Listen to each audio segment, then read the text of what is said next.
Welcome. It looks like shit up in here, but we're about to get all that together. No excuses. All right, I'm gonna get that done while I'm talking.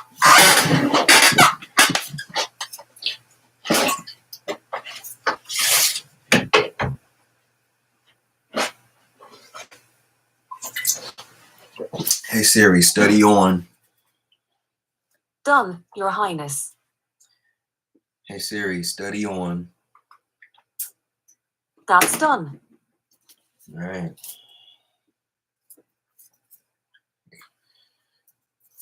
I want to open my window, but there's a fly in the window, and I don't want him to get in here. I had to kill it, and it's like doing all that. I might go get some Windex, wipe this shit down, y'all. So today we'll be studying the book of Enoch.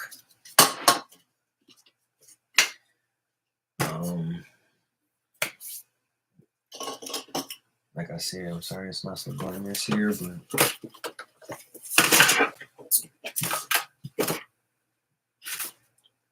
if there's any, I'm hoping to attract people who actually know about the book of Enoch. You know what I mean? I was outside playing ball with my sons, so actually, I should be studying this. It's a lot about Marduk in here. Yeah, I'm not trying to talk too much about the Anunnaki in here, but this is about the book of Enoch, and what I want to do is share my screen. And together we can watch a documentary about the book of Enoch. That's the plan. I'm waiting for my friend Kristen to get up in here to moderate. Whatever, it's just gonna be me and her for the most part. And yeah, at the end of it, I might delete the video. You never know. You never know. Yeah, see, I already studied the Enoch.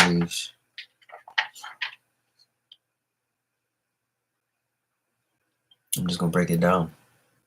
Well, if I get a viewer in here, I'll break it down. But I don't got no viewers in here right now. So since I ain't got no viewers in here,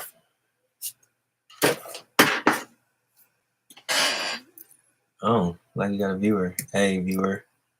I want to go get some Windex so I can wipe down my desk.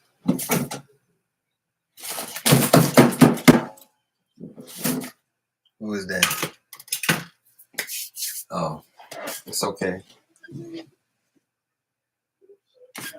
I said when I got a viewer in here that I would read my summary of the Enuma Elish. So, oh, nope, they didn't like that. All right, well, I'll be right back with some Windex and some paper towel.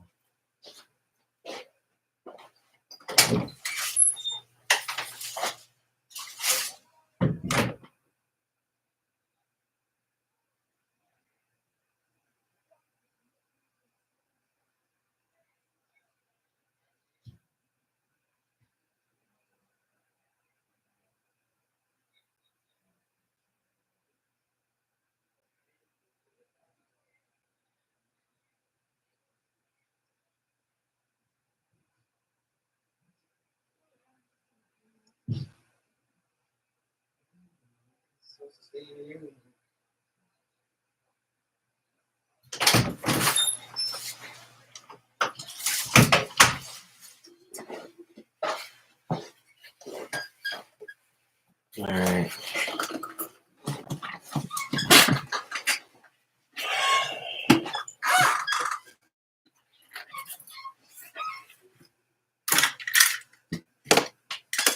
I wish I could show my setup the other way. Honestly, I think I'm about to get a camera that shows my desk the other way. You're seeing a bad angle, honestly.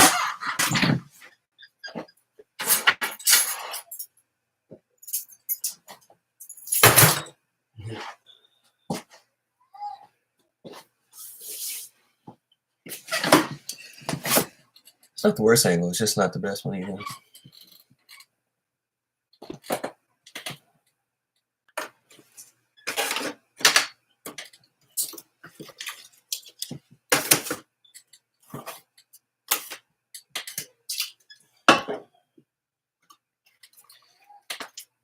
But you know what?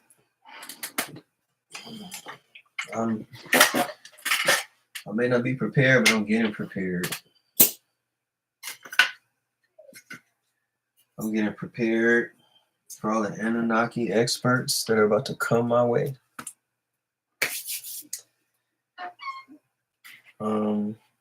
Yep.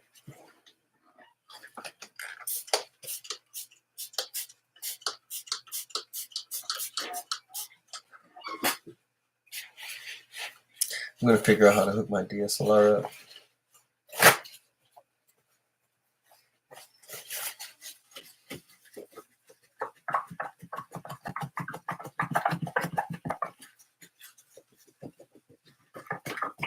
I need to clean this whole damn office. This is the part that you see on camera, so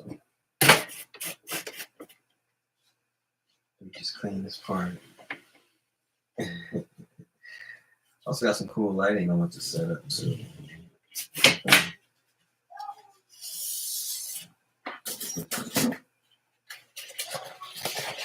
All right, y'all. Welcome. If a viewer ever sticks around, I will read a summary of the Enuma Elish. Did I say that right? I'm just trying to invite the energy up in here. You know? Do you see that rainbow on the wall? I can't really. Right there? It probably looks like shit in the cam, but it's very vibrant in here. I have prisms set up. So, yeah. All right.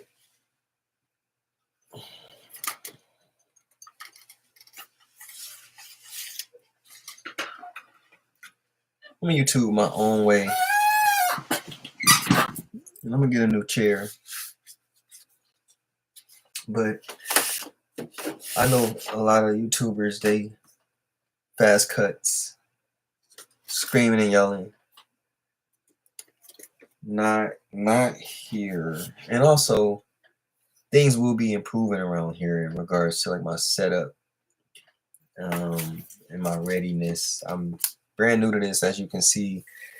I always felt like I should contribute.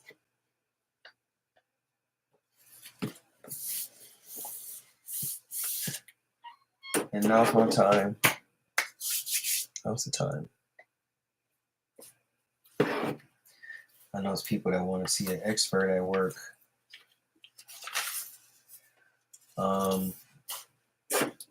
That viewer didn't stick around long enough to see that. So sorry. You guys are like, gotta have more patience with me or you're alive. You see the rest of my content. Yes, I did direct everything that you see on my page. So, all right, welcome. All right. I guess we can get started. You missed the boring part. I cleaned my desk. I need to clean that desk, but we're good for now. All right. So now that you're here, I'm going to start summarizing my last study. This is the last thing I studied. The Enuma Elish, the Epic of Creation.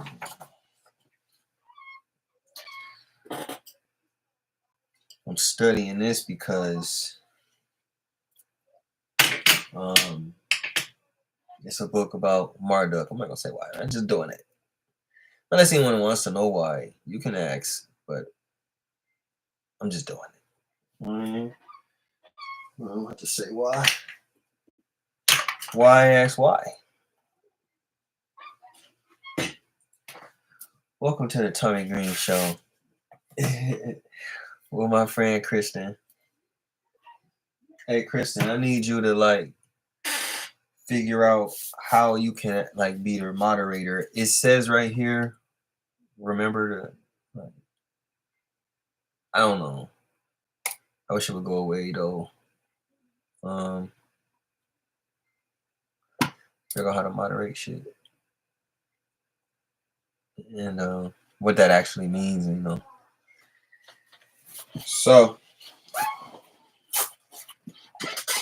all right.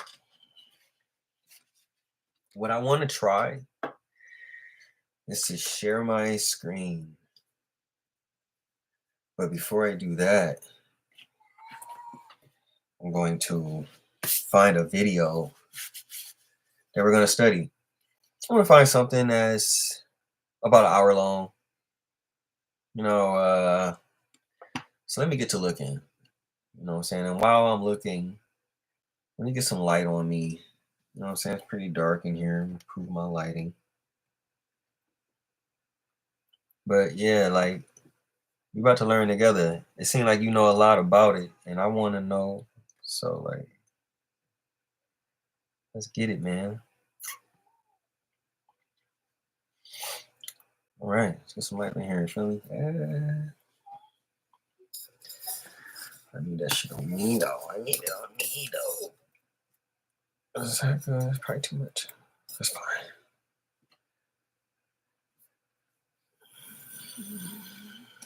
I'm gonna probably take this off. Watchers. Look, man. The one thing I want to know are the Watchers also the Anunnaki? Are you referring to the Anunnaki when you say that? Fallen ones. All right. Let's find this video. We are 14 minutes into the stream. Oh, let me summarize the Enuma Elish though. This is my summary. And look, I am at home. I'm a regular schmegular Joe, so my family is here. You may hear my kids. Hopefully they knock. I think I should go lock the door actually. I'm gonna go do that. I can't confirm. Oh, we gonna find out then. We're gonna find out together. Let me lock this door.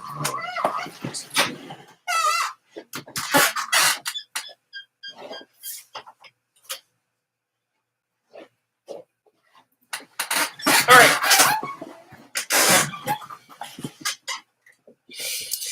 Now, let me see what my options are. Pop out dashboard. Settings. Manage. What is this? Share screen. Share a portion of it. Edit. All right. It's a beautiful day outside. It's on the ride.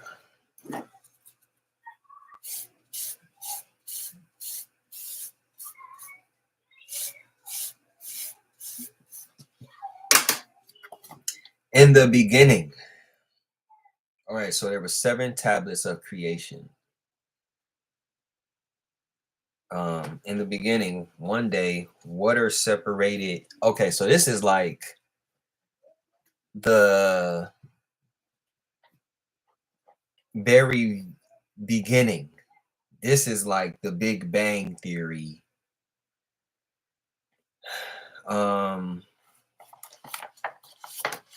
The Enuma Elish is actually, I'm trying to figure out just some more information about it. This is a translation by L.W. King. I don't know where these tablets originate. I want to say Mesopotamia. Do you know where these tablets originate from? The Enuma Elish? Let me look it up. Where do the Enuma Elish tablets originate from?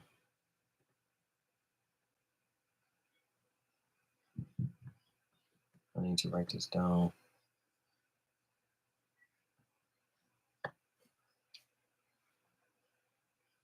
Babylon. Okay. So this is the Babylonian myth. And you know, Babylon, that's Marduk's territory, his land. And the story of Babylon is pretty interesting as well. So in the beginning, one day, water separated into salt and fresh water. There were two waters. The salty was called Tiamat. Tiamat is also the name of the land that Marduk destroyed. You'll all right. And then the freshwater was Abzu. So then they combined and created new gods, whole bunch of god babies. All right. Abzu wanted to kill the other gods. So Abzu wants to kill his own children. But Tiamat said no. Okay, because like there are children. So Enki, who is his son, cast a spell on Abzu because he knew that Abzu wanted to kill everybody.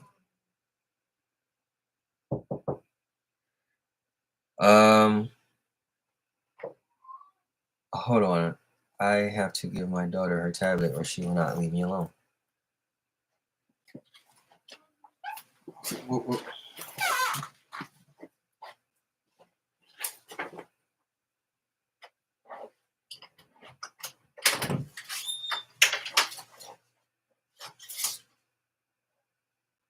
Okay, now leave me alone.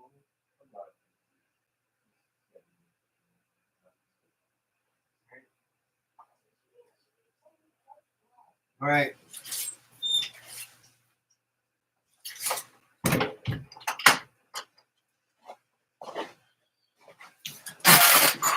Sorry about that. We're good now. All right. So, yeah, dude poisoned his own dad because his dad wanted to kill him because he couldn't get no sleep. It's always like that. The gods are always so like, oh, my sleep. Like, Enlil wanted to destroy humanity because sleep. He couldn't get enough sleep. It's ridiculous. So, Marduk was created.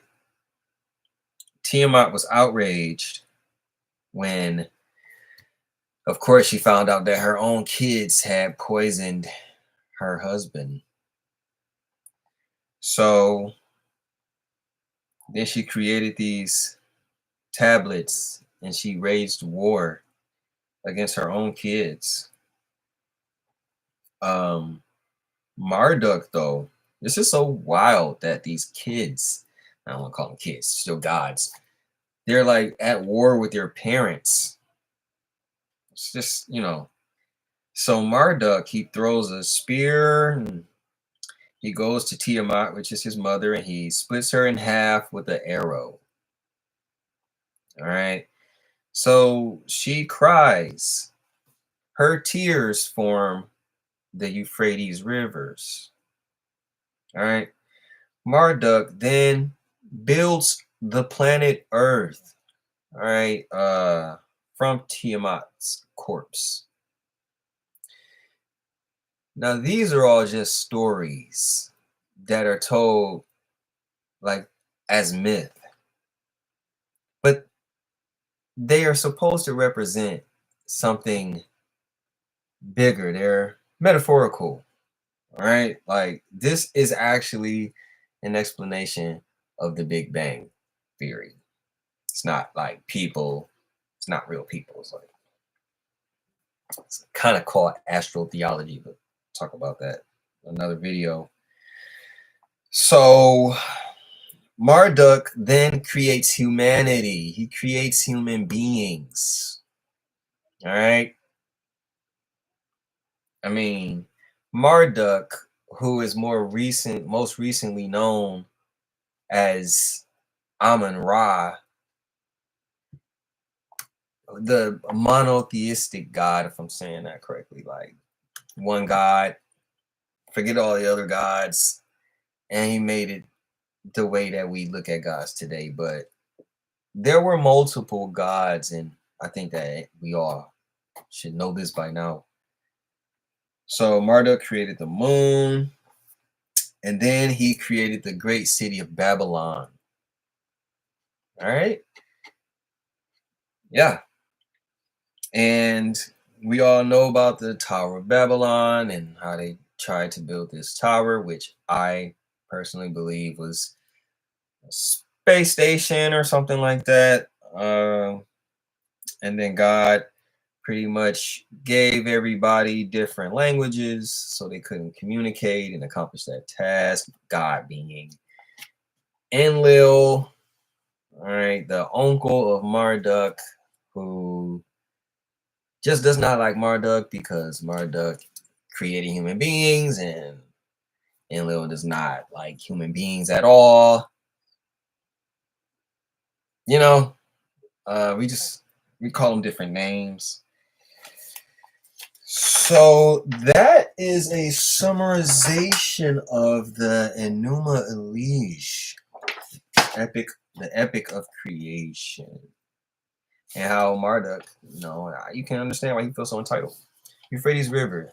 He just said that 4 particular fallen angels are bound and chained there beneath the river. Let's get into it. All right.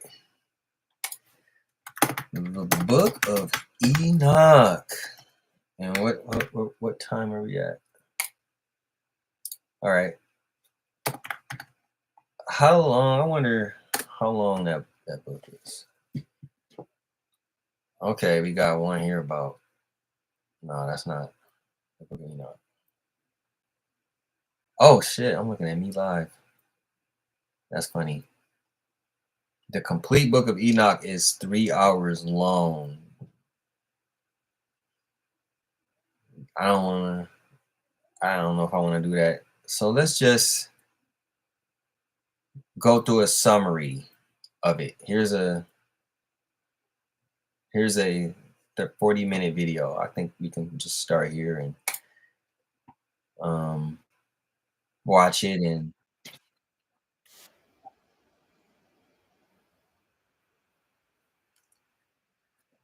so are you ready to do this?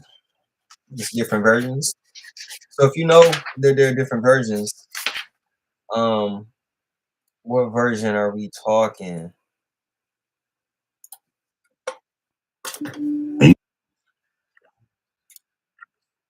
All right, because I'm about to jump into this little AI joint and share my screen. Welcome to the new viewer. We just finished going over the Enuma Elish. Now we're about to jump straight into the book. I like to take notes because my brain is like wired, is connected to my hand. So like when I write some shit, it goes straight to my brain. It's different. Well, I don't know what version this is, but we're just gonna watch this version. All right, share screen.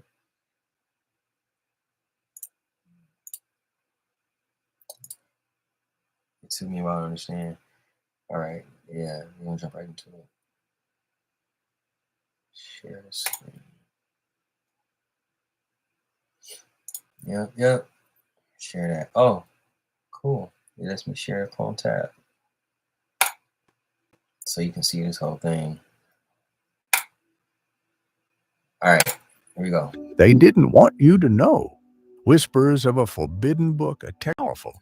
It was banished from the Bible, a book that speaks of angels who defied God, giants who roamed the earth, and secrets that could shatter our understanding of humanity's origins. This is the Book of Enoch, a text shrouded in mystery, a text they didn't want you to know. Welcome to Bible Stories, where ancient mysteries meet modern revelation. This is the first episode in our series, Banned Books of the Bible.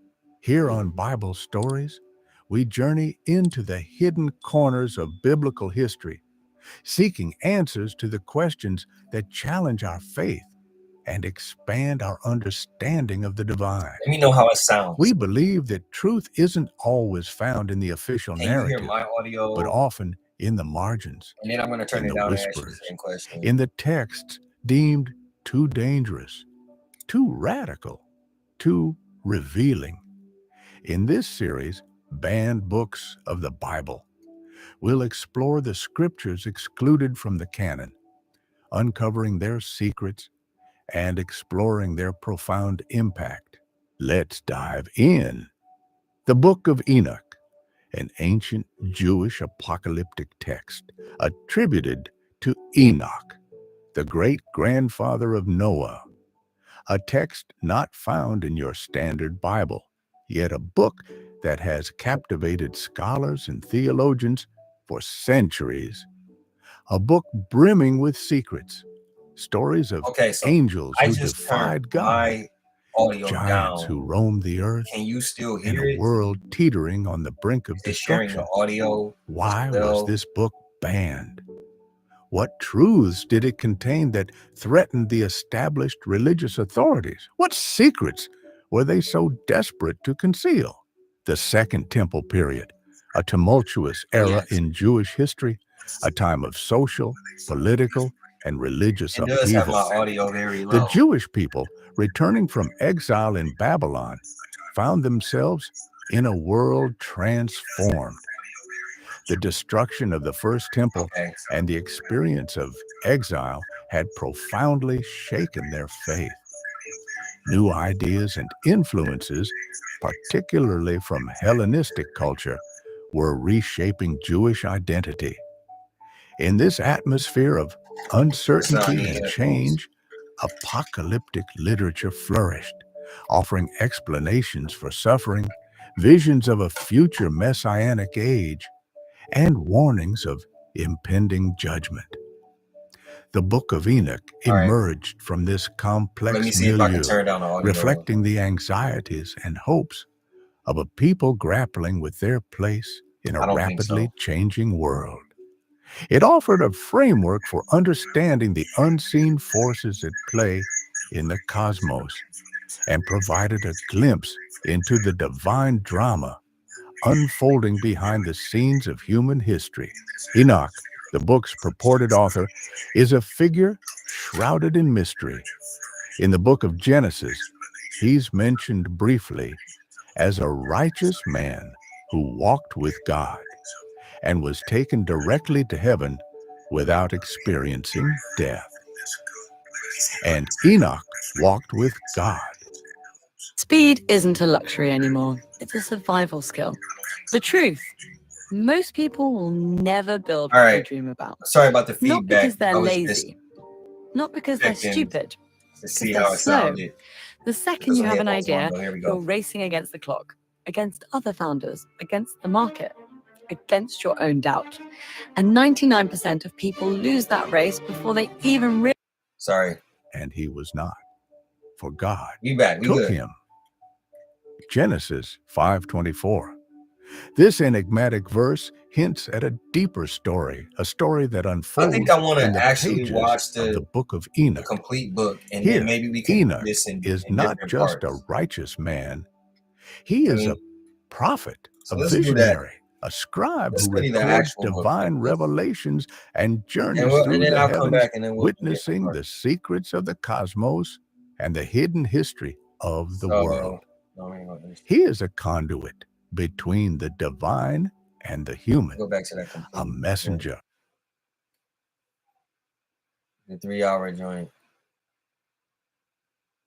Right here. The complete book of Enoch. We'll do this one. The blessing of Enoch. The words of the blessing of Enoch, wherewith he blessed the elect and righteous who will be living in the days of tribulation, when all the wicked and godless are to be removed. And Enoch, a righteous man whose eyes were opened by God, took up his parable and said, I saw the vision of the Holy One in the heavens, which the angel showed me, and from them I heard everything, and from them I understood as I saw, but not for this generation, but for a remote one, which is for to come. Concerning the elect, I said, and took up my parable concerning them. The Holy Great One will come forth from his dwelling, and the eternal God will tread upon the earth, even on Mount Sinai, and will appear in the strength of his might from the heaven of heavens. And all shall be smitten with fear, and the watchers shall quake, and great fear and trembling shall seize them unto the ends of the earth. And the high mountains shall be shaken, and the high hills shall be made low, and shall melt like wax before the flame. And the earth shall be wholly rent in sunder, and all that is upon the earth shall perish, and there shall be a judgment upon all. Okay, so it said, notice, he said Enoch was Noah's grandfather. That should have been noted in the Bible. So is this up to date? Mostly. At my last job... So I wonder if I mute this, do y'all still hear it? All right. He will make peace, and will protect the elect, and mercy shall be upon them. And they shall all belong to God, and they shall be prospered, and they shall all be blessed. And he will help them all, and light shall appear unto them, and he will make peace with them. And behold, he cometh with 10,000s of his holy ones to execute judgment upon all, and to destroy all the ungodly, and to convict all flesh of all the works of their ungodliness which they have ungodly committed, and of all the hard things which ungodly sinners have spoken against him. Chapter 2. The Creation. Observe ye everything that takes place in the heaven, how they do not change their orbits, and the luminaries which are in the heaven, how they all rise and set in order each in its season, and transgress not against their appointed order. Behold ye the earth, and give heed to the things which take place upon it from first to last, how steadfast they are, how none of the things upon earth change, but all the works of God appear to you. Behold the summer and the winter, how the whole earth is filled with water, and clouds and dew and rain lie upon it. Observe and see how in the winter all the trees seem as though they had withered and shed all their leaves, except 14 trees, which do not lose their foliage, but retain the old foliage from 2 to 3 years till the new comes.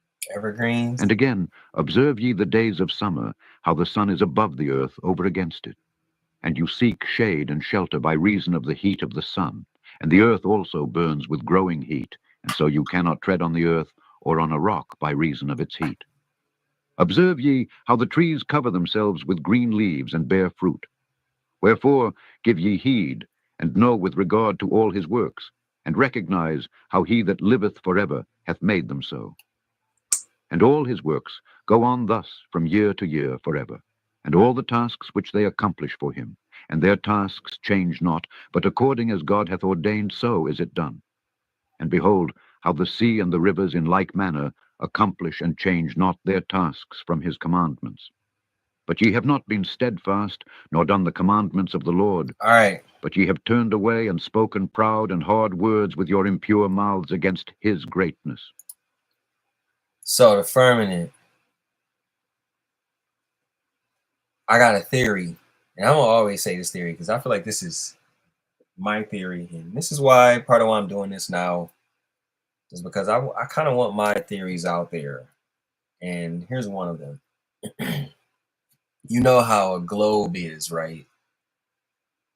It's just a circle, and on the inside of it, it's like a dome.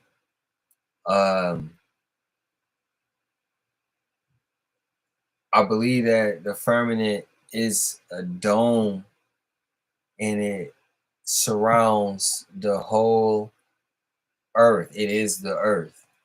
Like we are inside of a snow globe, and we cannot penetrate it. I don't want to get off and saying crazy stuff. Like I said, I could go wacko here.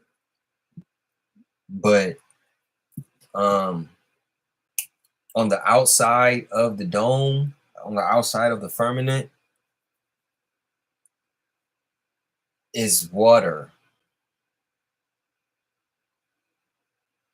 And maybe like the way to get to outer space is through the ocean, which also ties in with the aliens and the drones going into the water and coming out of the water. They say the ocean is the new outer space. So, like I said, we could go wacko here, but you know, and also like looking at planets from like in through telescopes, you get that same kind of effect as if like you were looking through water. You know what I mean? Like that wavy kind of effect. Absolutely. That's what I feel like. How you pin that joint right there? Let's get it, man. Pin that message. All right. Let's continue. O ye hard-hearted, ye shall find no peace. Therefore shall ye execrate your days, and the years of your life shall perish, and the years of your destruction shall be multiplied in eternal abomination, and ye shall find no mercy.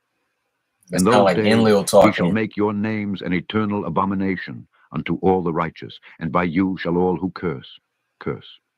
All the sinners and godless shall imprecate by you, and for you, the godless, there shall be a curse. And all the righteous shall rejoice, and there shall be forgiveness of sins, and every mercy and peace and forbearance. There shall be salvation unto them, a goodly light. And for all of you sinners there shall be no salvation, but on you all shall abide the curse of the beast. But for the elect there shall be light and joy and peace, and they shall inherit the earth. All right. I try to tell people this. Thank you. Sinners, there shall be no salvation because you abide by the curse of the beast. The movie Sinners just dropped on like what, Easter weekend? If that wasn't the first correlation you made, I'm not trying to shit on nobody. You just gotta really pay attention to the things that you consume, because a lot of the times these artists are trying to damn you to hell with them. And you know, like Lil Uzi will even tell you this to your face. So if you're fine with, you know, having no salvation and living by the curse of the beast, then be my guest. And then there shall be bestowed upon the elect wisdom, and they shall all live and never again sin, either through ungodliness or through pride. But they who are wise shall be humble. And they shall not again transgress, nor shall they sin all the days of their life, nor shall they die of anger or wrath, but they shall complete the number of the days of their life. And their lives shall be increased in peace, and the years of their joy shall be multiplied in eternal gladness and peace all the days of their life. Chapter 3. Fallen Angels. Be And it came to humble. pass, when the children of men had multiplied, that in those days were born unto them beautiful and comely daughters. And the angels, the children of the heaven, saw and All lusted right, here after we go, them, the and said to Watchers. one another, Come, let us choose us wives from among the children of men, and beget us children. And Semjaza, who was their leader, said unto them, I fear ye will not indeed agree to do this deed, and I alone shall have to pay the penalty of a great sin. And they all answered him and said, Let us all swear an oath, and all bind ourselves by mutual imprecations, not to abandon this plan, but to do this thing. Then sware they all together, and bound themselves by mutual imprecations upon it. And they were in all 200. who descended in the days of Jared on the summit of Mount Hermon, and they called it Mount Hermon, because they had sworn and bound themselves by mutual imprecations upon it. And these are the names of their leaders: Samlazaz, their leader, Arachelbah, Ramil, Kokablil, Tamlil, Ramlil, Danil, Ezekiel, Barakijel, Asael, Armaros, Batarel, Ananel, Zaklil, Samsapil, Setarel, Turel, Jomjael, Sariel. These are their chiefs of tens. And all the others together with them took unto themselves wives, and each chose for himself one, and they began to go in unto them, and to defile themselves with them. And they taught them charms and enchantments, and the cutting of roots, and made them acquainted with plants. And they became...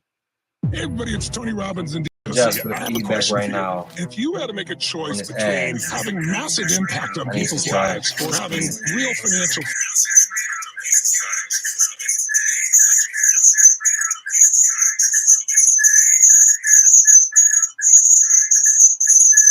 All right. Like I said, sorry for the feedback.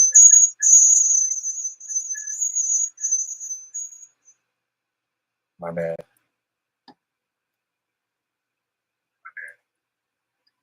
Okay, so muting this does mute it for you guys. Just wanted to test it out. All right.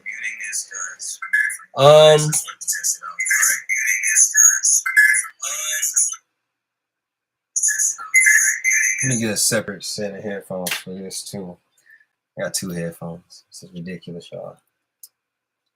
Don't worry, we'll get right back to it in a minute, because they did not only did they have sex with women, but with every animal. Some foul motherfuckers, man.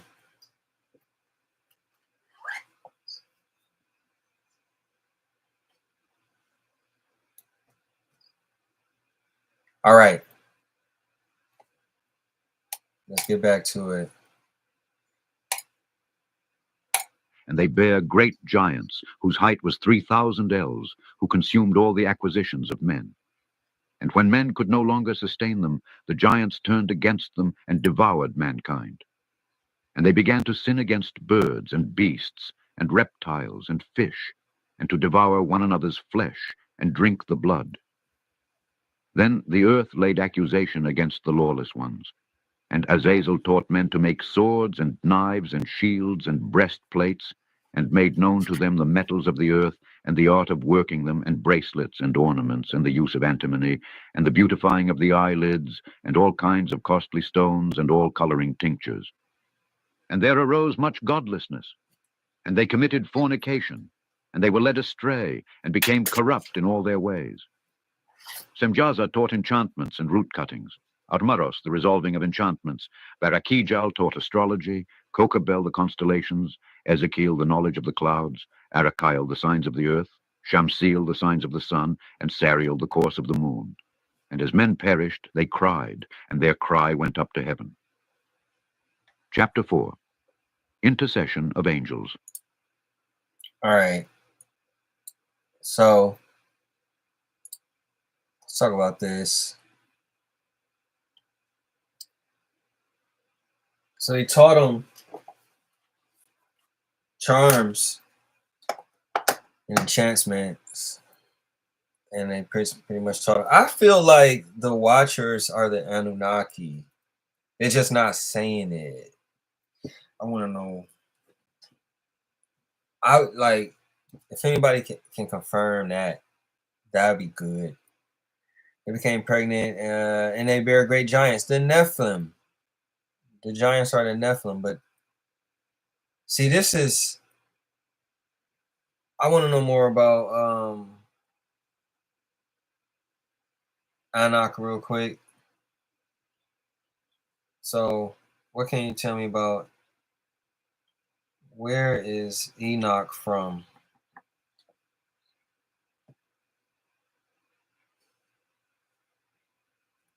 Enoch's origin is described in both the biblical texts and various traditions. He was a patriarch who lived before the flood of Noah, and the son of Jared, father of Methuselah,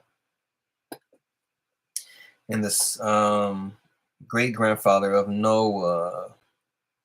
So this is obviously before the flood. The book of Genesis says he lived 365 years and was taken by God. Okay, that kind of correlates with an Anunnaki story of their version of Noah. I ain't never even seen this, where pseudepigraphical. Pseudepigraphical? I don't even know. All right, he was also mentioned in the New Testament as well. Yeah, I know, right? That's the first thing I thought of. 360 days is in a year? All right, but anyways, they're not referring to these giants as Nephilim. Nah, coincidences are confirmations of not doing that. And when men could no longer sustain, the giants turned against them and devoured them. That's crazy.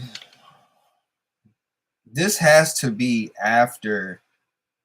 Is this after Babylon? After the Tower of Babylon? The Watchers made it with humans. See, I kind of know about this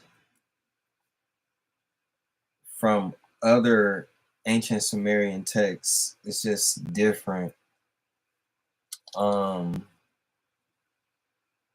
Because, you know, I study the ancient Sumerian texts that predate this information here.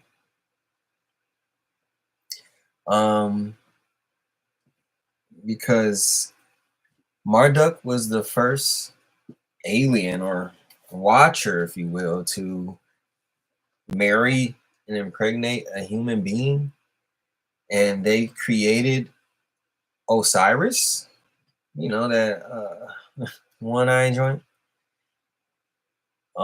Osiris is, I believe, also responsible for creating written language, writing, or is that?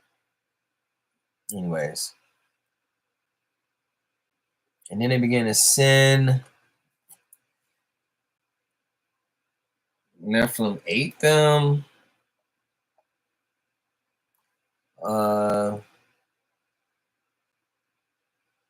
Azazel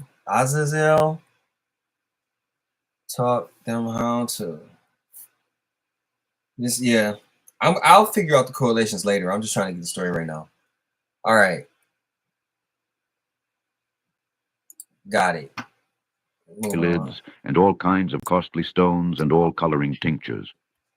And there arose much godlessness, and they committed fornication, and they were led astray, and became corrupt in all their ways.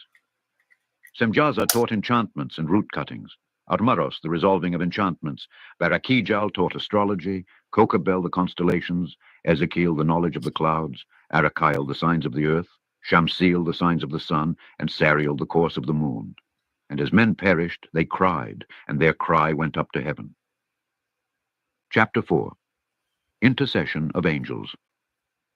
And then Michael, Uriel, Raphael, and Gabriel looked down from heaven and saw much blood being shed upon the earth, and all lawlessness being wrought upon the earth. And they said one to another, The earth made without inhabitant cries the voice of their cryings up to the gates of heaven. And now to you, the holy ones of heaven, the souls of men make their suit, saying, Bring our cause before the Most High. And they said to the Lord of the ages, Lord of lords, God of gods, King of kings, and God of the ages, the throne of thy glory standeth unto all the generations of the ages, and thy name holy and glorious and blessed unto all the ages. Thou hast made all things, and power over all things hast thou, and all things are naked and open in thy sight. And thou seest all things, and nothing can hide itself from thee.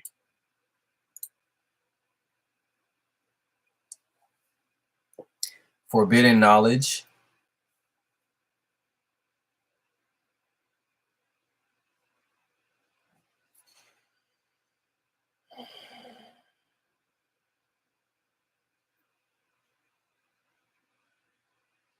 Okay. Let's continue. Thou seest what Azazel hath done, who hath taught all unrighteousness on earth, and revealed the eternal secrets which were in heaven, which men were striving to learn. And Samlazaz, to whom thou hast given authority to bear rule over his associates. And they have gone to the daughters of men upon the earth, and have slept with the women, and have defiled themselves, and revealed to them all kinds of sins. And the women have borne giants, and the whole earth has thereby been filled with blood and unrighteousness. Why? Why can't I make any changes without an admin approval? All right. Huh?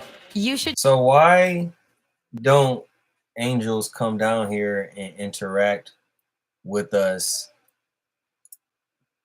more often, like right now? You feel me? Why aren't there any giants alive today? But I do like how, you know, archaeologists are discovering all of these ancient giant tools and dwellings and shit like that. These big ass doorways that go into these big temples. You know, they closed off a section of the Grand Canyon.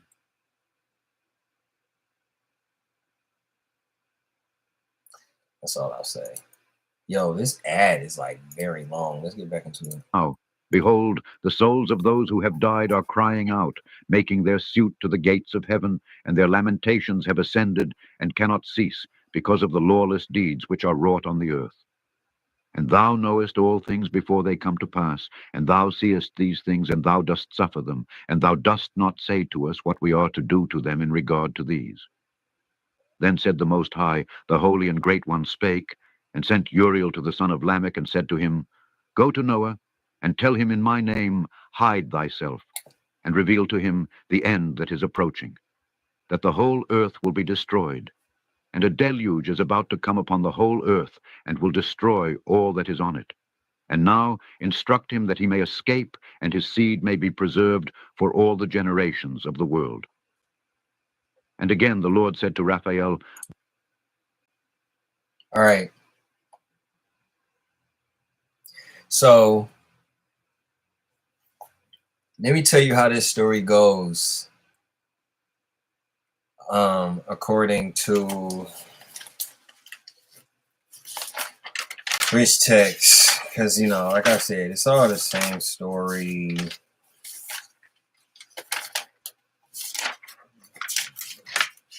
Which book is this? All right.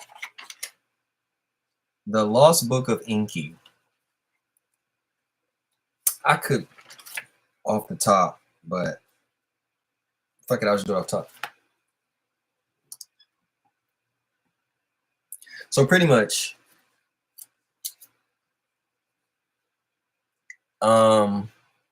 there's a great flood coming, and I can't recall exactly why or if Enlil did this to human beings, but all I know is that the flood is coming, and Enlil is totally happy with it. You know, I'm gonna find some supporting text.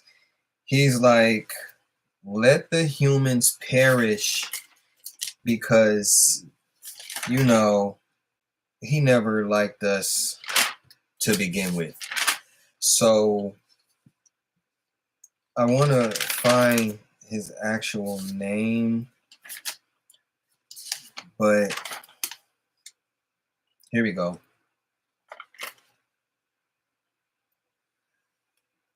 All right. So Enlil actually said, let the earthlings perish. They are abominations. Enki wants to save us, and so does Marduk. You know, Marduk, he gave up his whole kingship and being Anunnaki royalty just to marry Sarpanet, who was a human. You know what I'm saying? And so pretty much the ark, that is a wooden ark, is actually a submarine. Imagine the book of Genesis being told from like a futuristic perspective, if you will. Like, and when they had two of each animal get onto the ark, which like sounds impossible. How can you wrangle up like lions and elephants and giraffes and shit and put them on a boat? Like, it makes more sense when you learn that Enki had his sister Ninmah take DNA samples from every animal. No, it didn't. The ark did not have to be huge. These are DNA samples. They're small. They didn't actually take the animal. I mean, I'm not saying that this is what I believe, but you know, this is just an argument. Yeah, so they put the DNA samples in the submarine. Okay, and when you think about it that way, oh yeah, that actually makes more sense. You know what I'm saying? And once the flood had passed, they took those DNA samples and they repopulated the earth. So, you know, like a lot of similarities. Let's continue. Bind Azazel hand and foot and cast him into the darkness, and make an opening in the desert, which is in Dudael, and cast him therein. And place upon him rough and jagged rocks, and cover him with darkness, and let him abide there forever, and cover his face that he may not see light. And on the day of the great judgment he shall be cast into the fire.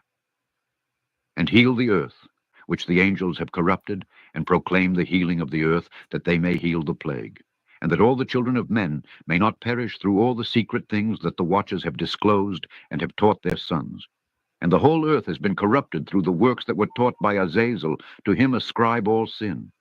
And to Gabriel said the Lord, proceed against the bastards and the reprobates, and against the children of fornication, and destroy the children of the watchers from amongst men.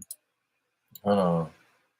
Gabriel said, the Lord proceed against the bastards. Destroy the children of the watchers from amongst men.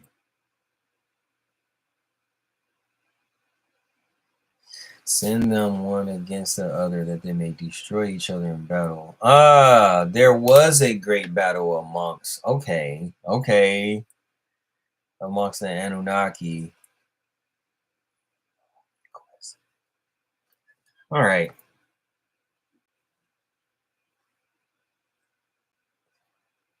$500. And the Lord said unto Michael, go bind. All right. Send them one against the other, that they may destroy each other in battle. For length of days shall they not have. And no request that they make of thee shall be granted unto their fathers on their behalf, for they hope to live an eternal life, and that each one of them will live 500 years. And the Lord said unto Michael, go, bind Samlazars and his associates, who have united themselves with women, so as to have defiled themselves with them in all their uncleanness.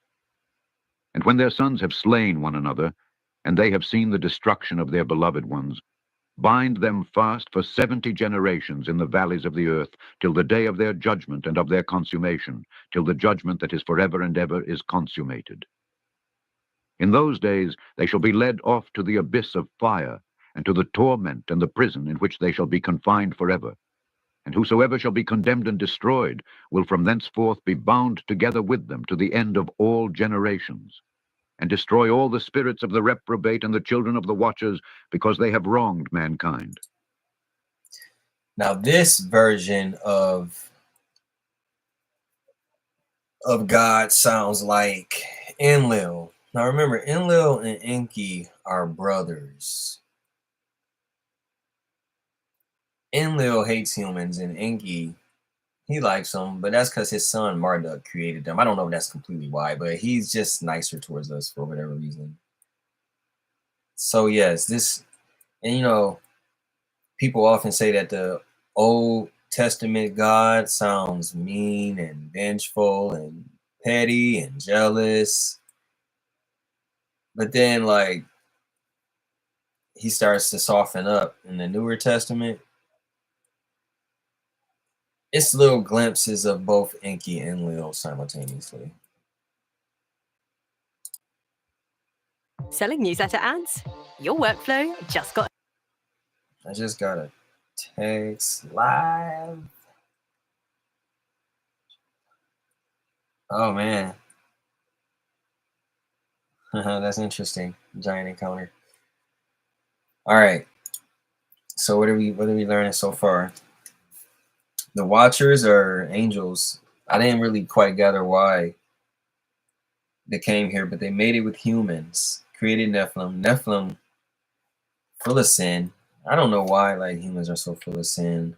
I also think that like the forbidden knowledge is probably has something to do with like the removal of sin. I don't think that forbidden knowledge should be looked at as like this evil, because Enki, for instance, I believe was the serpent or the snake in the Garden of Eden, and he was the one who told Eve that, you know, we are gods, and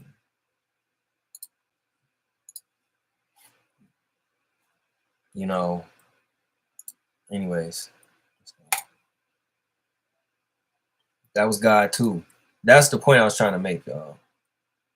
It's like the guy who said don't eat of the tree, and the serpent or the God who said eat of the tree. It's both God. It's just two different gods. I think we have to open our minds up to the concept of multiple gods. There is no mono God thing going on here, not in this space. All right. I don't know if that's offensive to people, but let's just continue. Sorry. The works of righteousness and truth shall be planted in truth and joy forevermore. And then shall all the righteous escape, and shall live till they beget thousands of children. And all the days of their youth and their old age shall they complete in peace. And then shall the whole earth be tilled in righteousness, and shall all be planted with trees, and be full of blessing. And all desirable trees shall be planted on it, and they shall plant vines on it. And the vine which they plant thereon shall yield wine in abundance. And as for all the seed which is sown thereon, each measure shall bear 1,000.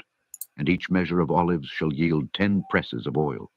And cleanse thou the earth from all oppression, and from all unrighteousness, and from all sin, and from all godlessness, and all the uncleanness that is wrought upon the earth, destroy from off the earth. And all the children of men shall become righteous, and all nations shall offer adoration, and shall praise me, and all shall worship me. And the earth shall be cleansed from all defilement, and from all sin, and from all punishment, and from all torment. And I will never again send upon it from generation to generation, and forever. That does not sound like Enlil at all. It sounds like Enki. Now remember, and I told you, Enki is the one who saved humanity, if you will. Okay, because Enlil wanted us to perish. So Enki was the one who preserved humanity. And, you know, I guess Enlil just had to rock with it from, you know, what I know. What you saying?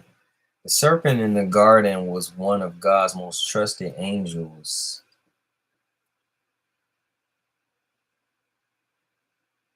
Angels have ranks. Seraphim is like a serpent.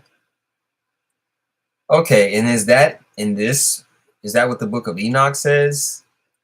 A serpent is? Because I said it once, I'll say it again. I believe in multiple gods, and I'm not saying that my belief is correct, okay? But I'm just going off all these ancient texts who have always been about multiple gods. It's never been about one God until Marduk came and told us that it has to be one God. Let me go to ChatGPT to help me with this conversation. In the meantime, let's run it back. And in those days I will open the store chambers of blessing which are in the heaven, so as to send them down upon the earth over the work and labor of the children of men. And truth and peace shall be associated together throughout all the days of the world, and throughout all the generations of men. Before these things Enoch was hidden, and no one of the children of men knew where he was hidden, and where he abode, and what had become of him. And his activities had to do with the watchers, and his days were with the holy ones. And I, Enoch, was blessing the Lord of majesty and the King of the ages. And lo, the watchers called me, Enoch the scribe, and said to me, Enoch, thou scribe of righteousness, go. Declare to the watchers of the heaven who have left the high heaven, the holy eternal place, and have defiled themselves with women, and have done as the children of earth do, and have taken unto themselves wives. Say to them, Ye have wrought great destruction on the earth, and ye shall have no peace nor forgiveness of sin. And inasmuch as they delight themselves in their children, the murder of their beloved ones shall they see, and over the destruction of their children shall they lament, and shall make supplication unto eternity, but mercy and peace shall ye not attain. All right. This type of angel was a ophanim. Ophanim. Wheels within wheels with eyes covered all over it. Okay. Most humans think angels look like humans. Interesting.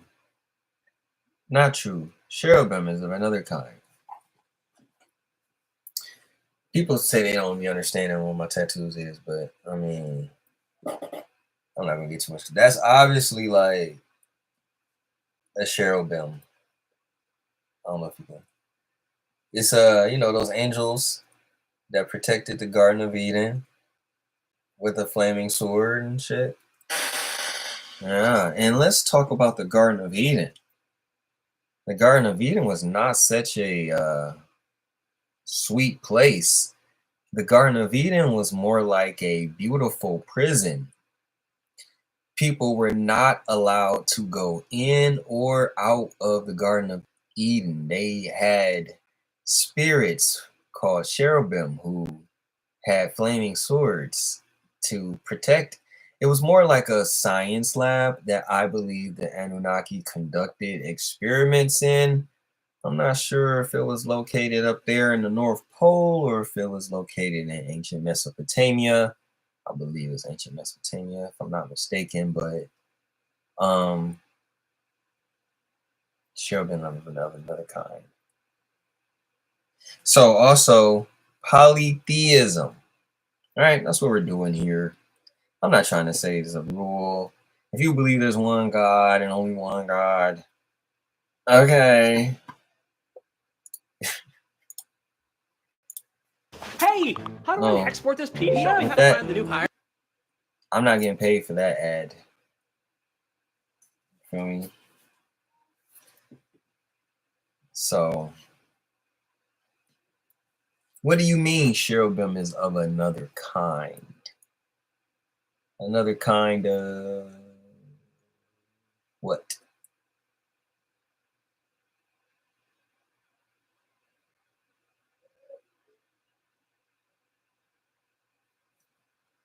All right. Enoch went and said, Azazel, thou shalt have no peace. A severe sentence has gone forth against thee to put thee in bonds. And thou shalt not have toleration, nor request granted to thee because of the unrighteousness which thou hast taught, and because of all the works of godlessness and unrighteousness and sin which thou hast shown to men. Then I went and spoke to them all together, and they were all afraid, and fear and trembling seized them. And they besought me to draw up a petition for them that they might find forgiveness, and to read their petition in the presence of the Lord of heaven.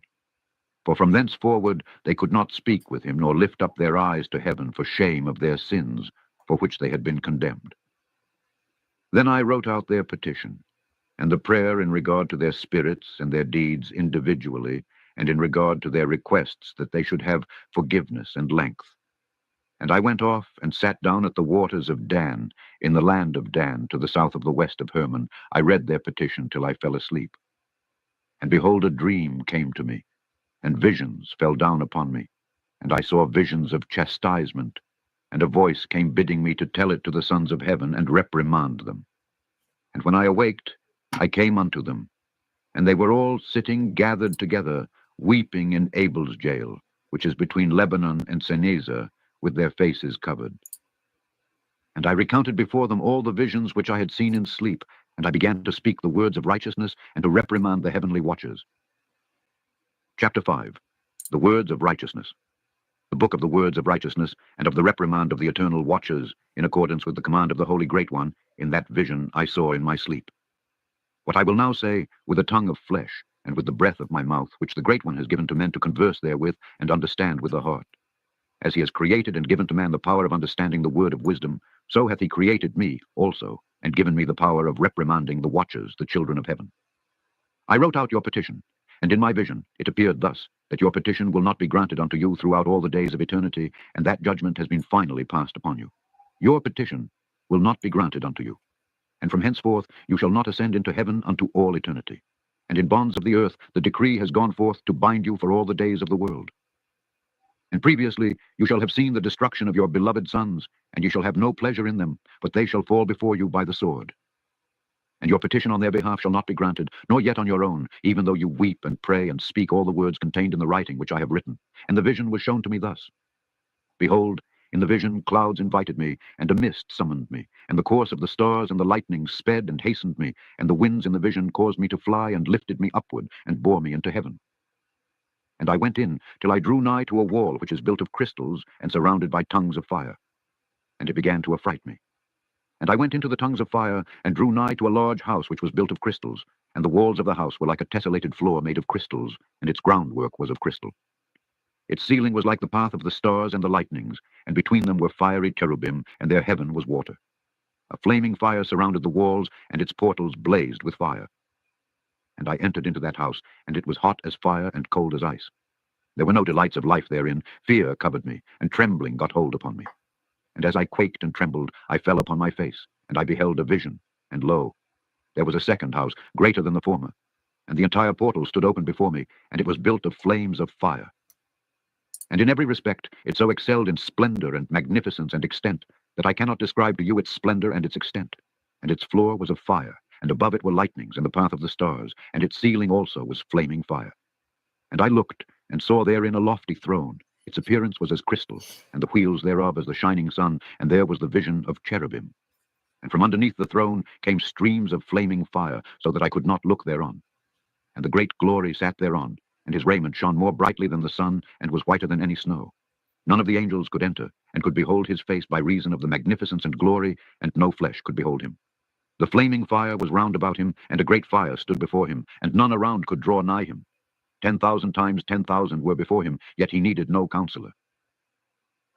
When did you first know you were in an Portals. It looked like they got going into a portal into hell. So is this like a vision he's having?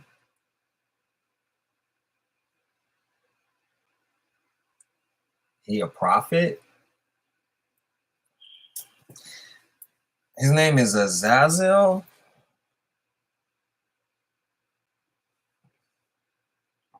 I'm trying to figure out who this person represents, and like according to the lost tablets of Enki. I'm trying to figure this shit out.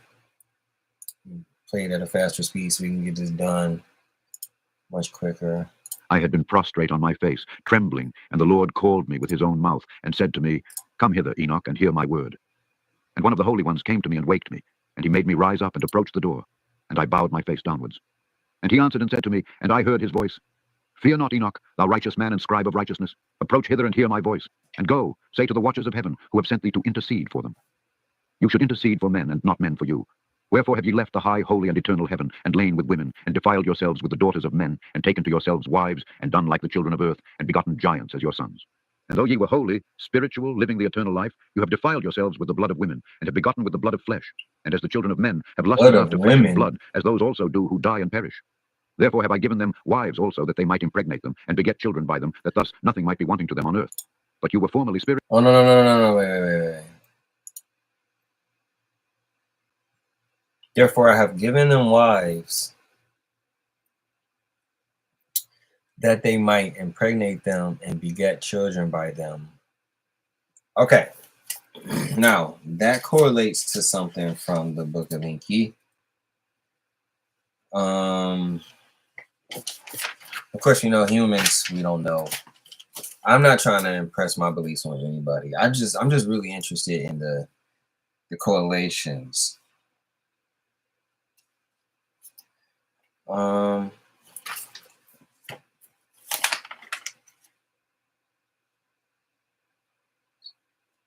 Yeah, but is this like a vision or is this actually happening? You know what I mean?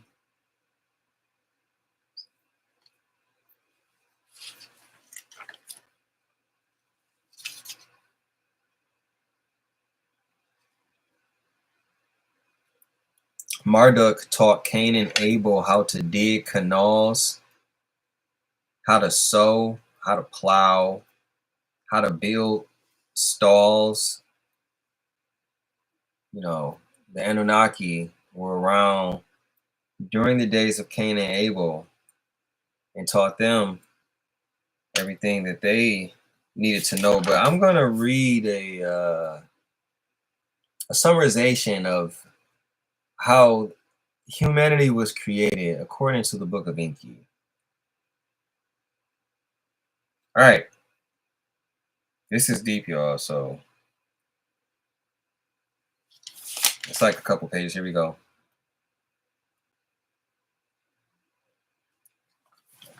This is deep, y'all. Here we go. So Enki created the House of Life in Africa. I believe that is the Garden of Eden. All right. So Enki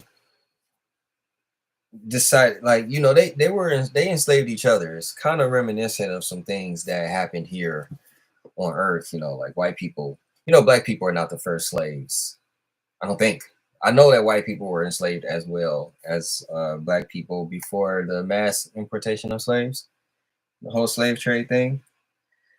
So, anyways, the reason that the Anunnaki came to Earth in the first place was because theoretically, I believe, they were mining for gold. They had an atmosphere problem that only gold could solve. They found it here on Earth, and they created the human race to be slaves. We were created to be slaves. We never had a chance. All right. So then there was a species of human on the earth called the Homo erectus. It wasn't us. We are divine and half gods, according to this. You know what I'm saying? But so we have been intertwined with Anunnaki essence. Just one drop of Anunnaki essence mixed with a Homo erectus is what creates a human being. Enlil opposed to this, obviously. So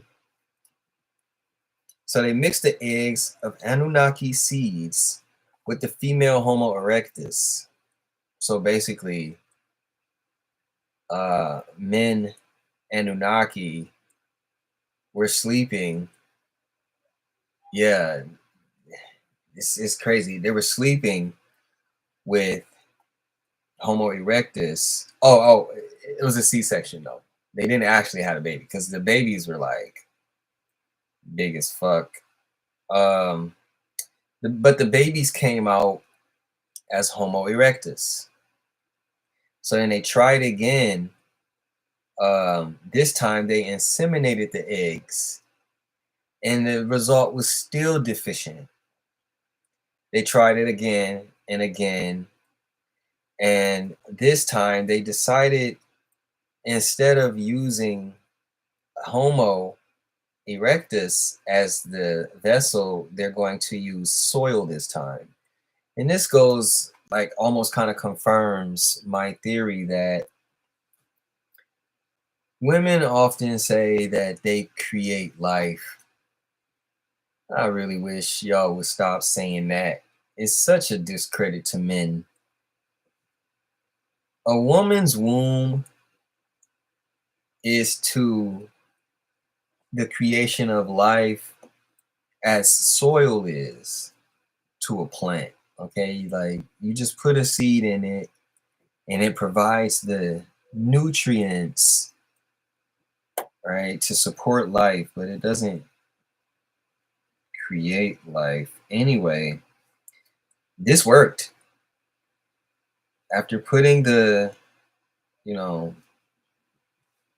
put it in soil, it came out in a perfect image, but still it was not talking. So then Enki decided to use a Homo egg, Anunnaki semen, and insert it into a Anunnaki womb.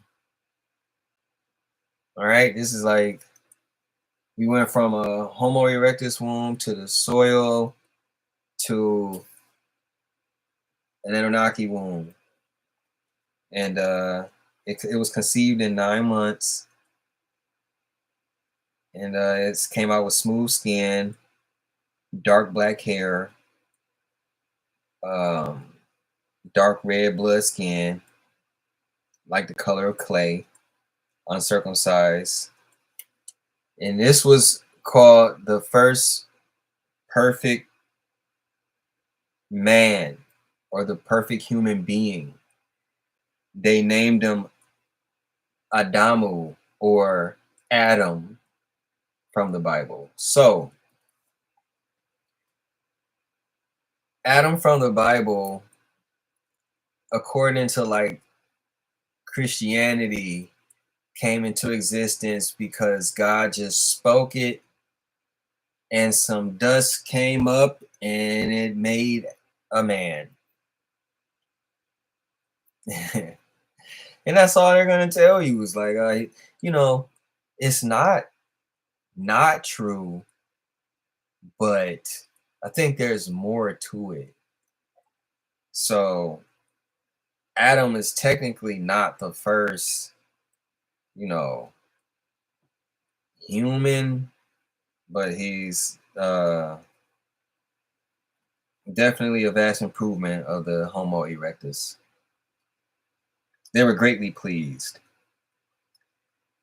All right. And then, no, I'm reading this because we're getting off into why it says there I've given them wives. All right. Who is I? Who is speaking? You say it's God. We get into it. So there were 7 female Anunnaki who were sacrificing their wombs, whose jobs it was to give birth to more atoms. And there were more men than there were women. They were only creating men. And then they would keep them in the Garden of Eden. All right, but they began to grow impatient with how long this was taking. So they took the life essence from Adam's rib. Yeah, they took the life essence. They didn't actually like take the actual rib, or maybe they did, because don't females have a small less ribs than we do? I want to look that shit up. And then they created female version for the purpose of reproducing. Obviously, took me a while to get there, but Enki is the god who gave humans wives because Enlil would have never did this. All right, so just another version of how the God from the Bible, when he's nice, that's Enki, and when he's mean, that's Enlil. All right, let's continue.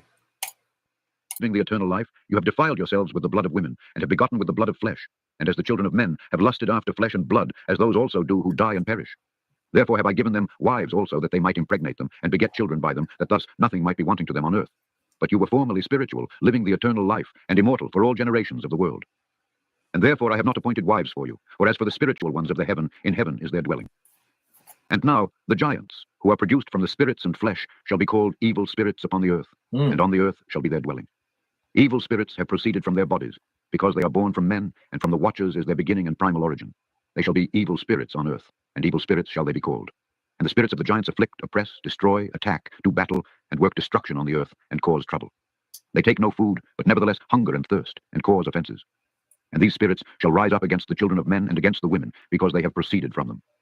From the days of the slaughter and destruction and death of the giants, from the souls of whose flesh the spirits, having gone forth, shall destroy without incurring judgment. Thus shall they destroy until the day of the consummation, the great judgment in which the age shall be consummated, over the watchers and the godless, yea, shall be wholly consummated.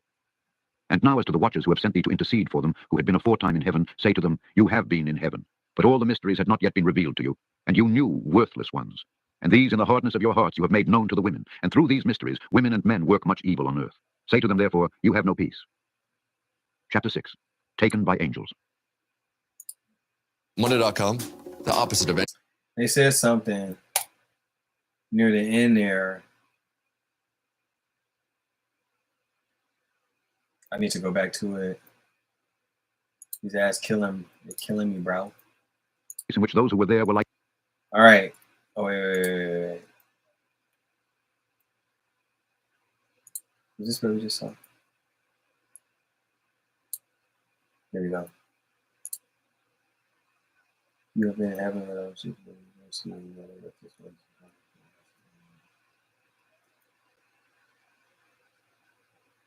one.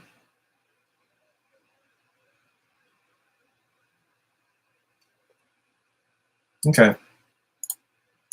Chapter 6. Taken by angels. I missed it. Angels took and brought me to a place in which those who were there were like flaming fire, and when they wished, they appeared as men.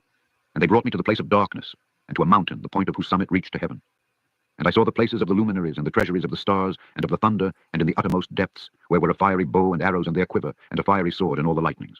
And they took me to the living waters, and to the fire of the west, which receives every setting of the sun. And I came to a river of fire, in which the fire flows like water, and discharges itself into the great sea towards the west. I saw the great rivers, and came to the great river, and to the great darkness, and went to the place where no flesh walks. I saw the mountains of the darkness of winter, and the place whence all the waters of the deep flow. I saw the mouths of all the rivers of the earth, and the mouth of the deep. I saw the treasuries of all the winds. I saw how he had furnished with them the whole creation, and the firm foundations of the earth. And I saw the cornerstone of the earth. I saw the four winds which bear the firmament of the heaven. And I saw how the winds stretch out the vaults of heaven, and have their station between heaven and earth. These are the pillars of the heaven. I saw the winds of heaven, which turn and bring the circumference of the sun, and all the stars to their setting. I saw the winds on the earth carrying the clouds. I saw the paths of the angels. I saw at the end of the earth the firmament of the heaven above, and I proceeded and saw a place which burns day and night, where there are 7 mountains of magnificent stones, 3 towards the east and 3 towards the south. And as for those towards the east, was of colored stone, and one of pearl, and one of jacinth, and those towards the south of red stone. But the middle one reached to heaven like the throne of God of alabaster, and the summit of the throne was of sapphire. And I saw a flaming fire. And beyond these mountains is a region the end of the great earth. There the heavens were completed, and I saw a deep abyss with columns of heavenly fire. And among them I saw columns of fire fall, which were beyond measure alike towards the height and towards the depth. And beyond that abyss I saw a place which had no firmament of the heaven above, and no firmly founded earth beneath it. There was no water upon it, and no birds, but it was a waste and horrible place. I saw there 7 stars like great burning mountains, and to me, when I inquired regarding them, the angel said, this place is the end of heaven and earth. This has become a prison for the stars and the host of heaven. And the stars which roll over the fire are they which have transgressed the commandment of the Lord in the beginning of their rising. And what's the name of that story of the, I don't know if it was a god, but he basically went through hell. What is the name of the person who walked through hell?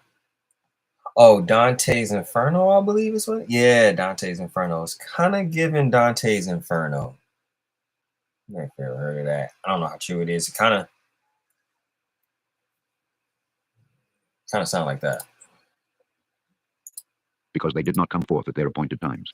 And he was wroth with them, and bound them till the time when their guilt should be consummated for 10,000 years.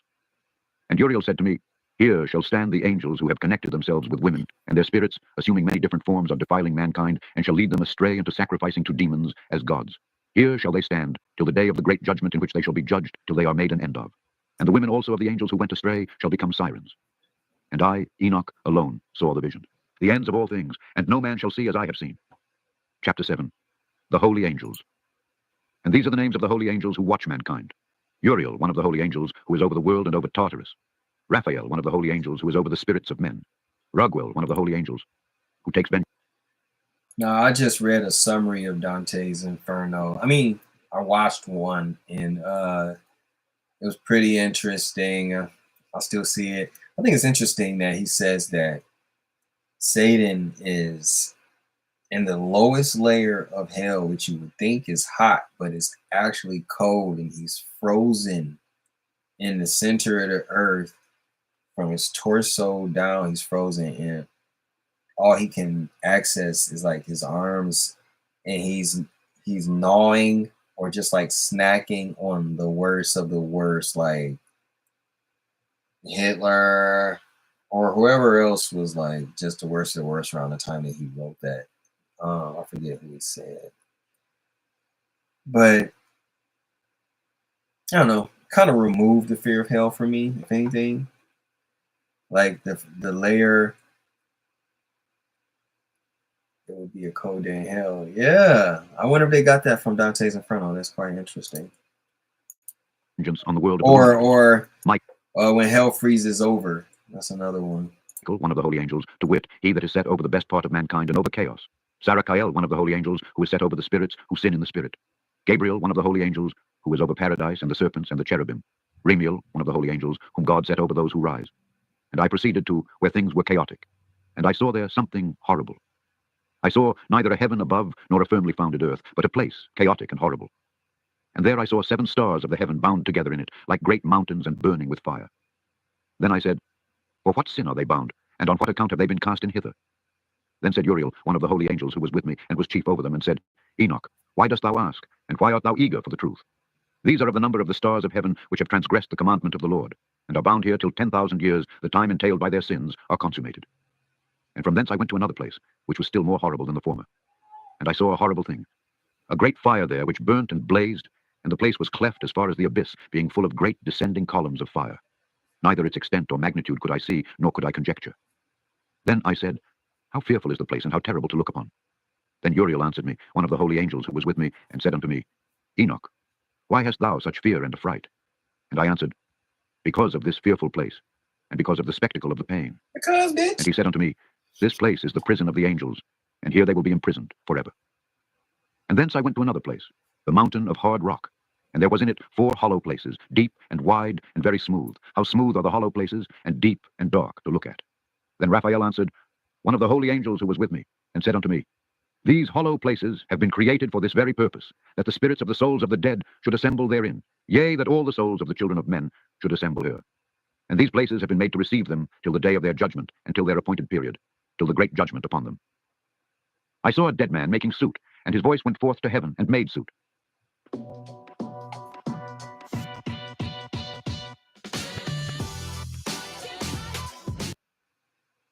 That new YouTube joint, what is it, $10 for no ads? Who was with me, and I said unto him, This spirit which maketh suit, whose is it, whose voice goeth forth, and maketh suit to heaven? And he answered me, saying, This is the spirit which went forth from Abel, whom his brother Cain slew. And he makes his suit against him till his seed is destroyed from the face of the earth, and his seed is annihilated from amongst the seed of men. Then I asked regarding, there's a layer all the hollow places, why is one separated from the other? And he answered, I'm trying to remember what the punishment for gluttony is. I think they just kind of like have to like just sit in this sea of like boiling gook I wouldn't call it filth, but like it's supposed to be some sort of substance that represents like the gluttonous access, and they're just like swimming in it. You know what I'm saying? And the spirits on one of the first floors of hell, actually the first floor of hell is actually quite peaceful. There's nothing there. It's once you start going under where the spirits of lust are caught up in like a wind storm, and it's for eternity. They are damned into having to be caught up in this windstorm. One day we'll get into Dante's Inferno. It's quite interesting. I want to know about like how factual. Yeah, it's not like you know what's actually happening in hell, but I think it was just kind of like a poem or like, you know what I'm saying, commercial work. I don't think it was. And said unto me, These three have been made that the spirits of the dead might be separated. And such a division has been made for the spirits of the righteous, in which there is the bright spring of water. And such has been made for sinners when they die and are buried in the earth, and judgment has not been executed on them in their lifetime. Here their spirits shall be set apart. Yo, if you in the video, if you watching this video, make sure you hit the like button, please. I be forgetting to say that. But please hit the like button. Thank you. Day of judgment and punishment and torment of those who curse forever, and retribution for their spirits.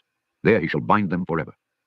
And such a division has been made for the spirits of those who make their suit, who make disclosures concerning their destruction when they were slain in the days of the sinners. Welcome to the Such has conversation. been made for the spirits of men who were not righteous but sinners, who were complete in transgression, and of the transgressors they shall be companions, but their spirits shall not be slain in the day of judgment, nor shall they be raised from thence. Then I blessed the Lord of glory and said, Blessed be my Lord, the Lord of righteousness, who ruleth forever. From thence I went to another place to the west of the ends of the earth, and I saw a burning fire which ran without resting, and paused not in its course day or night, but regularly. And I asked, saying, What is this which rests not? Then Raguel, one of the holy angels who was with me, answered me and said unto me, This course of fire which thou hast seen is the fire in the west, which persecutes all the luminaries of heaven. And from thence I went to another place of the earth, and he showed me a mountain range of fire which burnt day and night. And I went beyond it, and saw 7 magnificent mountains, all differing each from the other. And the stones were magnificent and beautiful, magnificent as a whole, of glorious appearance and fair exterior. 3 towards the east, one founded on the other, and 3 towards the south, one upon the other, and deep rough ravines, no one of which joined with any other. And the 7th mountain was in the midst of these, and it excelled them in height, resembling the seat of a throne, and fragrant trees encircled the throne. It's definitely an interesting conversation. Were the trees such as I had never yet smelt, neither was any amongst them, nor were others like it. It had a fragrance beyond all fragrance, and its leaves and blooms and wood wither not forever. Beyond all fragrance. And its fruit resembles the dates of a palm. Then I said, How beautiful is this tree and fragrant, and its leaves are fair, and its blooms very delightful in appearance. Then answered Michael, one of the holy and honored angels who was with me, and was their leader. And he said unto me, Enoch, why dost thou ask me regarding the fragrance of the tree, and why dost thou wish to learn the truth? Stop being nosy, nigga. Then I answered him, saying, I wish to know about everything, but especially about this tree. See? Why? And you know, the angels is asking the same questions I'm asking. Why the fuck are you so intrigued with this tree? And he answered, saying, This high mountain which thou hast seen, whose summit is like the throne of God, is his throne, where the holy great one, the Lord of glory, the eternal King, will sit when he shall come down to visit the earth with goodness. And as for this fragrant tree, no mortal is permitted to touch it till the great judgment, when he shall take vengeance on all and bring to its consummation forever. It shall then be given to the righteous and holy. Its fruit shall be for food to the elect. It shall be transplanted to the holy place, to the temple of the Lord, the eternal King. Then shall they rejoice with joy and be glad, and into the holy place shall they enter. And its fragrance shall be in their bones, and they shall live a long life on earth, such as thy fathers lived. And in their days shall no sorrow or plague or torment or calamity touch them. Then blessed I, the God of glory, the eternal King, who hath prepared such things for the righteous, and hath created them, and promised to give. All right.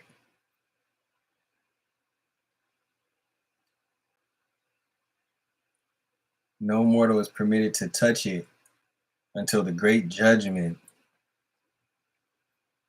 when he shall take vengeance on all and bring to its consummation forever.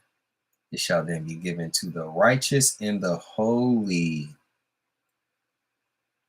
So when Adam and Eve ate of this tree, did they become righteous and holy?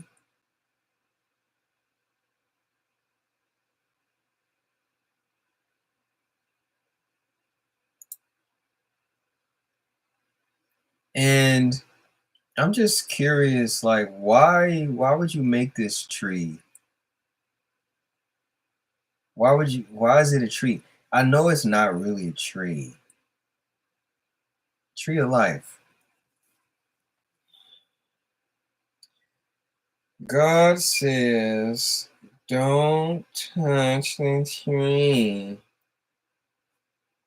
The apples are for the holy, right? They're not for you common folks. They're for the righteous and the holy. All right. To them. And I went from thence to the middle of the earth, and I saw a blessed place in which there were trees with branches abiding and blooming. And there I saw a holy mountain, and underneath the mountain to the east there was a stream, and it flowed towards the south. And I saw towards the east another mountain higher than this, and between them a deep and narrow ravine. In it also ran a stream underneath the mountain. And to the west thereof there was another mountain, lower than the former, and of small elevation, and a ravine deep and dry between them. And another deep and dry ravine was at the extremities of the three mountains. And all the ravines were deep and narrow, of hard rock, and trees were not planted upon them. And I marveled at the rocks, and I marveled at the ravine, yea, I marveled very much. Then said I, Speed isn't a luxury anymore. It's a survival skill. The truth. I really want to talk about some film stuff right now, but we're going to stick to the subject. and which is entirely filled with trees, and this accursed valley between. Then Uriel, one of the holy angels who was with me, answered and said, this accursed valley. Now check this shit out. You motherfucker! All right. So here's why I'm sick. Here's so sick. I'm so sick. Here's why I'm sick. Yes, I have tied the Anunnaki in with the blue beings from Avatar for so long and with so much intensity. I can break that shit down. Let's try and break it down. First of all, they're tall, like 10 feet or some shit. That's Anunnaki. They were giants. They're blue. Anunnakis have been described as being blue. Anunnaki, they come from another world and they come to this world. It's the opposite. I feel like Avatar is Anunnaki, but the opposite. Like, he probably low-key wanted to tell the legit story of the Anunnaki, but they was like, nah, you gotta tell the opposite version. You gotta tell the version where we go to the Anunnaki's world. You feel me? And instead of gold, we're taking up whatever resource they have. You feel me? And then we became avatars. I mean, it's almost just like how they came to Earth, because they were in search of resources and then they became human beings. Now, I don't want to get off into who they is, because we know who they are. But I just feel like maybe this is the closest Hollywood could come to being able to tell this story without actually telling a real story, because somehow I feel like in history, the person who writes the story always has to be right. And in the Anunnaki's version of the story, we're not right. I mean, but in James Cameron's version, we're the superpower. We're the America who goes to their place and like fucks up their shit. But we can't make a movie about, how we were created, as how another being came to our planet and literally created us as slaves. Yeah. I'll get off into that another. Is for those who are accursed forever. Here shall all the accursed be gathered together, who utter with their lips against the Lord unseemly words, and of his glory speak hard things. Here shall they be gathered together. and here shall be their place of judgment.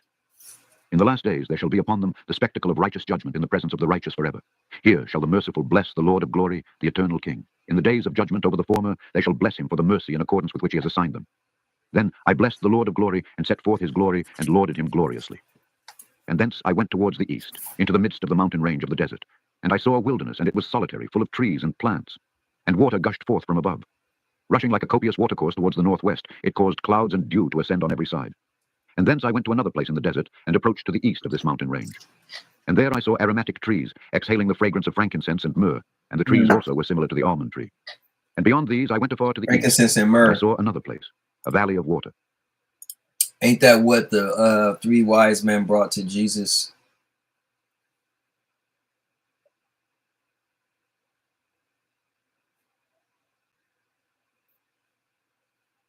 Yeah. Yo, Enoch is on a straight tour, bro. And therein there was a tree, the color of fragrant trees, such as the mastic. And on the sides of those valleys I saw fragrant cinnamon. And beyond these I proceeded to the east, and I saw other mountains, and amongst them were groves of trees, and there flowed forth from them nectar, which is named Sarara and Galbanum. And beyond these mountains I saw another mountain to the east of the ends of the earth, whereon were aloe trees, and all the trees were full of stacta, being like almond trees. And when one burnt it, it smelt sweeter than any fragrant odor. I'm gonna speed it And up. after these fragrant odors, as I looked towards the north over the Look, mountains, y'all. I saw 7 mountains full of choice nard, and fragrant trees, and cinnamon, and pepper. And thence I went over the summits of all these mountains, far towards the east of the earth, and passed above the Erythraean Sea, and went far from it, and passed over the angel Zotiel. And I came to the garden of righteousness, and from afar off I saw numerous trees, and these great 2 trees there, very great, beautiful, and glorious, and magnificent. And the tree of knowledge, whose holy fruit they eat, and know great wisdom. I don't know. It's getting good. Tree of wisdom.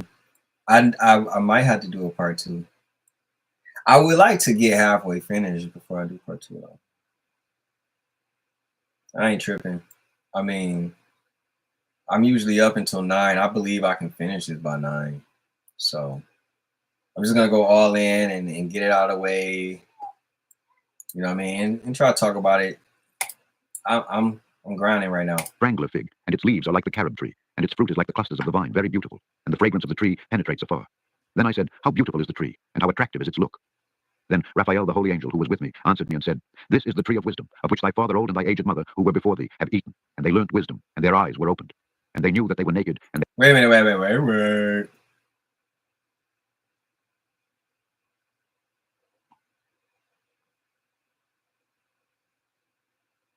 They learned wisdom. Their eyes were open.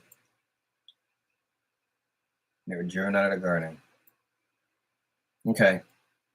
We knew that. they were driven out of the garden. And from thence I went to the ends of the earth, and saw there great beasts, and each differed from the other, and birds also differing in appearance and beauty and voice, the one differing from the other. Hey, what part of the Bible was it when Adam said, but they'll kill me? Like, cause let me go on ChatGPT. I need to make ChatGPT person. What scripture from the Bible was it when Adam said that they would kill him if he were to be released from the Garden of Eden?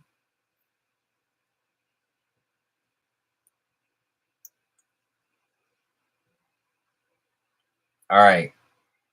I'm going to read it out for y'all. Tell them what it is, chat. Oh, wait, I got my headphones in.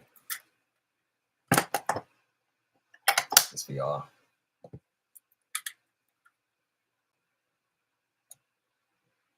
All right, I'm going to need you to read that back faster for me. It's taking forever, so I'm just going to read it. That reference comes here we go. from Genesis 14, not directly from the Garden of Eden story, which ends in Genesis 3, but from Cain's dialogue with God after murdering Abel. Behold, thou hast driven me out this day from the face of the earth, and it shall come to pass that every one that findeth me shall slay me. Genesis 4:14 KJV. Cain is expressing I'm not sure that's it. as a consequence of his Oh. punishment. This line has raised deep This questions. takes up. Like who exactly is everyone? Who is everyone? Only Adam, Eve, and their children exist at that point. Some scholars and mystics, including readers of the Book of Enoch, interpret this as evidence of other peoples or beings existing outside Eden, hinting at a more complex cosmology. Would you like me to connect this to All right. Anunnaki or ancient alien narratives? So there were beings outside of the Garden of Eden when they got kicked out. Probably just savage Homo erectus, but it kind of just directly contrasts what's in the Bible. It says that they were only people. No, they were not. And I just read to you from the Lost Book of Enki that they were not the only people. So let's stop it with Adam was the first human being. Adam was not. And to the east of those beasts I saw the ends of the earth whereon the heaven rests, and the portals of the heaven open.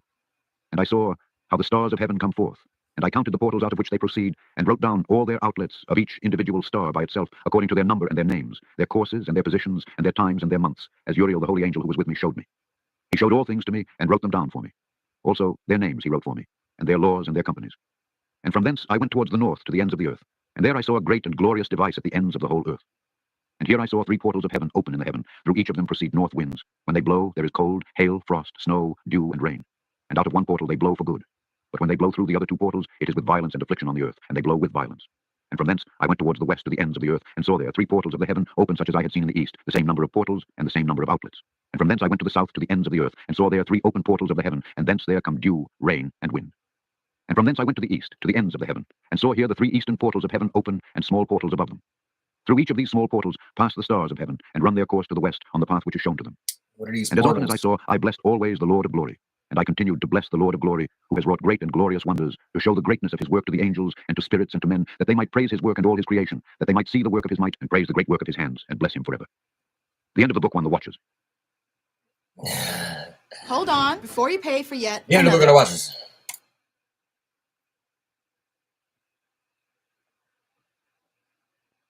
Now, I do understand that for some reason they keep building portals in Detroit.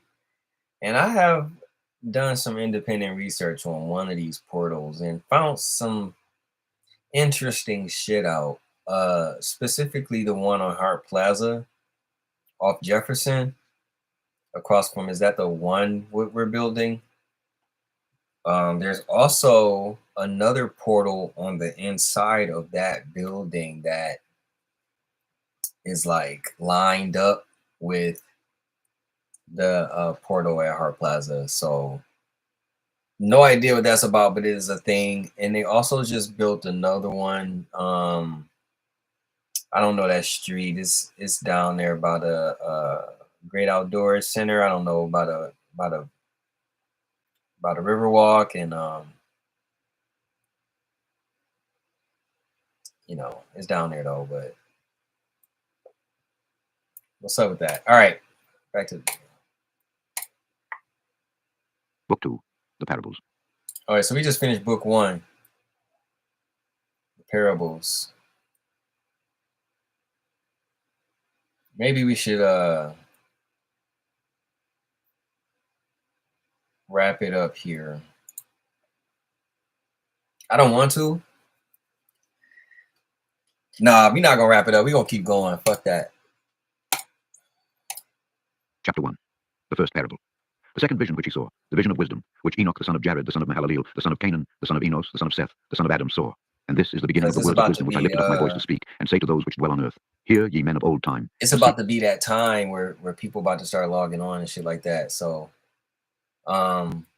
also, let's get it, man. It's only 6:30. Let's get it. Ye that come after, the words of the Holy One, which I will speak before the Lord of spirits. It were better to declare to the men of old times, but even from those that come after, we will not withhold the beginning of wisdom. The Watchers. Till the present day, such wisdom has never been given by the Lord of spirits, as I have received according to my insight, according to the good pleasure of the Lord of spirits, by whom the lot of eternal life has been given to me. Now 3 parables were imparted to me, and I lifted up my voice and recounted them to those that dwell on the earth. The first parable. When the congregation of the righteous shall appear, and sinners shall be judged for their sins, and shall be driven from the face of the earth. And when the righteous one shall appear before the eyes of the righteous, whose elect works hang upon the Lord of spirits, and light shall appear to the righteous, and the elect who dwell on the earth, where then will be the dwelling of the sinners, and where the resting place of those who have denied the Lord of spirits. It had been good for them if they had not been born. When the secrets of the righteous shall be revealed, and the sinners judged, and the godless driven from the presence of the righteous and elect. From that time, those that possess the earth shall no longer be powerful and exalted, and they shall not be able to behold the face of the holy. For the Lord of spirits has caused his light to appear on the face of the holy, righteous, and elect. Then shall the kings and the mighty perish, and be given into the hands of the righteous and holy. And thenceforward none shall seek for themselves mercy from the Lord of spirits, for their life is at an end. And it shall come to pass in those days that elect and holy children will descend from the high heaven, and their seed will become one with the children of men. All right, so wait, I just want to kind of like reflect on the chapter 1 about the Watchers and shit like that. Why do you think that those books were removed from the Bible? What do they contain that is not in the Bible? Obviously, that would be, I feel like, the reason that they were removed from the Bible. Because outside of that, I feel like this is written in a manner that would fit right into the Bible. I don't resonate with the term watchers. I don't get that. Whatever.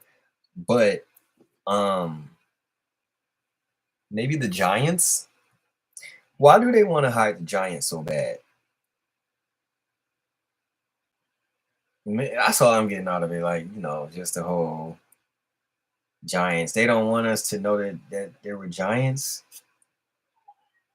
They don't want us to believe that nothing existed outside of us. It's insane. And we already broke down the gene splicing. So y'all, if y'all want to go back into the video, it's going to be a long video. We go into how the Anunnaki, they gene spliced humanity into existence. So we're going to keep moving. And in those days Enoch received books of zeal and wrath, and books of disquiet and expulsion. And mercy shall not be accorded to them, saith the Lord of spirits. And in those days a whirlwind carried me off from the earth, and set me down at the end of the heavens. And there I saw another vision, the dwelling places of the holy, and the resting places of the righteous. Here mine eyes saw their dwellings with his righteous angels, and their resting places with the holy. And they petitioned and interceded, and prayed for the children of men, and righteousness flowed before them as water, and mercy like dew upon the earth. Thus it is amongst them forever and ever. And in that place mine eyes saw the elect one of righteousness and of faith. And I saw his dwelling place under the wings of the Lord of spirits. And righteousness shall prevail in his days, and the righteous and elect shall be without number before him forever and ever. And all the righteous and elect before him shall be strong as fiery lights. And their mouth shall be full of blessing, and their lips extol the name of the Lord of spirits. And righteousness before him shall never fail. There I wished to dwell, and my spirit longed for that dwelling place. And there heretofore hath been my portion, for so has it been established concerning me before the Lord of spirits. In those days I praised and extolled the name of the Lord of spirits with blessings and praises, because he hath destined me for blessing and glory, according to the good pleasure of the Lord of spirits. For a long time my eyes regarded that place, and I blessed him and praised him, saying, Blessed is he, and may he be blessed from the beginning and forevermore. And before him there is no ceasing. He knows before the world was created what is forever, and what will be from generation unto generation. Those who sleep not bless thee. They stand before thy glory and bless, praise, and extol, saying, Holy, holy, holy is the Lord of spirits. He filleth the earth with spirits. And here my eyes saw all those who sleep not. They stand before him and bless and say, Blessed be thou, and blessed be the name of the Lord forever and ever. And my face was changed, for I could no longer behold. And after that I saw thousands of thousands, and 10,000 times 10,000. I saw a multitude beyond number and reckoning, who stood before the Lord of spirits. And on the four sides of the Lord of spirits I saw four presences, different from those that sleep not. And I learnt their names. For the angel that went with me made known to me their names, and showed me all the hidden things. And I heard the voices of those four presences as they uttered praises before the Lord of glory. The first voice blesses the Lord of spirits forever and ever. And the second voice I heard, blessing the elect one, and the elect ones who hang upon the Lord of spirits. And the third voice I heard, pray and intercede for those who dwell on the earth, and supplicate in the name of the Lord of spirits. And I heard the fourth voice fending off the Satans, and forbidding them to come before the Lord of spirits, to accuse them who dwell on the earth. After that I asked the angel of peace, who went with me, who showed me everything that is hidden. Who are these four presences which I have seen, and whose words I have heard and written down? And he said to me, Oh no, I was getting good. Kicking it with the angel of peace, man. All right. Watchers are meant to only watch us. I believe most of the fallen angels embody spirits in LA, Los Angeles. City of Los Angeles. Say there are no coincidences. That's easy to cast off as a coincidence, because LA is fucked up. But you see how those wildfires kind of just ravaged through those lost souls' homes. So maybe you got a point there. The merciful and long-suffering, and the second, who is set over all the diseases and all the wounds of the children of men, is Raphael. And the third, who is set over all the powers, is Gabriel. And the fourth, who is set over the repentance unto hope of those who inherit eternal life, is named Phanuel. And these are the four angels of the Lord of spirits, and the four voices I heard. All right. Lord of spirits.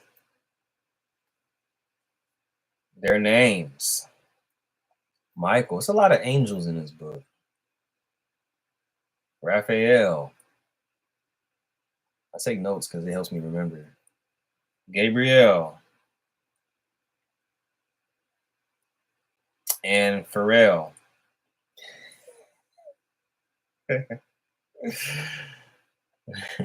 right. In those days.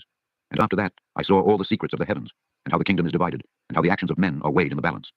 And there I saw the mansions of the elect, and the mansions of the holy. And mine eyes saw there all the sinners being driven from thence which deny the name of the Lord of spirits, and being dragged off. And they could not abide because of the punishment which proceeds from the Lord of spirits. And there mine eyes saw the secrets of the lightning, and of the thunder, and the secrets of the winds, how they are divided, to blow over the earth, and the secrets of the clouds and dew. And these I saw from whence they proceed in that place, and from whence they saturate the dusty earth. And there I saw closed chambers, out of which the winds are divided, the chamber of the hail and winds, the chamber of the mist, and of the clouds. And the cloud thereof hovers over the earth from the beginning of the world. And I saw the chambers of the sun and moon, whence they proceed, and whither they come again, and their glorious return, and how one is superior to the other, and their stately orbit, and how they do not leave their orbit, and they add nothing to their orbit, and they take nothing from it, and they keep faith with each other, in accordance with the oath by which they are bound together. And first the sun goes forth, and traverses his path according to the commandment of the Lord of spirits, and mighty is his name for ever and ever. And after that I saw the hidden and the visible path of the moon, and she accomplishes the course of her path in that place by day and by night, the one holding a position opposite to the other before the Lord of spirits. And they give thanks and praise, and rest not. For unto them is their thanksgiving rest. For the sun changes oft for a blessing or a curse, and the course of the path of the moon is light to the righteous and darkness to the sinners in the name of the Lord. Who made a separation between the light and the darkness, and divided the spirits of men, and strengthened the spirits of the righteous in the name of his righteousness. For no angel hinders, and no power is able to hinder, for he appoints a judge for them all, and he judges them all before him. Wisdom found no place where she might dwell. Then a dwelling place was assigned her in the heavens. Wisdom went forth to make her dwelling among the children of men, and found no dwelling place. Wisdom returned to her place and took her seat among the angels. And unrighteousness went forth from her chambers, whom she sought not, she found and dwelt with them, as rain in a desert, and dew. And you heard that new saying that all the internet, the black women on the internet is saying, wisdom is chasing you, but you are faster. I don't know if that's some African shit, but it kind of reminds me of this. Wisdom went forth to make dwelling amongst men, but it found none. It's like the most eloquent way to say these niggas is stupid. On a thirsty land. And I saw other lightnings and the stars of heaven, and I saw how he called them all by their names, and they hearkened unto him. And I saw how they are weighed in a righteous balance according to their proportions of light, the width of their spaces, and the day of their appearing, and how their revolution produces lightning, and their revolution according to the number of the angels, and they keep faith with each other. And I asked the angel who went with me, who showed me what was hidden, what are these? And he said to me, the Lord of spirits hath showed thee their parabolic meaning. These are the names of the holy who dwell on the earth, and believe in the name of the Lord of spirits forever and ever. Also another phenomenon I saw in regard to the lightnings, how some of the stars arise and become lightnings, and cannot part with their new form. Chapter 2. The second parable. And this is the second parable concerning those who deny the name of the dwelling of the holy ones and the Lord of spirits. And into the heaven they shall not ascend, and on the earth they shall not come. Like the video, please. Such shall be the lot of the sinners who have denied the name of the Lord of spirits, who are thus preserved for the day of suffering and tribulation. See, just like on that day, mine elect, one shall sit on the throne of glory, and shall try their works, and their places of rest shall be innumerable. And their souls shall grow strong within them when they see mine elect ones, and those who have called upon my glorious name. Then will I cause mine elect one to dwell among them. And I will transform the heaven, and make it an eternal blessing and light, and I will transform the earth, and make it a blessing. And I will cause mine elect ones to dwell upon it. But the sinners and evildoers shall not set foot thereon. For I have provided and satisfied with peace my righteous ones, and have caused them to dwell before me. But for the sinners there is judgment impending with me, so that I shall destroy them from the face of the earth. And there I saw one who had a head of days, and his head was white like wool, and with him was another being whose countenance had the appearance of a man, and his face was full of graciousness, like one of the holy angels. And I asked the angel who went with me and showed me all the hidden things concerning that son of man, who he was, and whence he was, and why he went with the head of days. And he answered and said unto me, Can you please just hear me out? No, all work, man. Okay, this second book is not as resonant with the lost tablets of Sumeria, or like Anunnaki tablets. This is like about the creation of the universe, like the Big Bang, if you will. Kind of interesting. So you can focus on what really matters. This is the Son of Man who hath righteousness, with whom dwelleth righteousness, and who reveals all the treasures of that which is hidden. Because the Lord of spirits hath chosen him, and whose lot hath preeminence before the Lord of spirits in uprightness forever. And this Son of Man whom thou hast seen shall raise up the kings and the mighty from their seats, and shall loosen the reins of the strong, and break the teeth of the sinners. Because they do not extol and praise him, nor humbly acknowledge whence the kingdom was bestowed upon them. And he shall put down the countenance of the strong, and shall fill them with shame. Darkness shall be their dwelling, and worms shall be their bed. They shall have no hope of rising from their beds, because they do not extol the name of the Lord of spirits. These are they who judge the stars of heaven, tread upon the earth, and dwell upon it. All their deeds manifest unrighteousness, and their power rests upon their riches. Their faith is in the gods which they have made with their hands, and they deny the name of the Lord of spirits. They persecute the houses of his congregations, and the faithful who hang upon the name of the Lord of spirits. And in those days shall have ascended the prayer of the righteous and the blood of the righteous from the earth before the Lord of spirits. In those days the holy ones who dwell above in the heavens shall unite with one voice and supplicate and pray and praise, give thanks and bless the name of the Lord of spirits on behalf of the blood of the righteous which has been shed. If you're in the video, please like it.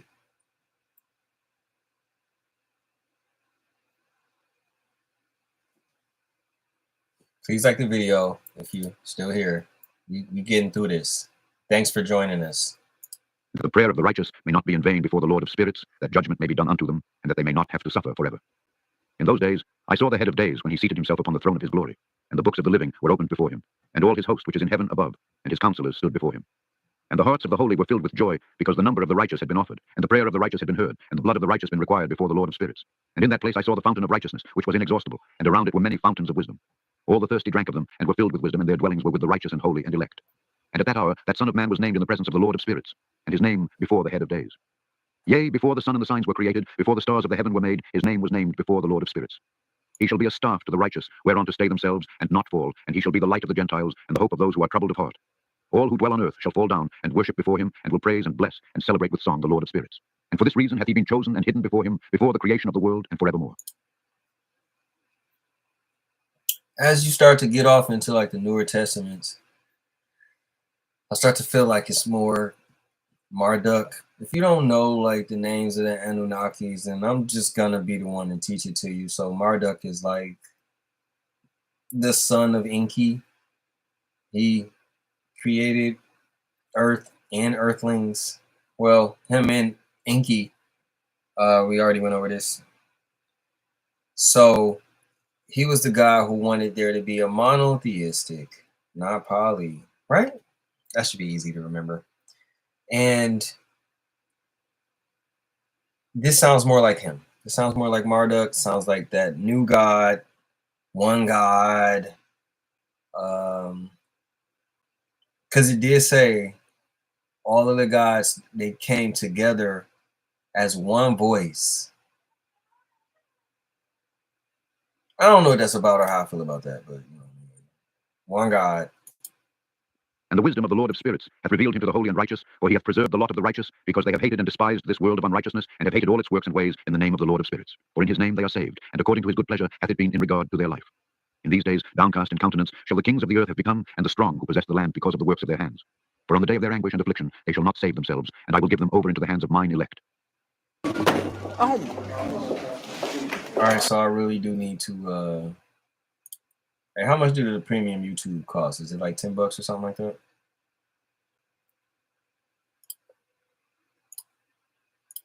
As straw in the fire, so shall they burn before the face of the holy. As lead in the water shall they sink before the face of the righteous, and no trace of them shall any more be found. And on the day of their affliction there shall be rest on the earth, and before them they shall fall and not rise again. There shall be no one to take them with his hands and raise them, for they have denied the Lord of spirits and his anointed one. The name of the Lord of spirits be blessed. For wisdom is poured out like water, and glory faileth not before him forevermore. It's $14. For he is mighty in all the secrets of righteousness and unrighteousness, shall disappear as a shadow and have no continuance. Because the elect one standeth before the Lord of spirits, and his glory is forever and ever, and his might unto all generations. And in him dwells the spirit of wisdom, and the spirit which gives insight, and the spirit of understanding and of might, and the spirit of those who have fallen asleep in righteousness. And he shall judge the secret things, and none shall be able to utter a lying word before him, for he is the elect one before the Lord of spirits, according to his good pleasure. In those days a change shall take place for the holy and elect, and the light of days shall abide upon them, and glory and honor shall turn to the holy, on the day of affliction, on which evil shall have been treasured up against the sinners. And the righteous shall be victorious in the name of the Lord of spirits, and he will cause the others to witness that they may repent and forego the works of their hands. They shall have no honor through the name of the Lord of spirits, yet through his name shall they be saved. And the Lord of spirits will have compassion on them, for his compassion is great. The Lord of spirits hath given him. All right, so it basically said the Lord of compassion. When they say stuff like that, like the God of this and the Lord of that, they're referring to a different being or a different entity or spirit, like completely. You know, I'm not a preacher or a reverend or any of that, but I do feel comfortable in saying that there's more than one God. I don't know why. I mean, there is a higher power, and gods are really kind of like, astrotheological beings like Saturn represented as a planet, planets represented as beings. I mean, like Jupiter being represented as a person or a god. Jupiter being his own god, like the god of expansion or shit like that. So, but then there's a higher power that governs all of these lowercase g's. And he is righteous also in his judgment, and in the presence of his glory unrighteousness also shall not maintain itself. At his judgment the unrepentant shall perish before him, and from henceforth I will have no mercy on them, saith the Lord of spirits. In those days shall the earth also give back that which has been entrusted to it. Sheol also shall give back that which it has received, and hell shall give back that which it owes. For in those days the elect one shall arise, and he shall choose the righteous and holy from among them. For the day has drawn nigh that they should be saved. And the elect one shall in those days sit on my throne, and his mouth shall pour forth all the secrets of wisdom and counsel, for the Lord of spirits hath given to him, and hath glorified him. Who is the elect one? Does anybody know? Who is the elect one? In those days shall the mountains leap like rams, and the hills also shall skip like lambs satisfied with milk, and the faces of the angels in heaven shall be lighted up with joy. And the earth shall rejoice, and the righteous shall dwell upon it, and the elect shall walk thereon. And after those days in that place where I had seen all the visions of that which is hidden, for I had been carried off in a whirlwind, and they had borne me towards the west. There mine eyes saw all the secret things of heaven that shall be, a mountain of iron, and a mountain of copper, and a mountain of silver, and a mountain of gold, and a mountain of soft metal, and a mountain of lead. And I asked the angel who went with me, saying, What things are these which I have seen in secret? And he said unto me, All these things which thou hast seen shall serve the dominion of his anointed, that he may be potent and mighty on the earth. And that angel of peace answered, saying unto me, Wait a little, and there shall be revealed unto thee all the secret things which surround the Lord of spirits. And these mountains which thine eyes have seen, the mountain of iron, and the mountain of copper, and the mountain of silver, and the mountain of gold, and the mountain of soft metal, and the mountain of lead. All these shall be in the presence of the elect one as wax before the fire, and like the water which streams down from above, and they shall become powerless before his feet. And it shall come to pass in those days that none shall be saved either by gold or by silver, and none be able to escape. And there shall be no iron for war, nor shall one clothe oneself with a breastplate. Bronze shall be of no service, and tin shall not be esteemed, and lead shall not be desired. And all these things shall be destroyed from the surface of the earth. And I looked, and turned to another part of the earth, and saw there a deep valley with burning fire. And they brought the kings and the mighty, and began to cast them into this deep valley. And there mine eyes saw how they made these their instruments, iron chains of immeasurable weight. And I asked the angel of peace who went with me, saying, For whom are these chains being prepared? And he said unto me, These are being prepared for the hosts of Azazel, so that they may take them and cast them into the abyss of complete condemnation, and they shall cover their jaws with rough stones, as the Lord of spirits commanded. And Michael and Gabriel and Raphael and Phanuel shall take hold of them on that great day. And They kind of sound like the Ninja Turtles. Michelangelo, Raphael. I don't know, it's 4 of them. Cast them on that day into the burning furnace, that the Lord of spirits may take vengeance on them for their unrighteousness in becoming subject to Satan, and leading astray those who dwell on the earth. Of all the works of their ungodliness which they have ungodly committed, and of all the hard things which ungodly sinners have spoken against him. God damn, hold on. All these shall be. Sorry. But we back. So it looks like my man's Enoch is going on a world tour of like the spiritual realm. That's insane. Kind of reminiscent of Dante's Inferno. I think he referring to God, God of the heavens. There are certain people born with the God gene, like Queen Elizabeth, but this is the demon seed, not the good one. Gene splicing. Gene splicing. Fire, and like the water which streams down from above, and they shall become powerless before his feet. And it shall come to pass in those days that none shall be saved either by gold or by silver, and none be able to escape. And there shall be no iron for war, nor shall one clothe oneself with a breastplate. Bronze shall be of no service, so that they may take them and cast them into the abyss of complete condemnation, and they shall cover their jaws with rough stones, as the Lord of spirits commanded. And Michael and Gabriel and Raphael and Phanuel shall take hold of them on that great day, and cast them on that day into the burning furnace, that the Lord of spirits may take vengeance on them for their unrighteousness in becoming subject to Satan, and leading astray those who dwell on the earth. And in those days shall punishment come from the Lord of spirits, and he will open all the chambers of waters which are above the heavens, and of the fountains which are beneath the earth. And all the waters shall be joined with the waters. That which is above the heavens is... Are we talking about the great flood again? The masculine, and the water which is beneath the earth is the feminine. And they shall destroy all who dwell...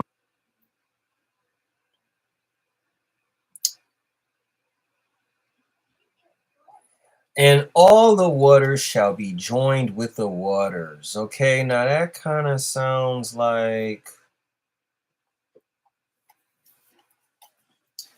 the beginning of the Enuma Elish, when it says there were 2 waters and then they split. Okay. That which is above the heavens. Now check this out, y'all. Like, stop playing. Please. Please pay close attention to this. All the waters shall be joined with the waters. That implies that the waters are separate. That which is above the heavens, that water which is above the heavens, is masculine. Now remember how we were talking about the firmament, and I was saying that pretty much there's a dome, there's a like a globe, a snow globe, if you will. I think that we're in a snow globe, and on the outside of this snow globe, or the firmament, if you will, there's just water. And this is proof. Water above the heavens is masculine, and the water beneath us, which we also addressed, is kind of like the portals. Maybe those are the portals that they're talking about, because you know, the ocean and the water, this is the new outer space. This is where the aliens, or the demons, if you will, move in and out of the space. This is the entryway to space, if you will. And firmament and feminine kind of sound alike as well. Water beneath the earth is the feminine. All right. I just think that that's very interesting. This is so much proof of, and this concept of I'm trying to draw it for you. So it's just like, it's as simple as this here. See what I'm saying? Like, this is a dome, and it's also kind of supports the flat earth theory, because there is an edge, and it's not round. The only thing that's round is the entire dome. Like the globe, I don't believe is like a complete surface area. This is why we can't. That little thing is a tree, just to show you, like, they want us to believe that people in China are just upside down right now. Also, one way that you know that we are in a globe, or a dome, if you will, is because you know how when you're like in a car and you're driving fast, or better example, you're in an airplane and you're moving fast and you don't feel that. Okay, 710, I got you. We're gonna get through this, but you don't feel that though. If you're in this video, please like it. That's all I ask. Thank you. And it's the same way. We're on Earth. We're supposedly traveling at 10,000 miles per hour, or revolving, rotating at 1,000 miles per hour, but we don't feel that shit. It's because we are inside of a fucking dome that is traveling at that speed. All right, let us continue. On the earth, and those who dwell under the ends of the heaven. And when they have recognized their unrighteousness which they have wrought on the earth, then by these shall they perish. And after that, the head of days repented and said, in vain have I destroyed all who dwell on the earth. Hold on, I kind of want to take a note of that shit. That was very deep. Let's go back, and I want to take a note of that.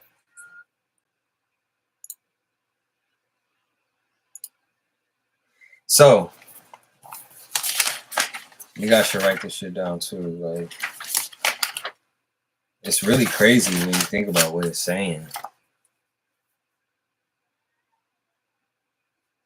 I want to thank my moderator, my friend Kristen, for joining me for all these hours. She said that the water above is also the water below. The water above is masculine, and the water below is feminine. And let's keep it going. That was very deep. Thank you for that. Oh, sorry. I destroyed all who dwell on the earth. And he sware by his great name, henceforth I will not do so to all who dwell on the earth. And I will set a sign in the heaven, and this shall be a pledge of good faith between me and them forever. So long as heaven is above the earth, and this is in accordance with my command. When I have desired to take hold of them by the hand of the angels on the day of tribulation and pain, because of this I will cause my chastisement and my wrath to abide upon them. Saith God the Lord of spirits, ye mighty kings who dwell on the earth, ye shall have to behold mine elect one.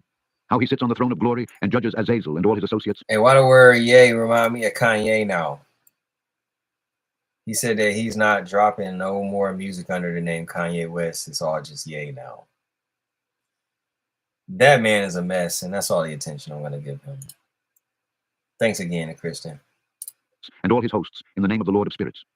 And I saw there the hosts of the angels of punishment going, and they held scourges and chains of iron and bronze. And I asked the angel of peace, who went with me, saying, to whom are these who hold the scourges going? And he said unto me, to their elect and beloved ones, that they may be cast into the chasm of the abyss of the valley. And then that valley shall be filled with their elect and beloved, and the days of their lives shall be at an end, and the days of their leading astray shall not thenceforward be reckoned. And in those days the angels shall return and hurl themselves to the east upon the Parthians and Medes. They shall stir up the kings, so that a spirit of unrest shall come upon them, and they shall rouse them from their thrones, that they may break forth as lions from their lairs and as hungry wolves among their flocks. And they shall go up and tread under foot the land of his elect ones. But the city of the righteous shall be a hindrance to their horses. And they shall begin to fight among themselves, and their right hand shall be strong against themselves. And a man shall not know his brother, nor a son, his father, or his mother, till there be no number of the corpses through their slaughter, and their punishment be not in vain. In those days Sheol shall open its jaws, and they shall be swallowed up therein. Their destruction shall be at an end. Sheol shall devour the sinners in the presence of the elect. And it came to pass after this, that I saw another host of wagons, and men riding thereon, and coming on the winds from the east, and from the west to the south. And the noise of their wagons was heard. And when this turmoil took place, the holy ones from heaven remarked it, and the pillars of the earth were moved from their place, and the sound thereof was heard from the one end of heaven to the other in one day. And they shall all fall down and worship the Lord of spirits. And this is the end of the second parable. Chapter 3, the third parable. And I began to speak the third parable concerning the righteous and elect. Blessed are ye, ye righteous and elect, for glorious shall be your lot. And the righteous shall be in the light of the sun, and the elect in the light of eternal life. The days of their life shall be unending, and the days of the holy without number. And they shall seek the light, and find righteousness with the Lord of spirits. There shall be peace to the righteous in the name of the eternal Lord. And after this, it shall be said to the holy in heaven, that they should seek out the secrets of righteousness, the heritage of faith. For it has become bright as the sun upon earth, and the darkness is past. And there shall be a light that never ends, and to a limit of days they shall not come. For the darkness shall first have been destroyed, and the light of uprightness established forever before the Lord of spirits. In those days mine eyes saw the secrets of the lightnings, and of the lights, and the judgments they execute, and they lighten for a blessing or a curse, as the Lord of spirits willeth. And there I saw the secrets of the thunder, and how when it resounds above in the heaven, the sound thereof is heard. And he caused me to see the judgments executed on the earth, whether they be for well-being and blessing, or for a curse, according to the word of the Lord of spirits. And after that, all the secrets of the lights and lightnings were shown to me, and they lighten for blessing and for satisfying. In the year 500, in the 7th month, on the 14th day of the month, in the life of Enoch. In that parable, I saw how a mighty quaking made the heaven of heavens to quake, and the host of the Most High, and the angels, 1,000 thousands and 10,000 times 10,000, were disquieted with a great disquiet. And the head of days sat on the throne of his glory, and the angels and the righteous stood around him. And a great trembling seized me, and fear took hold of me, and my loins gave way, and dissolved were my reins, and I fell upon my face. And Michael sent another angel from among the holy ones, and he raised me up. And when he had raised me up, my spirit returned. For I had not been able to endure the look of this host, and the commotion, and the quaking of the heaven. And Michael said unto me, Why art thou disquieted with such a vision? Until this day lasted the day of his mercy. And he hath been merciful and long, suffering towards those who dwell on the earth. And when the day, and the power, and the punishment, and the judgment come, which the Lord of spirits hath prepared for those who worship not the righteous law, and for those who deny the righteous judgment, and for those who take his name in vain, that day is prepared for the elect a covenant, but for sinners an inquisition. The meek shall inherit the earth, y'all. The fruit from the tree of wisdom and good and evil and all that, that fruit was reserved for the meek. All right, and not the meek mill, not that nigga.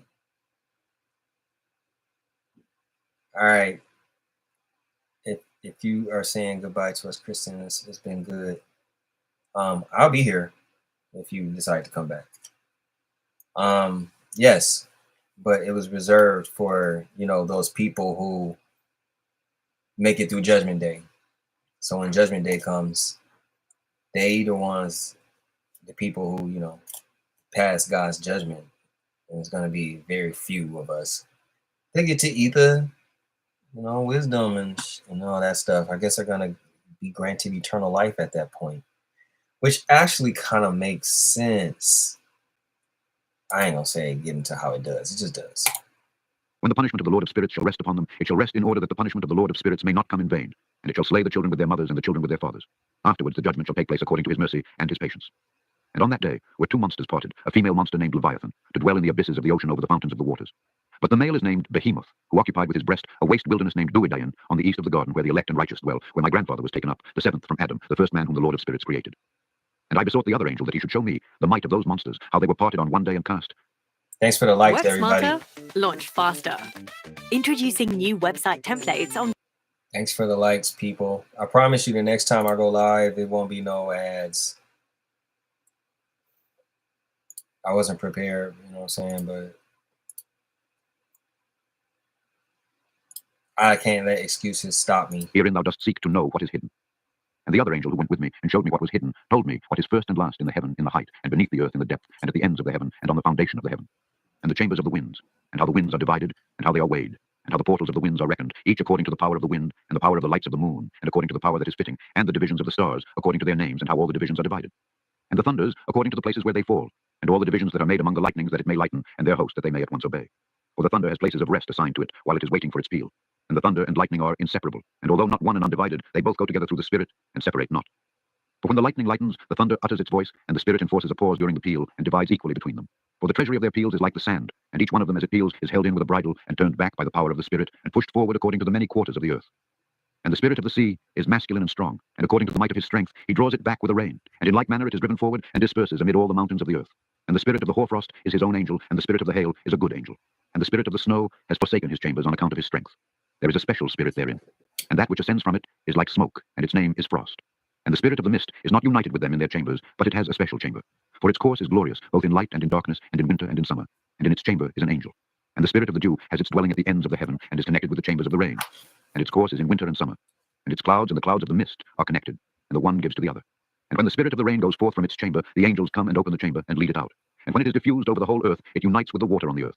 And whensoever it unites with the water on the earth, for the waters are for those who dwell on the earth. For they are nourishment for the earth from the Most High who is in heaven. Therefore there is a measure for the rain, and the angels take it in charge. And these things I saw towards the garden of the righteous. And the angel of peace who was with me said to me, These two monsters, prepared conformably to the greatness of God, shall feed. And I saw in those days how long cords were given to those angels, and they took to themselves wings and flew, and they went towards the north. And I asked the angel, saying unto him, Why have those angels taken these cords and gone off? And he said unto me, They have gone to measure. And the angel who went with me said unto me, These shall bring the measures of the righteous, and the ropes of the righteous to the righteous, that they may stay themselves on the name of the Lord of spirits forever and ever. The elect shall begin to dwell with the elect. And those are the measures which shall be given to faith, and which shall strengthen righteousness. And these measures shall reveal all the secrets of the depths of the earth, and those who have been destroyed by the desert, and those who have been devoured by the beasts, and those who have been devoured by the fish of the sea, that they may return and stay themselves on the day of the elect one. For none shall be destroyed before the Lord of spirits, and none can be destroyed. And all who dwell above in the heaven received a command and power, and one voice and one light like unto fire. And that one with their first words they blessed and extolled and lauded with wisdom. And they were wise in utterance, and in the spirit of life. And the Lord of spirits placed the elect one on the throne of glory. And he shall judge all the works of the holy above in the heaven, and in the balance shall their deeds be weighed. And thus the Lord commanded the kings and the mighty and the exalted, and those who dwell on the earth, and said, Open your eyes and lift up your horns if ye are able to recognize the elect one. And the Lord of spirits seated him on the throne of his glory, and the spirit of righteousness was poured out upon him. And the word of his mouth slays all the sinners, and all the unrighteous are destroyed from before his face. And there shall stand up in that day all the kings and the mighty, and the exalted, and those who hold the earth, and they shall see and recognize how he sits on the throne of his glory. And righteousness is judged before him, and no lying word is spoken before him. Then shall pain come upon them, as on a woman in travail when her child enters the mouth of the womb, and she has pain in bringing forth. And one portion of them shall look on the other, and they shall be terrified, and they shall be downcast of countenance, and pain shall seize them when they see that Son of Man sitting on the throne of his glory. And the kings and the mighty, and all who possess the earth, shall bless and glorify and extol him who rules over all, who was hidden. For from the beginning the Son of Man was hidden, and the Most High preserved him in the presence of his might, and revealed him to the elect. And the congregation of the elect and holy shall be sown, and all the elect shall stand before him on that day. And all the kings and the mighty and the exalted, and those who rule the earth, shall fall down before him on their faces, and worship and set their hope upon that Son of Man, and petition him, and supplicate for mercy at his. Does anybody know who this elect one is? Is this supposed to be like the Savior? Is this supposed to be like Jesus or something? I'm just, asking questions.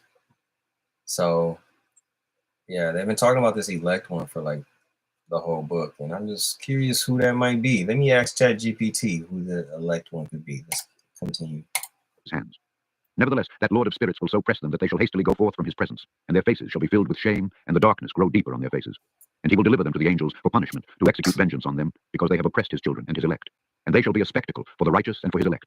They shall rejoice over them, because the wrath of the Lord of spirits resteth upon them, and his sword is drunk with their blood. And the righteous and elect shall be saved on that day, and they shall never thenceforward see the face of the sinners and unrighteous. And the Lord of spirits will abide over them, And with that Son of Man shall they eat and lie down and rise up forever and ever. And the righteous and elect shall have risen from the earth, and ceased to be of downcast countenance. And they shall have been clothed with garments of glory, and these shall be the garments of life from the Lord of spirits.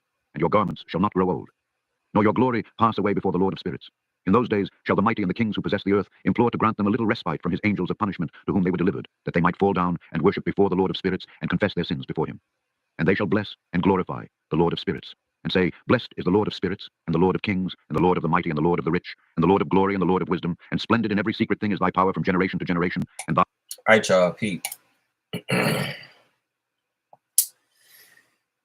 Blessed is the Lord of the spirits, the Lord of the kings, the Lord of the mighty, the Lord of the rich, the Lord of the glory, the Lord of the wisdom. That's 6 lords, y'all. I mean, that's just 6. If we looking at, you know what I'm saying, Greek mythology, you'll know it's like hundreds of these motherfuckers, probably more than that. Polygods, okay? Polytheistic is what I'm talking about. Now, I got some replies from ChatGPT about the elect one. I love ChatGPT. I don't feel like it's making us dumber. I absolutely feel like it's making us smarter, all right? Because it's giving us more confidence in being in our arguments. You know, we can substantiate that with facts off the top. So here we go. In the book of Enoch, the elect one, also called the chosen one or the anointed one, is a messianic figure who is exalted by the Ancient of Days, the Most High. He sits on the throne of glory. He judges the kings and the mighty of the earth, destroys the wicked, shepherd of righteousness, reveals the hidden truths, yada, yada, yada. All right. And the elect one will sit on the throne. All right. He sees the Son of Man. And he will sit with God. Now, different religions view this elect one as you know, that's very controversial, actually, who is the elect one. And traditional Christian interpretation of the elect one would be Jesus Christ, obviously, as a Messiah. In Ethiopia, it's a divine agent. It's not necessarily Jesus Christ. In Gnostic or esoteric readings, it's just, you know, a cosmic divine archetype, some sort of enlightened leader, not necessarily Jesus Christ. In Anunnaki adjacent theories, some interpret the elect one as a genetically engineered or divinely appointed human hybrid. So I guess it's like the Christ, if you will. All right. Thy glory forever and ever. Deep are all thy secrets and innumerable, and thy righteousness is beyond reckoning. We have now learned that we should glorify and bless the Lord of kings and him who is king over all kings. And they shall say, Would that we had rest to glorify and give thanks and confess our faith before his glory. And now we long for a little rest, but find it not. We follow hard upon and obtain not, and light has vanished from before us, and darkness is our dwelling place forever and ever. For we have not believed before him, nor glorified the name of the Lord of spirits, but our hope was in the scepter of our kingdom and in our own glory. And in the day of our suffering and tribulation, he saves us not. You think you're fast, but you're really slow as a snail on vacation. We find no respite for confession that our Lord is true in all his works, and in his judgments and his justice, and his judgments have no respect of persons. And we pass away from before his face on account of our works, and all our sins are reckoned up in righteousness. Now they shall say unto themselves, Our souls are full of unrighteous gain, but it does not prevent us from descending from the midst thereof into the burden of Sheol. And after that their faces shall be filled with darkness and shame before that Son of Man, and they shall be driven from his presence, and the sword shall abide before his face in their midst. I'm going to speed it up. Thus spake the Lord of spirits. This is the ordinance and judgment with respect to the mighty, and the kings, and the exalted, and those who possess the earth before the Lord of spirits. And other forms I saw hidden in that place. I heard the voice of the angels saying, These are the angels who descended to the earth, and revealed what was hidden to the children of men, and seduced the children of men into committing sin. The end of the book 2. That's as fast as it gets right here. Book 3, the book of Noah. 3. Chapter 1, birth of Noah. And after some days my son Methuselah took a wife for his son Lamech, and she became pregnant by him and bore a son. And his body was white as snow, and red as the blooming of a rose, and the hair of his head and his long locks were white as wool, and his eyes beautiful. And when he opened his eyes, he lighted up the whole house like the sun, and the whole house was very bright. And thereupon he arose in the hands of the midwife, opened his mouth, and conversed with the Lord of righteousness. And his father Lamech was afraid of him, and fled, and came to his father Methuselah. And he said unto him, Oh, I have begotten a strange wait. him, and bore a son. And his body was white as snow, and red as the blooming of a... So his body was white as snow. That kind of... That ties in with some Anunnaki shit, because let me see, book 3, book of Noah. Noah was albino. White as snow. Is that Ninhursag? Is that the Noah from the Inu Elish? Nah. I'm gonna find where in one of these ancient tablets it describes Noah as being albino.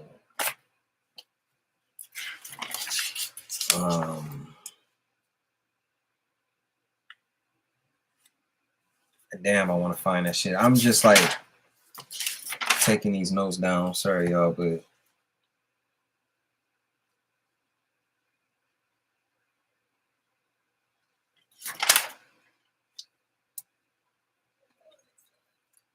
all right. Yeah, Zeosudra. I believe Zeosudra was Noah. Not mistaken. Rose, and the hair of his head and his long locks were white as wool, and his eyes beautiful. And when he opened his eyes, he lighted up the whole house like the sun, and the whole house was very bright. And thereupon he arose in the hands of the midwife, opened his mouth, and conversed with the Lord of righteousness.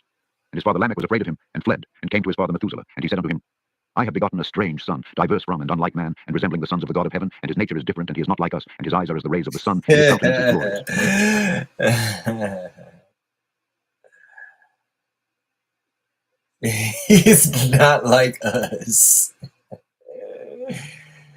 He's not like us. That's so funny. And it seems to me that he has not sprung from me, but from the angels. And I fear that in his days a wonder may be wrought on the earth. And now, my father, I am here to petition thee and implore thee that thou mayest go to Enoch our father, and learn from him the truth, for his dwelling place is amongst the angels.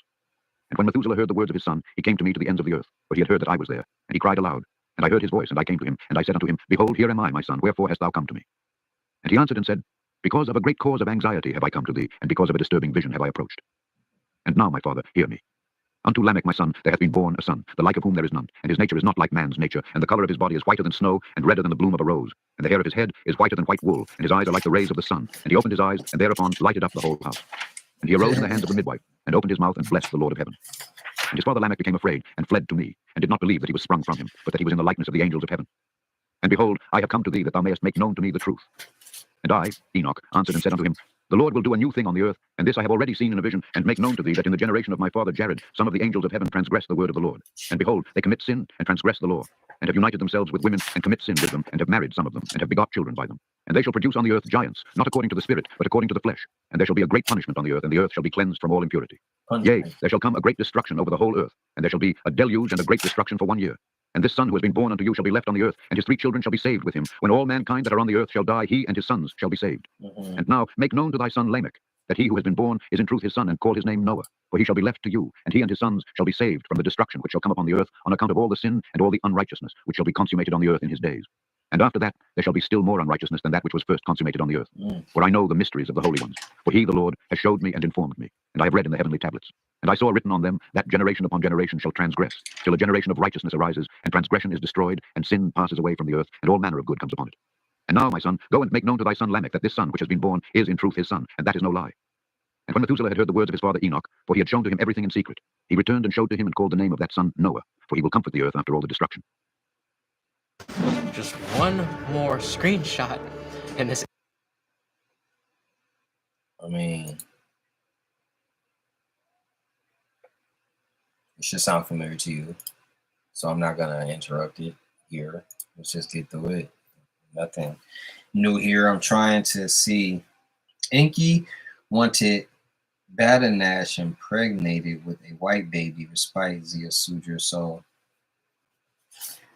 I'm just trying to see which character from these Sumerian tablets was albino. I can't figure it out right now. Let's continue. Sorry. And its destruction was nigh. And he arose from thence and went to the ends of the earth, and cried aloud to his grandfather Enoch. Noah said 3 times with an embittered voice, Hear me, hear me, hear me. And I said unto him, Tell me what it is that is falling out on the earth, that the earth is in such evil plight and shaken, lest perchance I shall perish with it. And thereupon there was a great commotion on the earth, and a voice was heard from heaven, and I fell on my face. And Enoch my grandfather came and stood by me, and said unto me, Why hast thou cried unto me with a bitter cry and weeping? A command has gone forth from the presence of the Lord concerning those who dwell on the earth, that their ruin is accomplished, because they have learnt all the secrets of the angels, and all the violence of the Satans, and all their powers, the most secret ones. Ooh! Heavy, heavy right there.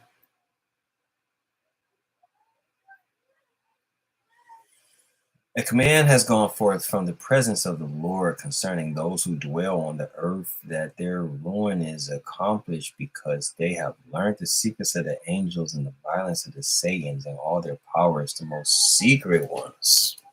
Damn. So this is what happens when we learn too much. Because are humans inherently evil?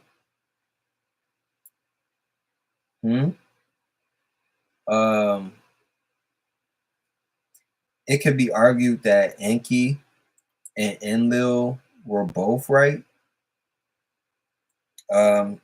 Humans are not the most perfect product. You know what I mean? Like, we have an abundance of shortcomings.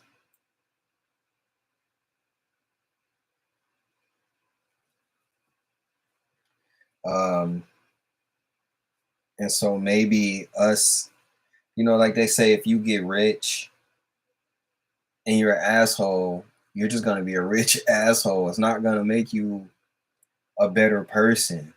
I don't know. Maybe that's just, I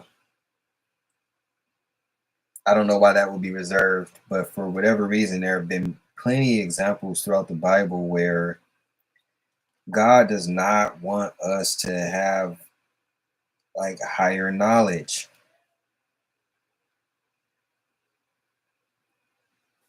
And could it be because we are destructive? Are we destructive?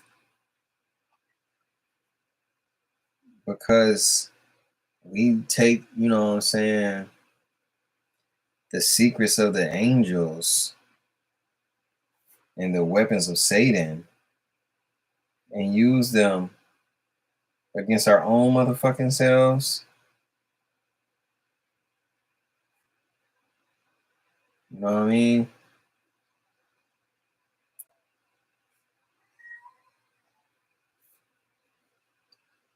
It's fucking crazy. Can humans be trusted? And all the power of those who practice sorcery, and the power of witchcraft, and the power of those who make molten images. For the whole earth, and how silver is produced from the dust of the earth, and how soft metal originates in the earth. For lead and tin are not produced from the earth like the first. It is a fountain that produces them, and an angel stands therein, and that angel is preeminent. And after that, my grandfather Enoch took hold of me by my hand, and raised me up, and said unto me, Go, for I have asked the Lord of spirits as touching this commotion on the earth. And he said unto me, Because of their unrighteousness, their judgment has been determined upon, and shall not be withheld by me forever. Because of the sorceries which they have searched out and learnt, the earth and those who dwell upon it shall be destroyed. And these, they have no place of repentance forever, because they have shown them what was hidden, and they are the damned. But as for thee, my son, the Lord of spirits knows that thou art pure and guiltless of this reproach concerning the secrets. And he has destined thy name to be among the holy, and will preserve thee amongst those who dwell on the earth. And has destined thy righteous seed both for kingship and for great honors. And from thy seed shall proceed a fountain of the righteous and holy without number forever. And after that, he showed me the angels of punishment who are prepared to come and let loose all the powers of the waters which are beneath in the earth, in order to bring judgment and destruction on all who dwell on the earth. And the Lord of spirits gave commandment to the angels who were going forth that they should not cause the waters to rise. Should I switch to Monday CR? So book 1 was about the Watchers. And them giving all of this information to Enoch.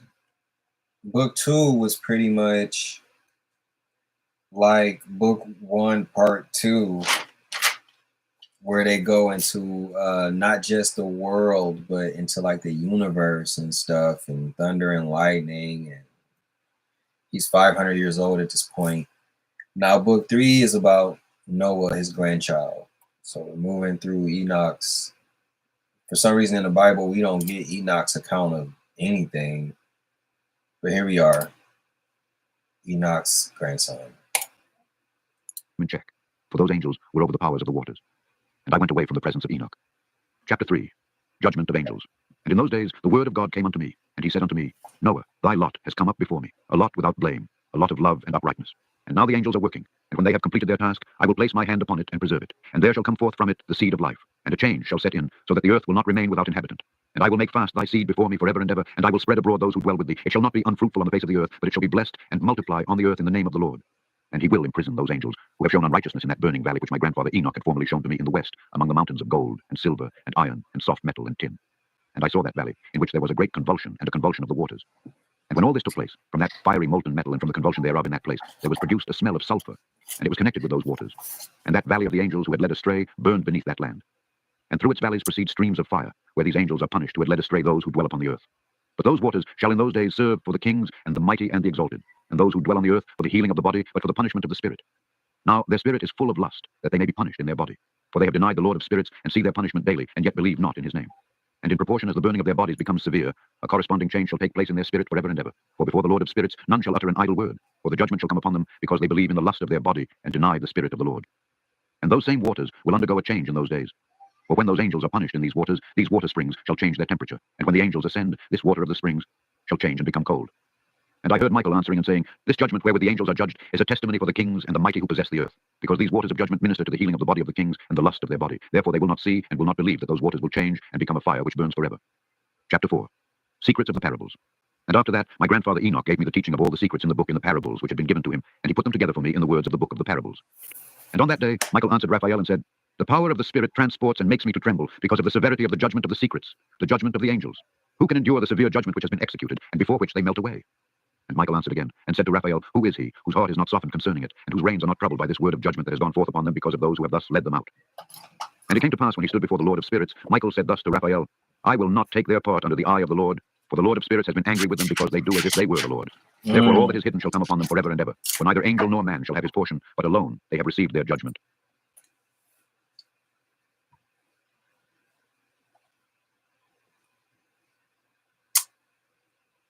I will not take their part under the eye of the Lord, for the Lord of spirits has been angry with them because they do as if they were the Lord.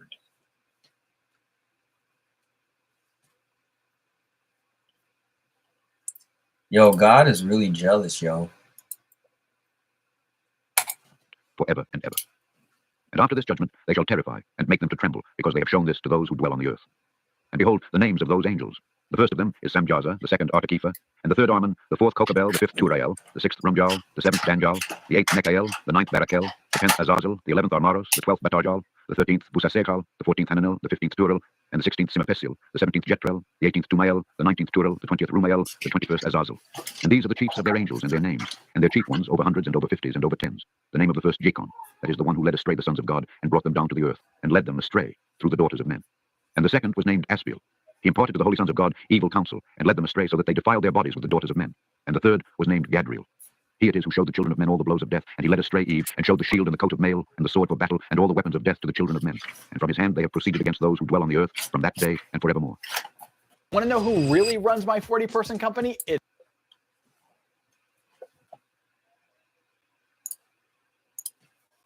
And the fourth was named Benammu. He taught the children of men the bitter and the sweet, and he taught them all the secrets of their wisdom. And he instructed mankind in writing with ink and paper, and thereby many sinned from eternity to eternity, and until this day. For men were not created for such a purpose, to give confirmation to their good faith with pen and ink. For men were created exactly like the angels, to the intent that they should continue pure and righteous. And death, which destroys everything, could not have taken hold of them. But through this, their knowledge, they are perishing, and through this power it is consuming men.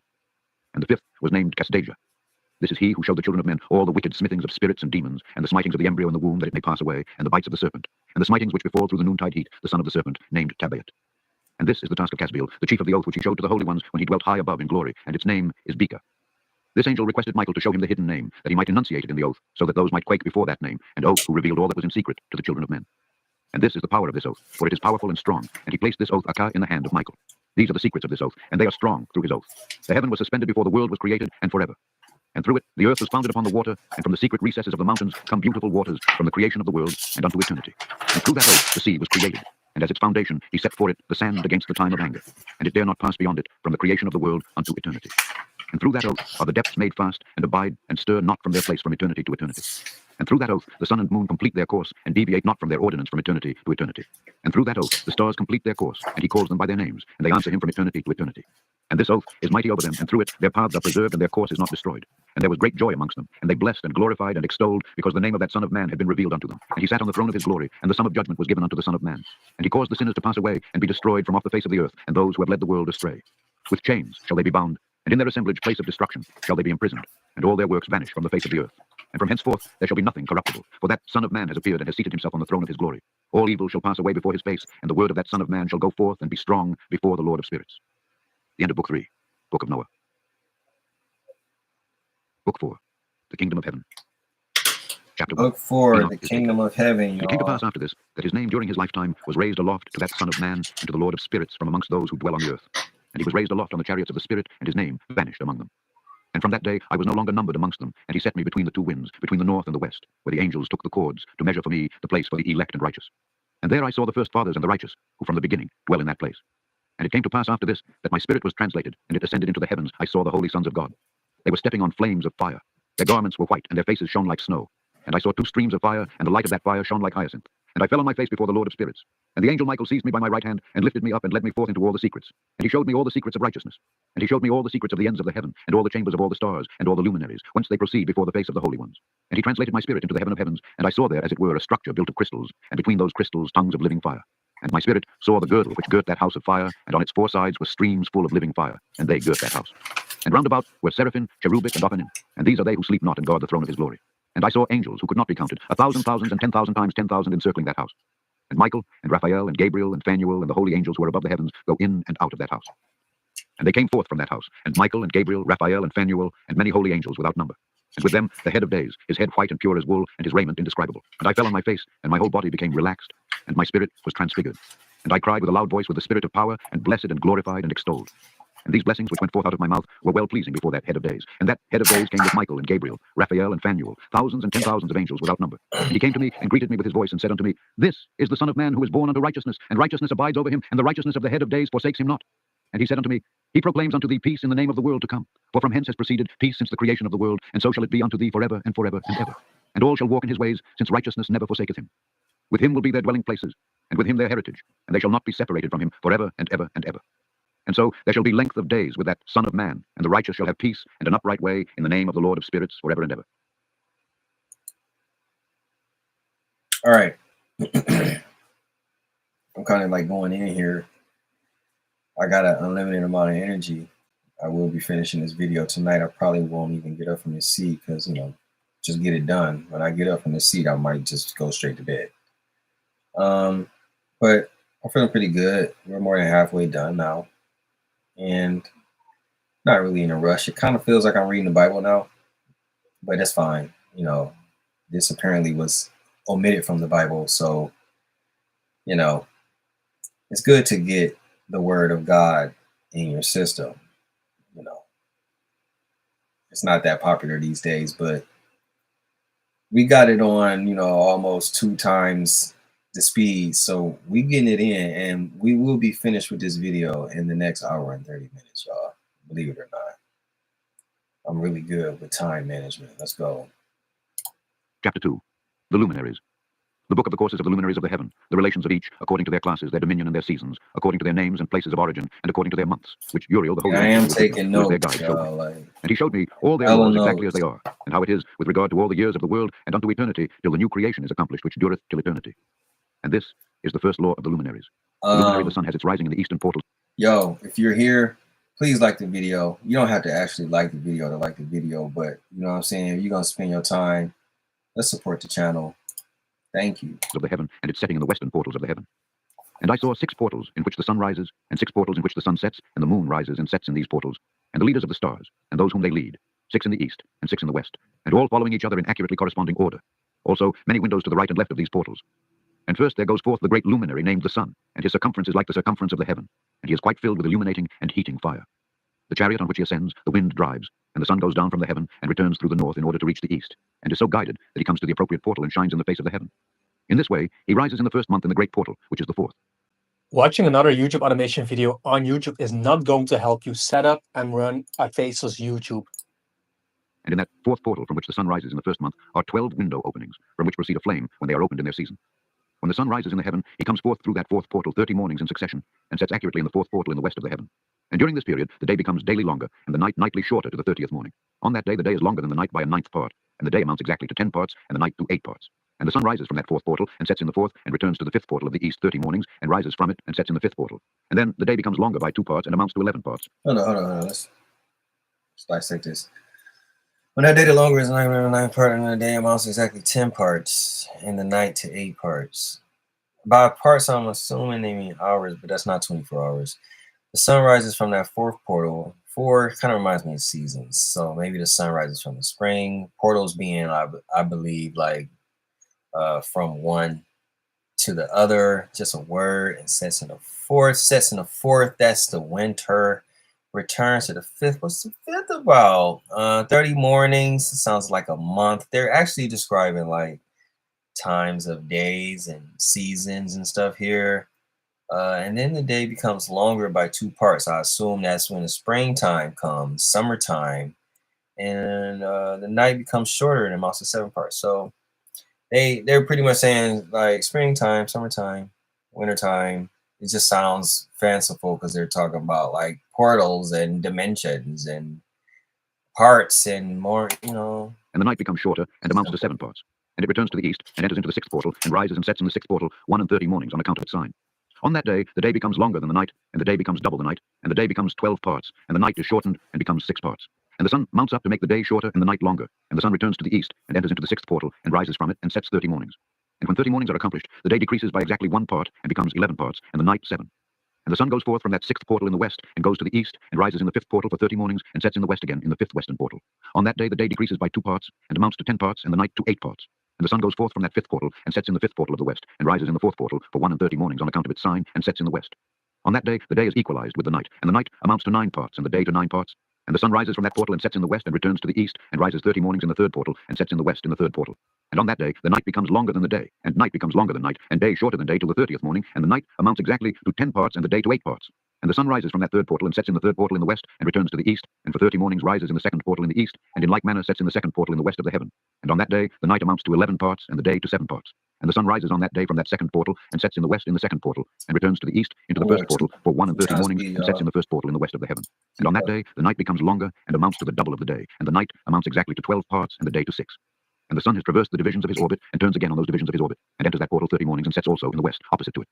And on that night, has the night decreased in length by a ninth part, and the night has become 11 parts, and the day 7 parts. And the sun has returned and entered into the second portal in the east, and returns on those his divisions of his orbit for 30 mornings, rising and setting. And on that day, the night decreases in length, and the night amounts to 10 parts, and the day to 8. And on that day, the sun rises from that portal and sets in the west, and returns to the east, and rises in the third portal for 1 and 30 mornings, and sets in the west of the heaven. On that day, the night decreases and amounts to 9 parts, and the day to 9 parts, and the night is equal to the day, and the year is exactly as to its days 364. And the length of the day and of the night, and the shortness of the day and of the night arise to the course of the sun. These distinctions are made. To be honest. So it comes that its course becomes daily longer, and its course nightly shorter. And this is the law and the course of the sun, and his return as often as he returns 60 times, and rises forever and ever. And that which rises is the great luminary, and is so named according to its appearance, according as the Lord commanded. As he rises, so he sets and decreases, not and rests not, but runs day and night, and his light is 7-fold brighter than that of the moon, but as regards size, they are both equal. And after this law, I saw another law dealing with the smaller luminary, which is named the moon. And her circumference is like the circumference of the heaven, and her chariot in which she rides is driven by the wind, and light is given to her in measure. And her rising and setting change every month, and her days are like the days of the sun, and when her light is uniform, it amounts to the 7th part of the light of the sun. And thus she rises. And her first phase in the east comes forth on the 30th morning, and on that day she becomes visible, and constitutes for you the first phase of the moon on the 30th day, together with the sun in the portal where the sun rises.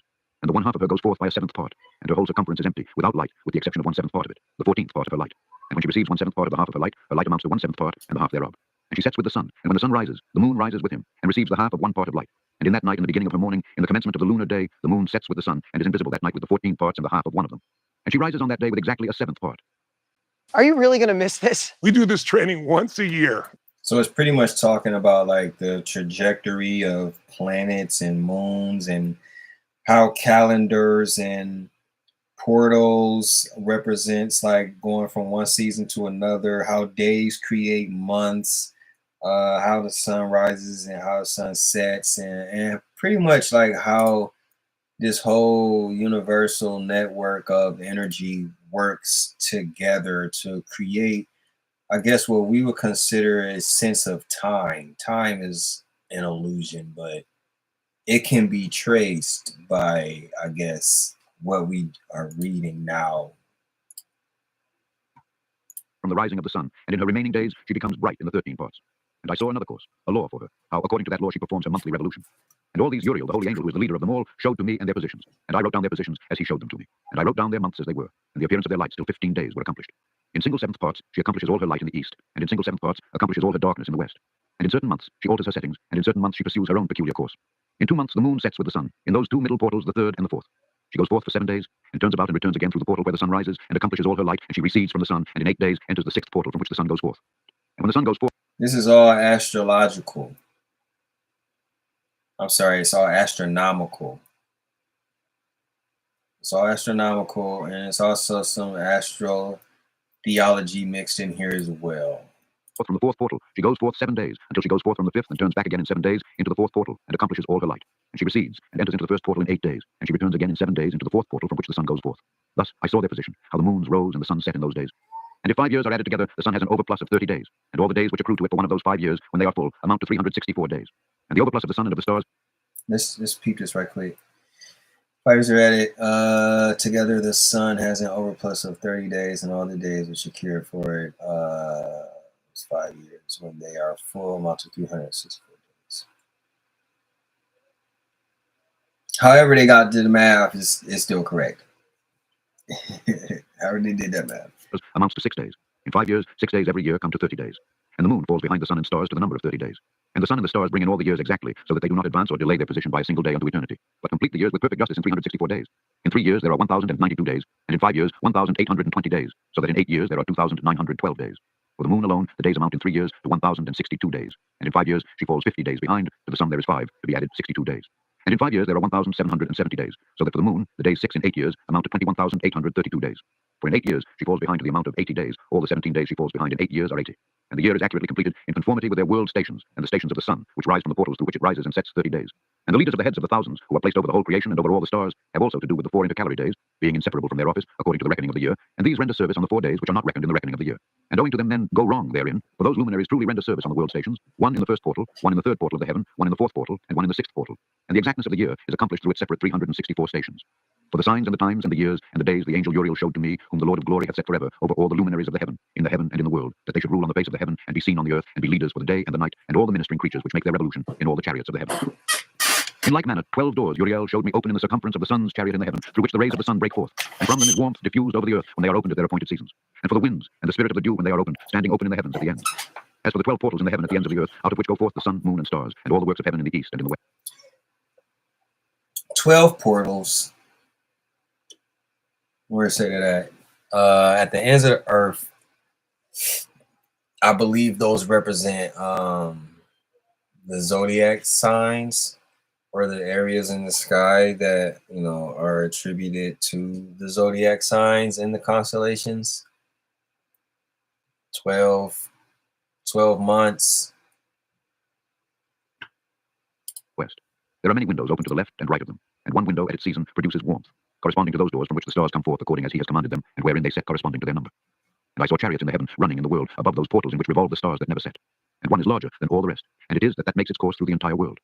And at the ends of the earth I saw 12 portals open to all the quarters from which the winds go forth and blow over the earth. 3 of them are open on the face of the heavens, and 3 in the west, and 3 on the right of the heaven, and 3 on the left. The more you raise your prices, the... So I believe we're talking about astronomy and astrology, where they intersect with the 12 constellations and the 12 zodiac signs here. Are those of the east, and 3 are of the north, and 3 after those on the left of the south, and 3 of the west. Through 4 of these come winds of blessing and prosperity, and from those 8 come hurtful winds. When they are sent, they bring destruction on all the earth and on the water upon it, and on all who dwell thereon, and on everything which is in the water and on the land. And the first wind from those portals, called the east wind, comes forth through the first portal which is in the east, inclining towards the south. From it come forth desolation, drought, heat, and destruction. And through the second portal in the middle comes what is fitting, and from it there come rain and fruitfulness and prosperity and dew. And through the third portal, which lies toward the north, come cold and drought. And after these come forth the south winds through 3 portals. Through the first portal of them, inclining to the east, comes forth a hot wind. And through the middle portal next to it, there come forth fragrant smells, and dew and rain and prosperity and health. And through the third portal, lying to the west, come forth dew and rain, locusts and desolation. And after these, the north winds. From the 7th portal in the east come dew and rain, locusts and desolation. And from the middle portal come in a direct direction health and rain and dew and prosperity. And through the third portal in the west come cloud and hoarfrost, and snow and rain and dew and locusts. And after these four are the west winds. Through the first portal adjoining the north come forth dew and hoarfrost, and cold and snow and frost. And from the middle portal come forth dew and rain and prosperity and blessing. And through the last portal which adjoins the south come forth drought and desolation and burning and destruction. And the 12 portals of the 4 quarters of the heaven are therewith completed, and all their laws and all their plagues and all their benefactions have I shown to thee, my son Methuselah. And the first quarter is called the east, because it is the first. And the second, the south, because the Most High will descend there. Yea, there in quite a special sense will he who is blessed forever descend. And the west. The first quarter is called east because, I mean, it's obviously the first. Quarter is named the diminished, because there all the luminaries of the heaven wane and go down. And the fourth quarter, named the north, is divided into 3 parts. The first of them is for the dwelling of men, and the second contains seas of water, and the abysses and forests and rivers, and darkness and clouds. And the third part contains the garden of righteousness. I saw 7 high mountains, higher than... Wait, y'all. The fourth quarter named the north. All right? See if you pay attention. Y'all, if y'all up in here, please like the video. That's all I ask. Divided into 3 parts. So I think we're talking about the North Pole. Now, if you ever seen a map of like the North Pole, you'll see it's divided into, I thought it was 4 parts. The third part contains the Garden of Righteousness. That's the Garden of Eden, y'all. Now, earlier in this, I was saying I don't know if the Garden of Eden is in ancient Mesopotamia or if it's in, they say it's in the North Pole. But here, I think we have confirmation, y'all. So the parts of the earth separated into 4 quarters. And in the north quarter, I think that the Garden of Eden was in the North Pole.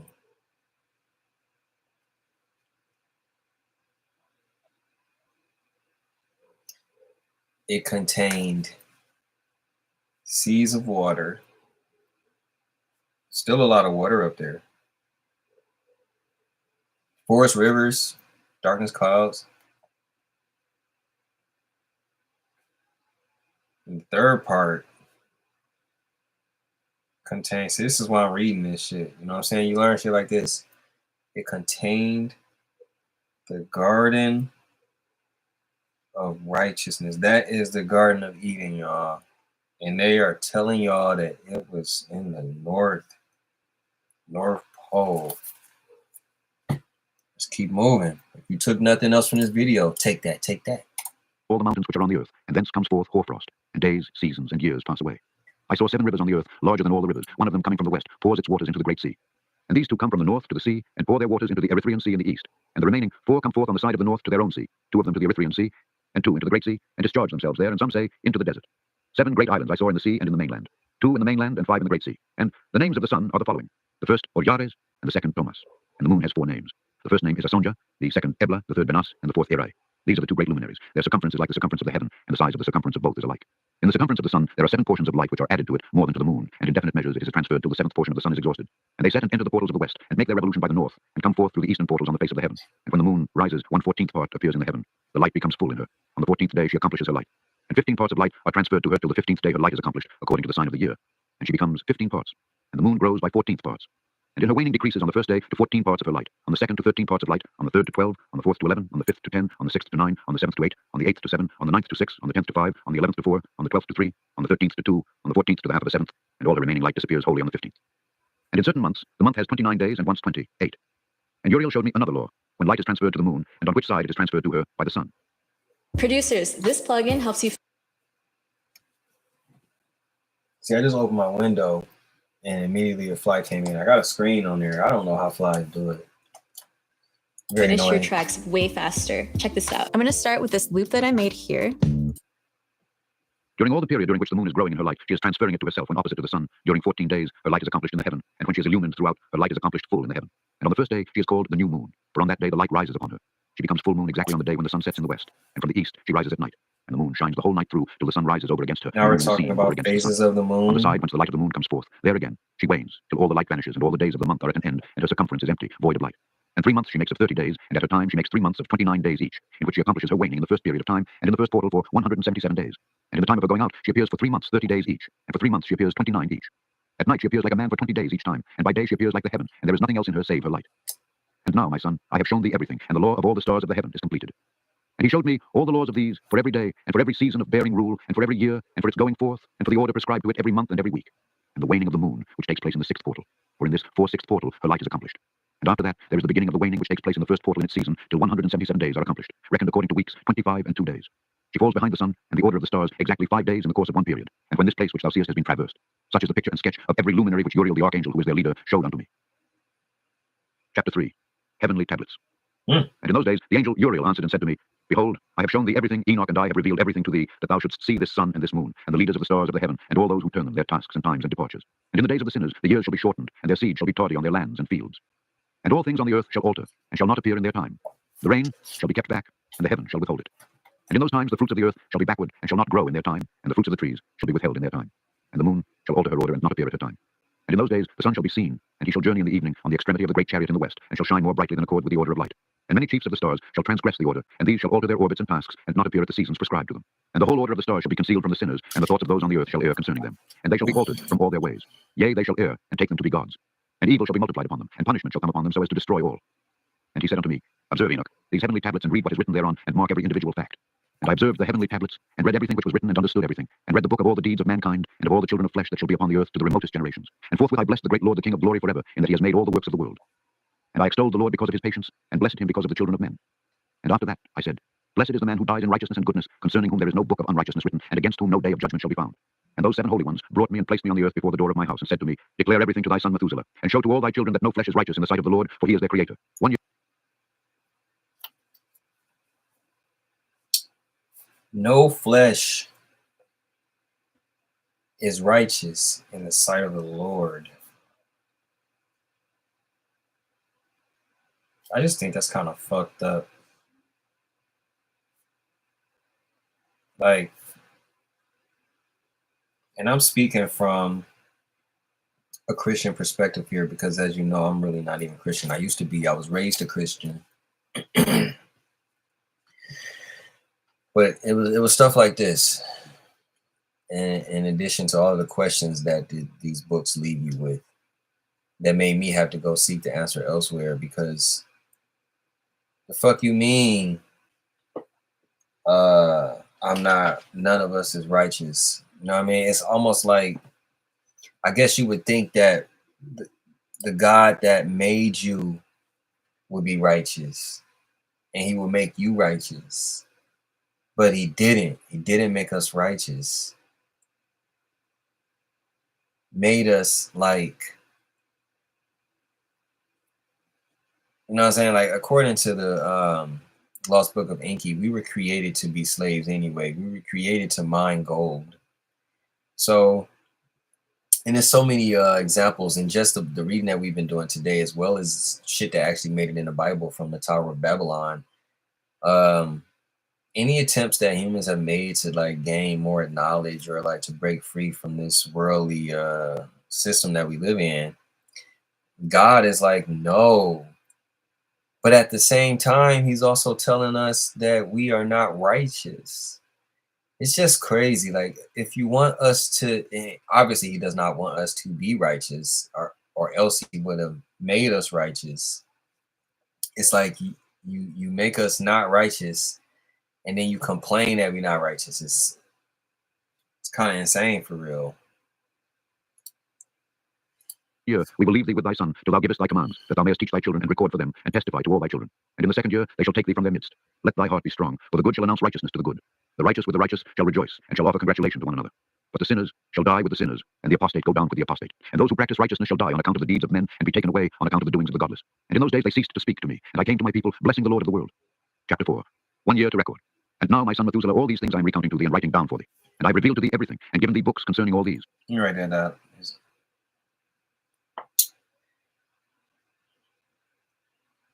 He talks to his son, Method Man.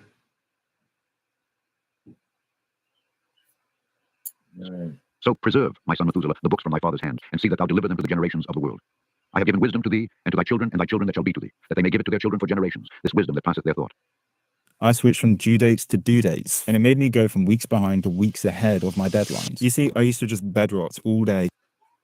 And those who understand it shall not sleep, but shall listen with the ear, that they may learn this wisdom, and it shall please those that eat thereof better than good food. Blessed are all the righteous, blessed are all those who walk in the way of righteousness and sin, not as the sinners.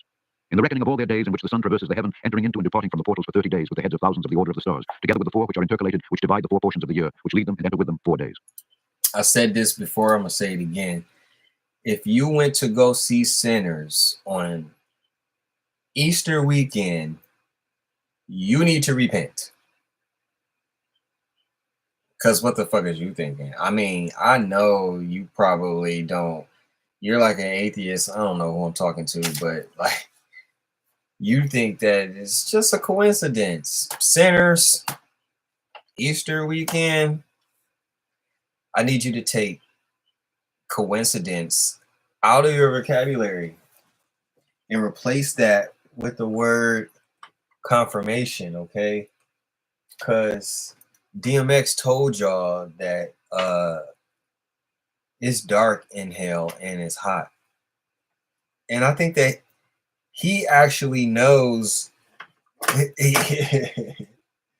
what he's talking about at this point. So, yeah, if you went and saw Sinners, please repent. Owing to them, men shall be at fault, and not reckon them in the whole reckoning of the year. Yea, men shall be at fault, and not recognize them accurately. For they belong to the reckoning of the year, and are truly recorded forever. 1 in the first portal, and 1 in the third, and 1 in the fourth, and 1 in the sixth. And the year is completed in 364 days. And the account thereof is accurate, and the recorded reckoning thereof exact. For the luminaries, and months, and festivals, and years, and days, has Uriel shown and revealed to me, to whom the Lord of the whole creation of the world hath subjected the host of heaven. And he has power over night and day in the heaven, to cause the light to give light to men, sun, moon, and stars, and all the powers of the heaven, which revolve in their circular chariots. And these are the orders of the stars, which set in their place, and in their seasons, and festivals, and months.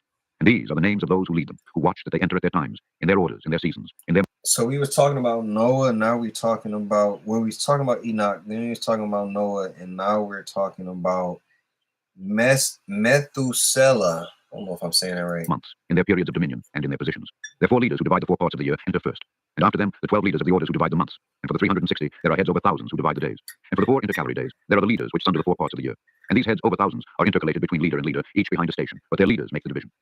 And these are the names of the leaders who divide the 4 parts of the year which are ordained: Milkiel, Elimelech, and Melechel, and Neril. And the names of those who lead them: Adnarel, and Jesusel, and Elomiel. These 3 follow the leaders of the orders. And there is one that follows the 3 leaders of the orders, which follow those leaders of stations that divide the 4 parts of the year.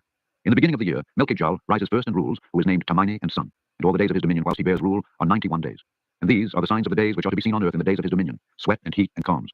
And all the trees bear fruit, and leaves are produced on all the trees, and the harvest of wheat and the roes, flowers, and all the flowers which come forth in the field. But the trees of the winter season become withered. And these are the names of the leaders which are under them: Berkail, Zelepsel, and another who is added ahead of 1,000, called Hilu-Jasser. And the days of the dominion of this are at an end. Next leader after him is Elimelech, whom one names the shining sun, and all the days of his light are 91 days. And these are the signs of days on the earth: glowing heat and dryness, and the trees ripen their fruits, and produce all their fruits ripe and ready, and the sheep pair and become pregnant. And all the fruits of the earth are gathered in, and everything that is in the fields and the winepress. These things take place in the days of his dominion. These are the names and the orders and the leaders of those heads of thousands: Idaljal, Keel, and Heel, and the name of the head of 1,000, which is added to them, Asphael. And the days of his dominion are at an end. Chapter 5. Visions. And now, my son Methuselah, I will show thee all my visions which I have seen, recounting them before thee. 2 visions I saw before I... Hey, I just want to take a second to plug my song. It's called Visions. My artist name is Jay Illist, and it's on my page right now. So Jay Illist Visions, check that out. Listen to the lyrics, man. I ain't one of these, you know what I'm saying, trap rappers. Of course, you know my shit is about some death. I took a wife, and the one was quite unlike the other. The first when I was learning to write. The second before I took thy mother, I saw a terrible vision.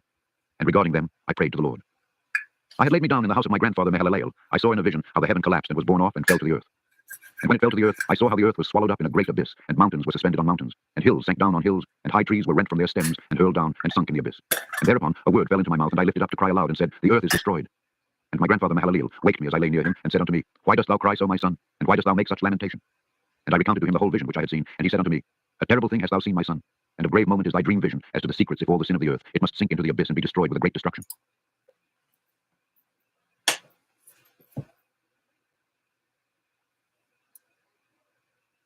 So who is this?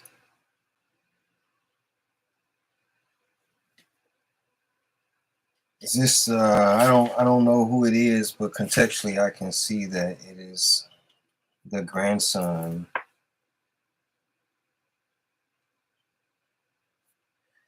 of Maha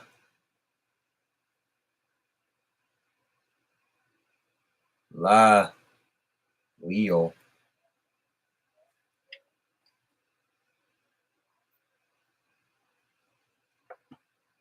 All right. And now, my son, arise and make petition to the Lord of glory, since thou art a believer, that a remnant may remain on the earth, and that he may not destroy the whole earth. My son, from heaven all this will come upon the earth, and upon the earth there will be great destruction. After that I arose, and prayed, and implored, and besought, and wrote down my prayer for the generations of the world, and I will show everything to thee, my son Methuselah. And when I had gone forth below, and seen the heaven, and the sun rising in the east, and the moon setting in the west, and a few stars, and the whole earth, and everything, as he had known it in the beginning, then I blessed the Lord of judgment, and extolled him, because he had made the sun to go forth from the windows of the east. And he ascended and rose on the face of the heaven, and set out, and kept traversing the path shown unto him. And I lifted up my hands in righteousness, and blessed the Holy and Great One, and spake with the breath of my mouth, and with the tongue of flesh, which God has made for the children of the flesh of men, that they should speak therewith. And he gave them breath, and a tongue, and a mouth, that they should speak therewith. Blessed be thou, O Lord, King, great and mighty in thy greatness, Lord of the whole creation of the heaven, King of kings, and God of the whole world. And thy power and kingship and greatness abide for ever and ever, and throughout all generations thy dominion. And all the heavens are thy throne forever, and the whole earth thy footstool forever and ever. For thou hast made, and thou rulest all things, and nothing is too hard for thee. Wisdom departs not from the place of thy throne, nor turns away from thy presence. And thou knowest, and seest, and hearest everything. And there is nothing hidden from thee, for thou seest everything. And now the angels of thy heavens are guilty of trespass, and upon the flesh of men abideth thy wrath until the great day of judgment. And now, O God and Lord and great King, I implore and beseech thee to fulfill my prayer. When is this day of judgment? It still hasn't happened yet, has it? Leave me a posterity on earth, and not destroy all the flesh of man, and make the earth without inhabitant, so that there should be an eternal destruction. And now, my Lord, destroy from the earth the flesh which has aroused thy wrath, but the flesh of righteousness and uprightness establish as a plant of the eternal seed, and hide not thy face from the prayer of thy servant, O Lord. And after this I saw another dream, and I will show the whole dream to thee, my son. And Enoch lifted up and spake to his son Methuselah, To thee, my son, will I speak. Hear my words, incline thine ear to the dream vision of thy father. Before I took thy mother Edna, I saw in a vision on my bed, and behold, a bull came forth from the earth, and that bull was white. And after it came forth a heifer, and along with this came forth two bulls, one of them black and the other red. And that black bull gored the red one, and pursued him over the earth, and thereupon I could no longer see that red bull. But that black bull grew, and the heifer went with him. And I saw that many oxen proceeded from him, that resembled and followed him. Hold up.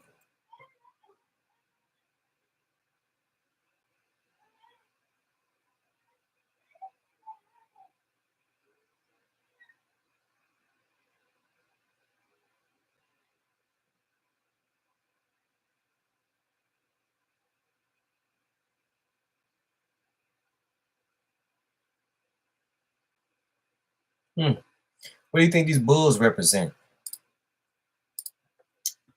Black bulls, red bull. The black bull killed the red bull. The black bull grew. The hell are they talking about? Then they bore a white bull. What's his vision? He had a vision that the world ended. Kind of remind me of the horses from the Book of Revelations. Okay, let's keep it going. And that cow, that first one, went from the presence of that first bull in order to seek that red one, but found him not, and lamented with a great lamentation over him, and sought him. And I looked till that first bull came to her and quieted her, and from that time onward she cried no more. And after that she bore another white bull, and after him she bore many bulls and black cows. And I saw in my sleep that white bull likewise grow and become a great white bull, and from him proceeded many white bulls, and they resembled him. And they began to beget many white bulls, which resembled them, one following the other, many. And again I saw with mine eyes as I slept, and I saw the heaven above, and behold, a star fell from heaven, and it arose and eat and pastured amongst those oxen. And after that I saw the large and the black oxen, and behold, they all changed their stalls and pastures and their cattle, and began to live with each other. And again I saw in the vision, and looked towards the heaven. And behold, I saw many stars descend and cast themselves down from heaven to that first star, and they became bulls amongst those cattle, and pastured with them amongst them. And I looked at them and saw, and behold, they all let out their privy members like horses, and began to cover the cows of the oxen. And they all became pregnant and bare elephants, camels, and asses. And all the oxen feared them, and were affrighted at them, and began to bite with their teeth, and to devour, and to gore with their horns. And they began, moreover, to devour those oxen. And behold, all the children of the earth began to tremble and quake before them, and to flee from them. And again I saw how they began to gore each other, and to devour each other. And the earth began to cry aloud. And I raised mine eyes again to heaven, and I saw in the vision. And behold, there came forth from heaven beings who were like white men, and 4 went forth from that place, and 3 with them. And those... Hey, I heard that back in these days, they used to drink a lot. And I ain't talking about just like how we drink. The kids used to drink. The kids drank. That's because they didn't have fresh water, well, like we do. And drinking beer was kind of average. They used to drink it for breakfast. And the kids, like it was nothing, like it was juice for real. So a lot of these people were like fucked up. And I'm not trying to dismiss what I'm saying, but you know what I mean? 3 that had last come forth grasped me by my hand, and took me up away from the generations of the earth, and raised me up to a lofty place, and showed me a tower raised high above the earth, and all the hills were lower. And one said unto me, Remain here, till thou seest everything that befalls those elephants, camels, and asses, and the stars, and the oxen, and all of them. And I saw one of those four who had come forth first, and he seized that first star which had fallen from the heaven, and bound it hand and foot, and cast it into an abyss. Now that abyss was narrow and deep and horrible and dark, and one of them drew a sword and gave it to those elephants and camels and asses. Then they began to smite each other, and the whole earth quaked because of them. And as I was beholding in the vision, lo, one of those four who had come forth stoned them from heaven, and gathered and took all the great stars whose privy members were like those of horses, and bound them all hand and foot, and cast them in an abyss of the earth. And one of those four went to that white bull, and instructed him in a secret, without his being terrified. He was born a bull, and became a man, and built for himself a great vessel, and dwelt thereon. And 3 bulls dwelt with him in that vessel, and they were covered in. And again I raised mine eyes towards heaven, and saw a lofty roof with 7 water torrents thereon, and those torrents flowed with much water into an enclosure. And I saw again, and behold, fountains were opened on the surface of that great enclosure, and that water began to swell and rise upon the surface, and I saw that enclosure till all its surface was covered with water. And the water, the darkness, and mist increased upon it.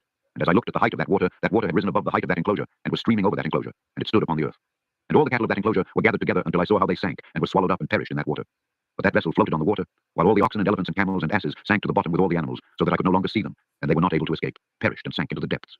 And again I saw in the vision, till those water torrents were removed from that high roof, and the chasms of the earth were leveled up, and other abysses were opened. Then the water began to run down into these, till the earth became visible. But that vessel settled on the earth, and the darkness retired, and light appeared. But that white bull, which had become a man, came out of that vessel, and the 3 bulls with him.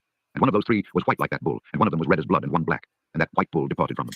And they began to bring forth beasts of the field and birds, so that there arose different genera: lions, tigers, wolves, dogs, hyenas, wild boars, foxes, squirrels, swine, falcons, vultures, kites, eagles, and ravens. And among them was born a white bull. And they began to bite one another. But that white bull which was born amongst them begat a wild ass and a white bull with it, and the wild asses multiplied. But that bull which was born from him begat a black wild boar and a white sheep. And the former begat many boars, but that sheep begat 12 sheep. And when those 12 sheep had grown, they gave up one of them to the asses. And those asses again gave up that sheep to the wolves, and that sheep grew up among the wolves. And the Lord brought the 11 sheep to live with it, and to pasture with it among the wolves. And they multiplied, and became many flocks of sheep. And the wolves began to fear them, and they oppressed them until they destroyed, cry aloud on account of their little ones, and to complain unto their Lord. And the sheep which had been saved from the wolves fled and escaped to the wild asses. And I saw the sheep how they lamented and cried, and besought their Lord with all their might, till that Lord of the sheep descended at the voice of the sheep from a lofty abode, and came to them and pastured them. And he called that sheep which had escaped the wolves, and spake with it concerning the wolves, that it should admonish them not to touch the sheep. And the sheep went to the wolves according to the word of the Lord. And another sheep met it and went with it. And the 2 went and entered together into the assembly of those wolves, and spake with them, and admonished them not to touch the sheep from henceforth. And thereupon I saw the wolves, and how they oppressed the sheep exceedingly with all their power. And the sheep cried aloud. And the Lord came to the sheep, and they began to smite those wolves, and the wolves began to make lamentation. But the sheep became quiet, and forthwith ceased to cry out. And I saw the sheep till they departed from amongst the wolves. But the eyes of the wolves were blinded, and those wolves departed in pursuit of the sheep with all their power. And the Lord of the sheep went with them as their leader, and all his sheep followed him. And his face was dazzling and glorious and terrible to behold. But the wolves began to pursue those sheep till they reached a sea of water. And that sea was divided, and the water stood on this side and on that before their face. And their Lord led them and placed himself between them and the wolves. And as those wolves did not yet see the sheep, they proceeded into the midst of that sea. And the wolves followed the sheep, and those wolves ran after them into that sea. And when they saw the Lord of the sheep, they turned to flee before his face. But that sea gathered itself together, and became as it had been created. And the water swelled and rose till it covered those wolves. And I saw till all the wolves who pursued those sheep perished and were drowned. But the sheep escaped from that water, and went forth into a wilderness, where there was no water and no grass. And they began to open their eyes and to see, and I saw the Lord of the sheep pasturing them, and giving them water and grass, and that sheep going and leading them. And that sheep ascended to the summit of that lofty rock, and the Lord of the sheep sent it to them. And after that I saw the Lord of the sheep who stood before them, and his appearance was great and terrible and majestic. And all those sheep saw him, and were afraid before his face. And they all feared and trembled because of him, and they cried to that sheep with them which was amongst them, We are not able to stand before our Lord, or to behold him. And that sheep which led them again ascended to the summit of that rock. But the sheep began to be blinded, and to wander from the way which he had showed them, but that sheep wot not thereof. And the Lord of the sheep was wrathful exceedingly against them. And that sheep discovered it, and went down from the summit of the rock, and came to the sheep, and found the greatest part of them blinded and fallen away. And when they saw it, they feared and trembled at its presence, and desired to return to their folds. And that sheep took other sheep with it, and came to those sheep which had fallen away, and began to slay them. And the sheep feared its presence. And thus that sheep brought back those sheep that had fallen away, and they returned to their folds. And I saw in this vision, till that sheep became a man, and built a house for the Lord of the sheep, and placed all the sheep in that house. And I saw till this sheep which had met that sheep which led them fell asleep. And I saw till all the great sheep perished, and little ones arose in their place, and they came to a pasture, and approached a stream of water. Then that sheep, their leader, which had become a man, withdrew from them and fell asleep. And all the sheep sought it and cried over it with a great crying. And I saw till they left off crying for that sheep, and crossed that stream of water. And there arose the 2 sheep as leaders, in the place of those which had led them and fallen asleep. And I saw till the sheep came to a goodly place, and a pleasant and glorious land. And I saw till those sheep were satisfied, and that house stood amongst them in the pleasant land. And sometimes their eyes were opened, and sometimes blinded, till another sheep arose and led them, and brought them all back, and their eyes were opened. And the dogs and the foxes and the wild boars began to devour those sheep, till the Lord of the sheep raised up another sheep, a ram from their midst, which led them. And that ram began to butt on either side those dogs, foxes, and wild boars, till he had destroyed them all. And that sheep whose eyes were opened saw that ram which was amongst the sheep, till it forsook its glory, and began to butt those sheep, and trampled upon them, and behaved itself unseemly. And the Lord of the sheep sent the lamb to another lamb, and raised it to being a ram, and leader of the sheep, instead of that ram which had forsaken its glory. And it went to it, and spake to it alone, and raised it to being a ram, and made it the prince and leader of the sheep. But during all these things those dogs oppressed the sheep. And the first ram pursued that second ram, and that second ram arose and fled before it. And I saw till those dogs pulled down the first ram. All right, wait. Do y'all think that they're actually talking about sheep right now? Because the first part, it kind of sounded like he was talking about how the slaves escaped Egypt. But they really going elaborate with these cows and these sheeps and these wolves and stuff. I'm just trying to figure out if it's metaphorical because I don't. It sounds like Jesus to me, but I think this was written before Jesus, so I don't get it. And that second ram arose and led the little sheep. And those sheep grew and multiplied. But all the dogs and foxes and wild boars feared and fled before it. And that ram butted and killed the wild beasts. And those wild beasts had no longer any power among the 49 sheep, and robbed them no more of aught. And that ram begat many sheep and fell asleep. And a little sheep became ram in its stead, and became prince and leader of those sheep. And that house became great and broad, and it was built for those sheep. A tower lofty and great was built on the house for the lord of the sheep. And that house was low, but the tower was elevated and lofty. And the lord of the sheep stood on that tower, and they offered a full table before him. And again I saw those sheep that they again erred and went many ways, and forsook that their house. And the lord of the sheep called some from amongst the sheep, and sent them to the sheep. But the sheep began to slay them. And one of them was saved, and was not slain. And it sped away and cried aloud over the sheep. And they sought to slay it. But the lord of the sheep saved it from the sheep, and brought it up to me, and caused it to dwell there. And many other sheep he sent to those sheep to testify unto them and lament over them. And after that I saw that when they forsook the house of the Lord and his tower, they fell away entirely, and their eyes were blinded. And I saw the lord of the sheep, how he wrought much slaughter amongst them in their herds, until those sheep invited that slaughter, and betrayed his place. And he gave them over into the hands of the lions and tigers, and wolves and hyenas, and into the hand of the foxes, and to all the wild beasts. And those wild beasts began to tear in pieces those sheep. And I saw that he forsook that their house and their tower, and gave them all into the hand of the lions, to tear and devour them, into the hand of all the wild beasts. And I began to cry aloud with all my power, and to appeal to the lord of the sheep, and to represent to him in regard to the sheep that they were devoured by all the wild beasts. But he remained unmoved, though he saw it, and rejoiced that they were devoured and swallowed and robbed, and left them to be devoured in the hand of all the beasts. And he called 70 shepherds, and cast those sheep to them that they might pasture them. And he spake to the shepherds and their companions, Let each individual of you pasture the sheep henceforward, and everything that I shall command you that do ye. And I will deliver them over unto you duly numbered, and tell you which of them are to be destroyed, and them destroy ye. And he gave over unto them those sheep. And he called another, and spake unto him, Observe, and mark everything that the shepherds will do to those sheep. And every excess and the destruction which will be wrought through the shepherds, record how many they destroy according to my command, how many according to their own caprice. Record against every individual shepherd all the destruction he effects. And read out before me by number how many they and how many they deliver over for destruction, that I may have this as a testimony against them. And know every deed of the shepherds, that I may comprehend and see what they do, whether or not my command which I have commanded them. But they shall not know it. And thou shalt not declare it to them, nor admonish them, but only record against each individual all the destruction which the shepherds effect each in his time, and lay it all before me. And I saw till those shepherds pastured in their season, and they began to slay and to destroy more than they were bidden. And they delivered those sheep into the hand of the lions. And the lions and tigers eat and devour the greater part of those sheep, and the wild boars eat along with them. And they burnt that tower and demolished that house. And I became exceedingly sorrowful over that tower, because that house of the sheep was demolished. And afterwards I was unable to see if those sheep entered that house. And the shepherds and their associates delivered over those sheep to all the wild beasts to devour them. And each one of them received in his time a definite number. It was written by the other in a book how many each one of them destroyed of them. I've never read this before, so I don't know where this is going or what this means. I'm reading it, I'm understanding it, but like, I still don't know if he's talking about actual sheep or if they're talking about like human beings. You know what I mean? Like, so if anybody's ever read the book of Enoch, fill me in, let me know something. We learning together. I know a little bit, but this whole sheep analogy just kind of reminds me of Jesus. I can't stop thinking about that. If you're new to this, yes, we've been live for 3 hours and 3.5 hours. I only got up out this chair one time.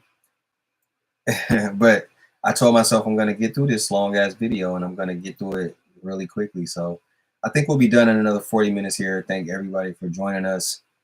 I really hope that you got something out of this. I'll keep it up just so that people can reference it. There's a reason I'm doing this, which I will not reveal right now. So let's continue. And each one slew and destroyed many more than was prescribed. And I began to weep and lament on account of those sheep. And thus, in the vision, I saw that one who wrote, how he wrote down every one that was destroyed by those shepherds day by day, and carried up and laid down, and showed actually the whole book to the lord of the sheep, everything that they had done, and all that each one of them had made away with, and all that they had given over to destruction. And the book was read before the lord of the sheep, and he took the book in his hand, and read it, and sealed it, and laid it down. And forthwith I saw how the shepherds pastured for 12 hours, and behold, 3 of those sheep turned back and came and entered and began to build up all that had fallen down of that house. But the wild boars tried to hinder them, but they were not able. And they began again to build as before, and they reared up that tower, and it was named the High Tower. And they began again to place a table before the tower, but all the bread on it was polluted and not pure. And as touching all this, the eyes of those sheep were blinded so that they saw not, and their shepherds likewise. And they delivered them in large numbers to their shepherds for destruction, and they trampled the sheep with their feet and devoured them. And the lord of the sheep remained unmoved till all the sheep were dispersed over the field and mingled with them, and they did not save them out of the hand of the beasts. And this one who wrote the book carried it up, and showed it and read it before the lord of the sheep, and implored him on their account, and besought him on their account, as he showed him all the doings of the shepherds, and gave testimony before him against all the shepherds. And he took the actual book and laid it down beside him, and departed. And I saw till that in this manner 35 shepherds undertook the pasturing, and they severally completed their period as did the first, and others received them into their hands to pasture them for their period, each shepherd in his own period. And after that I saw in my vision all the birds of heaven coming, the eagles, the vultures, the kites, the ravens. But the eagles led all the birds, and they began to devour those sheep, and to pick out their eyes, and to devour their flesh. And the sheep cried out, because their flesh was being devoured by the birds, and as for me, I looked and lamented in my sleep over that shepherd who pastured the sheep. And I saw until those sheep were devoured by the dogs and eagles and kites, and they left neither flesh nor skin nor sinew remaining on them, till only their bones stood there, and their bones too fell to the earth. Yo, I don't know who the sheep is, but whoever the sheep is, they're getting destroyed by everybody. Put this in my notes. everybody eating the sheep. And also, these people had some very, like, not only imaginative, you know what I'm saying, accounts, but very detailed that I can't, like, when I wake up in the morning, I don't remember anything. And it's so crazy because I could be dreaming just a second before I wake up. And as soon as I wake up, like, this whole world that I was just so engaged with is gone from my memory. I don't understand that. So for them to remember, like, how many sheeps? Jesus. And the sheep became few. And I saw until that 23 had undertaken the pasturing and completed in their several periods 58 times. But behold, lambs were born by those white sheep, and they began to open their eyes and to see and to cry to the sheep. Yea, they cried to them, but they did not hearken to what they said to them, but were exceedingly deaf, and their eyes were very exceedingly blinded. And I saw in the vision how the ravens flew upon those lambs, and took one of those lambs, and dashed the sheep in pieces, and devoured them. And I saw till horns grew upon those lambs, and the ravens cast down their horns. And I saw till there sprouted a great horn of one of those sheep, and their eyes were opened. And it looked at them, and their eyes opened, and it cried to the sheep, and the rams saw it, and all ran to it. And notwithstanding all this, those eagles and vultures and ravens and kites still kept tearing the sheep and swooping down upon them and devouring them. Still the sheep remained silent, but the rams lamented and cried out. And those ravens fought and battled with it, and sought to lay low its horn, but they had no power over it. All the eagles and vultures and ravens and kites were gathered together, and there came with them all the sheep of the field. Yea, they all came together, and helped each other to break that horn of the ram. And I saw till a great sword was given to the sheep, and the sheep proceeded against all the beasts of the field to slay them. And all the beasts and the birds of the heaven fled before their Lord, till he opened that book concerning the destruction which those 12 last shepherds had wrought, and showed that they had destroyed much more than their priests before the Lord of the sheep. And I saw till the Lord of the sheep came unto them, and took in his hand the staff of his wrath, and smote the earth, and the earth clave asunder, and all the beasts and all the birds of the heaven fell from among those sheep, and were swallowed up in the earth, and it covered them. And I saw till a throne erected in the pleasant land, and the Lord of the sheep sat himself thereon, and the other took the sealed books, and opened those books before the Lord of the sheep. And the Lord called the 7 first white ones, and commanded that they should bring before him, beginning with the first star which led the way, all the stars whose privy members were like those of horses, and they brought them all before him. And he said to that man who wrote before him, being one of those 7 white ones, and said unto him, Take those 70 shepherds to whom I delivered the sheep, and who taking them on their own authority slew more than I commanded them. And behold, they were all bound, I saw, and they all stood before him. And the judgment was held first over the stars, and they were judged and found guilty, and went to the place of condemnation, and they were cast into an abyss, full of fire and flaming, and full of pillars of fire. And those 70 shepherds were judged and Take the 70 shepherds to whom I delivered the sheep, and who, taking them on their own authority, slew more than I commanded them. Obviously, you knew this was going to happen. So the Lord commanded that any shepherd that killed more sheep than was allowed, guess what happened to him? What does God usually do with people he don't like? He throws you into a place of condemnation.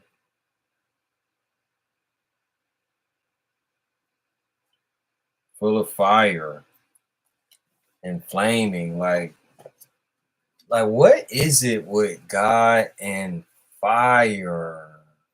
I just think that that's probably the worst thing he could think to do to us. And just the fact that he wants to do the worst thing to us, as opposed to, like, maybe he just doesn't see the potential in us to ever change. Like, at least humans, we gonna go to therapy or something. God is like, no hope for these niggas. Straight to hell. And I want them to suffer in the worst way possible, a way that's not even justifiable. By the way that they were living, and whatever. and found guilty, and they were cast into that fiery abyss. And I saw at that time how a like abyss was opened in the midst of the earth, full of fire, and they brought those blinded sheep, and they were all judged and found guilty, and cast into this fiery abyss, and they burned. Now this abyss was to the right of that house. And I saw those sheep burning, and their bones burning, and I stood up to see till they folded up that old house, and carried off all the pillars, and all the beams and ornaments of the house were at the same time folded up with it, and they carried it off, and laid it in a place in the south of the land. And I saw till the Lord of the sheep wrought a new house greater and loftier than that first, and set it up in the place of the first which had been folded up. All its pillars were new, and its ornaments were new and larger than those of the first, the old one which he had taken away, and all the sheep were within it. And I saw all the sheep which had been left, and all the beasts on the earth, and all the birds of the heaven, falling down and doing homage to those sheep, and making petition to and obeying them in everything. And thereafter, those 3 who were clothed in white, and had seized me by my hand, who had taken me up before, and the hand of that ram also seizing hold of me, they took me up and set me down in the midst of those sheep, before the judgment took place. And those sheep were all white, and their wool was abundant and clean. And all that had been destroyed and dispersed, and all the beasts of the field, and all the birds of the heaven assembled in that house. And the Lord of the sheep rejoiced with great joy, because they were all good, and had returned to his house. And I saw till they laid down that sword which had been given to the sheep, and they brought it back into the house, and it was sealed before the presence of the Lord. And all the sheep were invited into that house, but it held them not. And the eyes of them all were opened, and they saw the good, and there was not one among them that did not see. And I saw that that house was large and broad and very full. And I saw that a white bull was born, with large horns, and all the beasts of the field and all the birds of the air feared him and made petition to him all the time. And I saw till all their generations were transformed, and they all became white bulls. And the first among them became a lamb, and that lamb became a great animal and had great black horns on its head. And the Lord of the sheep rejoiced over it and over all the oxen. And I slept in their midst, and I awoke and saw everything. This is the vision which I saw while I slept. And I awoke and blessed the Lord of righteousness and gave him glory. Then I wept with a great weeping, and my tears stayed, not till I could no longer endure it, when I saw they flowed on account of what I had seen. For everything shall come and be fulfilled, and all the deeds of men in their order were shown to me. On that night I remembered the first dream, and because of it I wept, and was troubled because I had seen that vision. All right. So I believe that this is a vision from Mahalalel,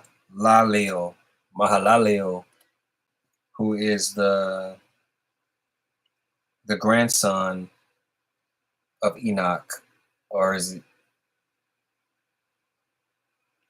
I think it's the grandson of Noah. Enoch, Noah, Mahalalel. The end of the book 4. Mahalalel. Book 5. Epistle of Enoch. All right, y'all. I believe this is the last book.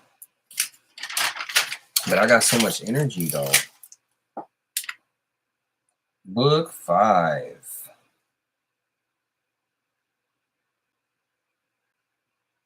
Epistle of Enoch. I wonder if he's going to use it. Let's finish this up, y'all. Chapter 1. The guidance of Enoch. And now, my son Methuselah, call to me all thy brothers, and gather together to me all the sons of thy mother. For the word calls me, and the Spirit is poured out upon me, that I may show you everything that shall befall you forever. And thereupon Methuselah went and summoned to him all his brothers, and assembled.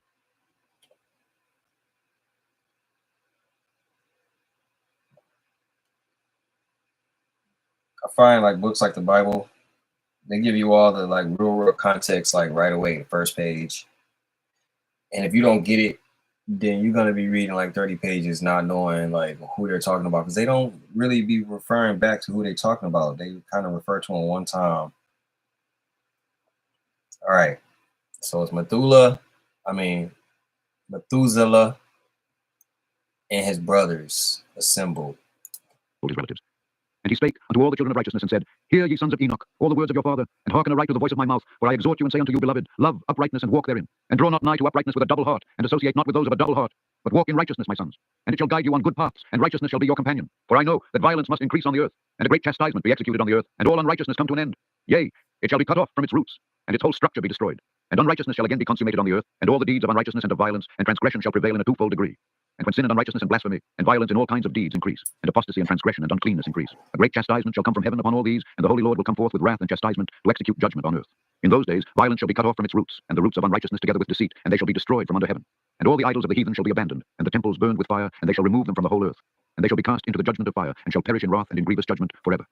And the righteous shall arise from their sleep, and wisdom shall arise and be given unto them. And after that, the roots of unrighteousness shall be cut off, and the sinners shall be destroyed by the sword, and the blasphemers destroyed in every place. And those who plan violence, and those who commit blasphemy, shall perish by the sword. And now I tell you, my sons, and show you the paths of righteousness and the paths of violence. Yea, I will show them to you again, that ye may know what will come to pass. And now, listen to me, my sons, and walk in the paths of righteousness, and walk not in the paths of violence. For all who walk in the paths of unrighteousness shall perish forever. Chapter 2. Wisdom of Enoch.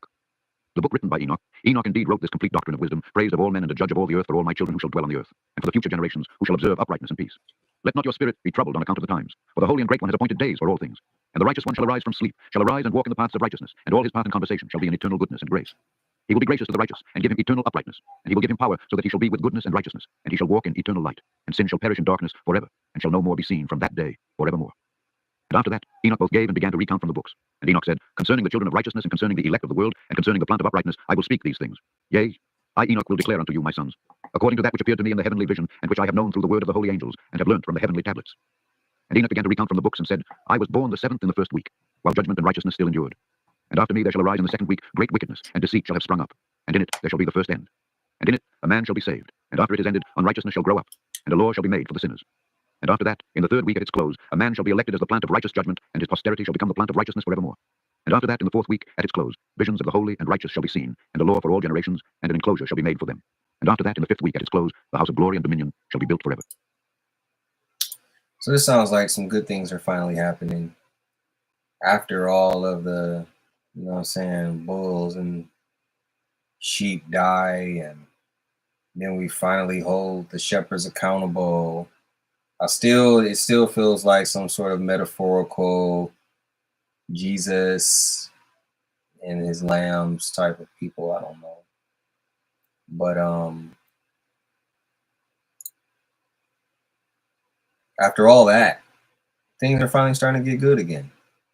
Is this like after Judgment Day, if that day ever comes? And after that, in the 6th week, all who live in it shall be blinded, and the hearts of all of them shall godlessly forsake wisdom. And in it a man shall ascend, and at its close the house of dominion shall be burnt with fire, and the whole race of the chosen root shall be dispersed. And after that, in the 7th week, shall an apostate generation arise, and many shall be its deeds, and all its deeds shall be apostate. And at its close shall be elected the elect righteous of the eternal plant of righteousness, to receive sevenfold instruction concerning all his creation. For who is there of all the children of men that is able to hear the voice of the Holy One without being troubled? And who can think his thoughts? And who is there that can behold all the works of heaven? And how should there be one who could behold the heaven? And who is there that could understand the things of heaven, and see a soul or a spirit, and could tell thereof? Or ascend and see all their ends, and think them, or do like them? And who is there of all men that could know what is the breadth and the length of the earth, and to whom has been shown the measure of all of them? Or is there anyone who could discern the length of the heaven, and how great is its height, and upon what it is founded, and how great is the number of the stars, and where all the luminaries rest? And now I say unto you, my sons, love righteousness and walk therein, for the paths of righteousness are worthy of acceptation, but the paths of unrighteousness shall suddenly be destroyed and vanish. And to certain men of a generation shall the paths of violence and of death be revealed, and they shall hold themselves afar from them, and shall not follow them. And now I say unto you, the righteous, walk not in the paths of wickedness, nor in the paths of death, and draw not nigh to them, lest ye be destroyed.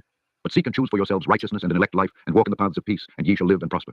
And hold fast my words in the thoughts of your hearts, and suffer them not to be effaced from your hearts. For I know that sinners will tempt men to evilly, entreat wisdom, so that no place may be found for her. And There's some deep stuff here I want to just pause and get into.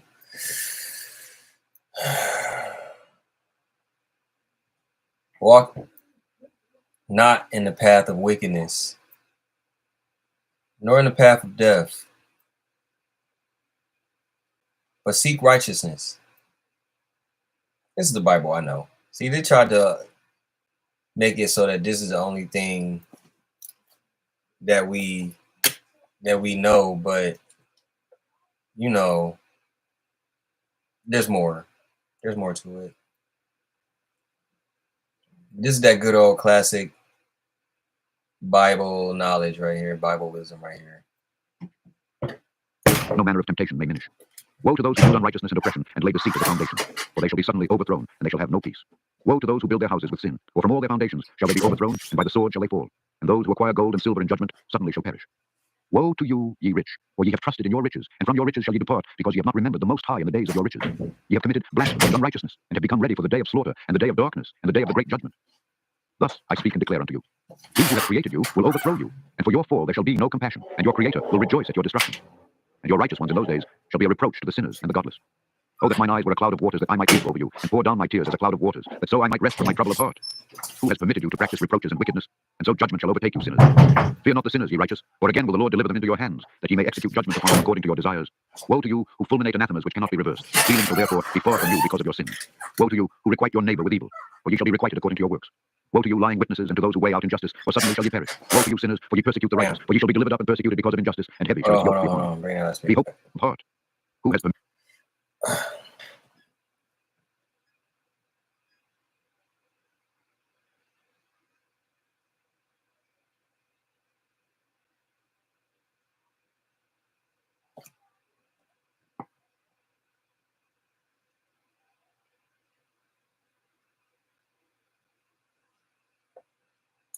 permitted you to practice reproaches and wickedness, and so judgment shall overtake you, sinners. Fear not the sinners, ye righteous, for again will the Lord deliver them into your hands, that ye may execute judgment upon them according to your desires. Woe to you who fulminate anathemas which cannot be reversed. Healing shall therefore be far from you because of your sins. Woe to you who requite your neighbor with evil, for ye shall be requited according to your works. Woe to you lying witnesses, and to those who weigh out injustice, for suddenly shall ye perish. Woe to you sinners, for ye persecute the righteous, for ye shall be delivered up and persecuted because of injustice, and heavy shall its yoke be upon you. Be hopeful, ye righteous, for suddenly shall the sinners perish before you, and ye shall have lordship over them according to your desires. And in the day of the tribulation of the sinners, your children shall mount and rise as eagles, and higher than the vultures will be your nest, and ye shall ascend and enter the crevices of the earth, and the clefts of the rock forever, as Conans before the unrighteous, and the sirens shall sigh because of you, and weep. Wherefore fear not, ye that have suffered, for healing shall be your portion, and a bright light shall enlighten you, and the voice of rest ye shall hear from heaven. I like this. Woe to you, sinners. You'll be delivered. That sounds good. This don't sound like Enlil from the Bible, though. It's too positive, too optimistic, too hopeful. It just said that. Be hopeful. Be righteous. Sinners will perish. What does this mean, though? Woe to you, sinners, for you persecute righteousness. Oh. For you shall be delivered up and persecuted. Okay. Got it.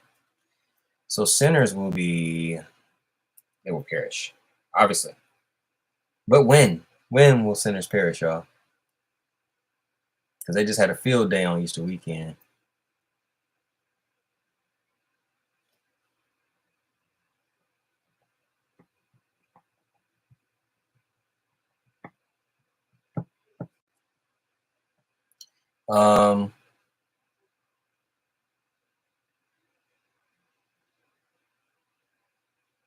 If you not have suffered for healing, shall be on your portion. All to you sinners, for your riches makes you appear like the righteous, but your hearts convict you of being sinners. And this fact shall be a testimony against you.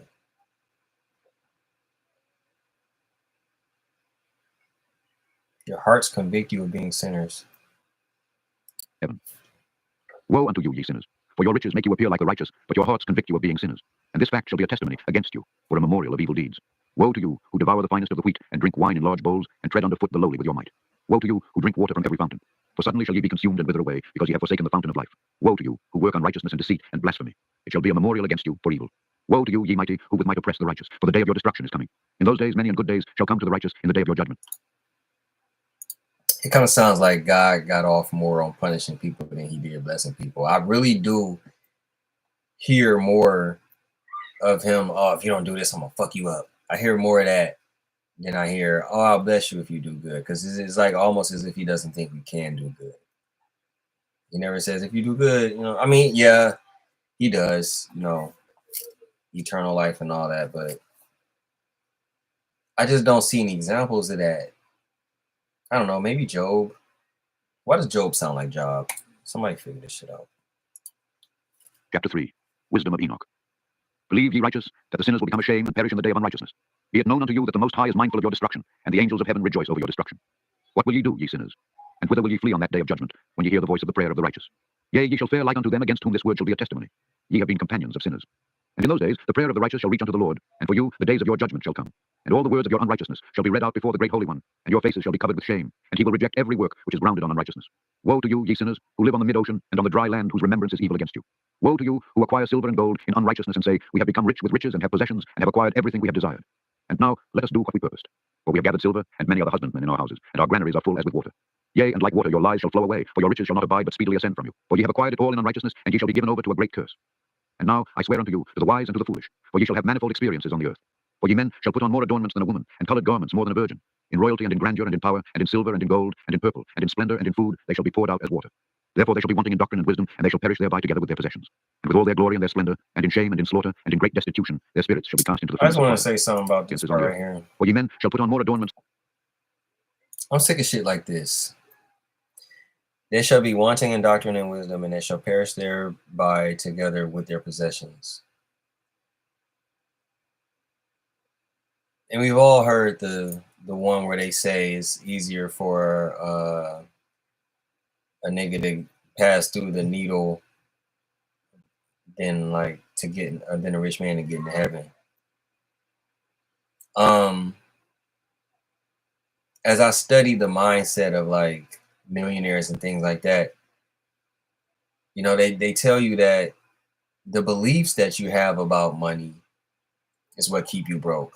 Okay, where do you get those beliefs though? Most people get their beliefs about money from the Bible.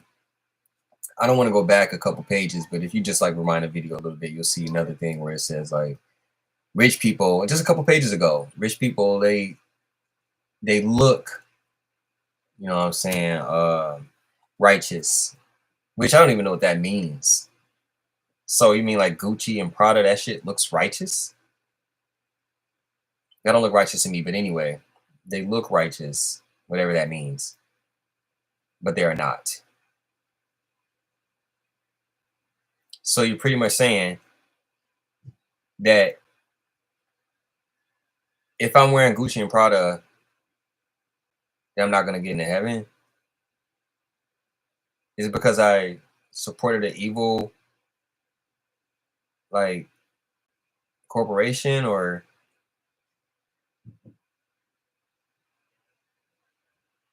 like, why can't I be Why can't I be prosperous and have money?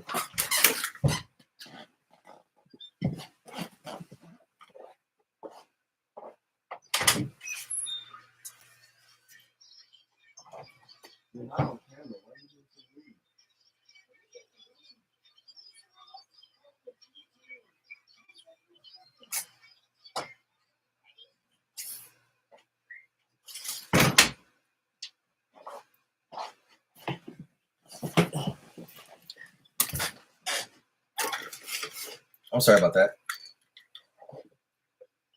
Let's finish this up. Than a woman, and colored I just garments got more my than a virgin. dinner. In royalty and in grandeur and in power and in silver and in gold and in purple and in splendor and in food they shall be poured out as water. Therefore they shall be wanting in doctrine and wisdom, and they shall perish thereby together with their possessions. And with all their glory and their splendor, and in shame and in slaughter, and in great destitution, their spirits shall be cast into the furnace of fire.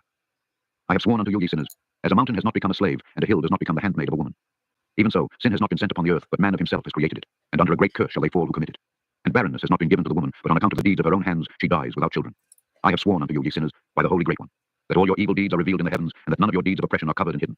And do not think in your spirit, nor say in your heart that ye do not know, and that ye do not see that every sin is every day recorded in heaven in the presence of the Most High. From henceforth ye know that all your oppression wherewith ye oppress is written down every day, till the day of your judgment. Woe to you, ye fools, for through your folly shall ye perish, and ye transgress against the wise, and so good hap shall not be your portion. And now know ye that ye are prepared for the day of destruction. Wherefore do not hope to live, ye sinners, but ye shall depart and die. For ye know no ransom, or ye are prepared for the day of the great judgment, for the day of tribulation and great shame for your spirits. Woe to you, ye obstinate of heart, who work wickedness and eat blood. Whence have ye good things to eat and to drink and to be filled? From all the good things which the Lord the Most High has placed in abundance on the earth, therefore ye shall have no peace. I'm always confused when Christians call out voodoo and all these other religions for drinking blood. Now, the conversation about drinking blood can go very deep, very far, and get me demonetized very fast. We won't. But like this.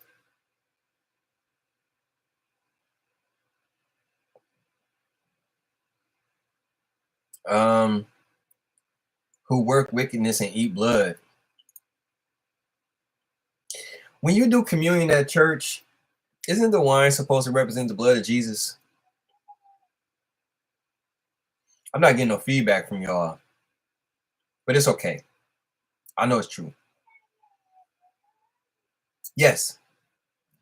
In communion, we drink the blood of Christ, and there's nothing wrong with it, but even though we got it from other people, if they do it, it's wrong.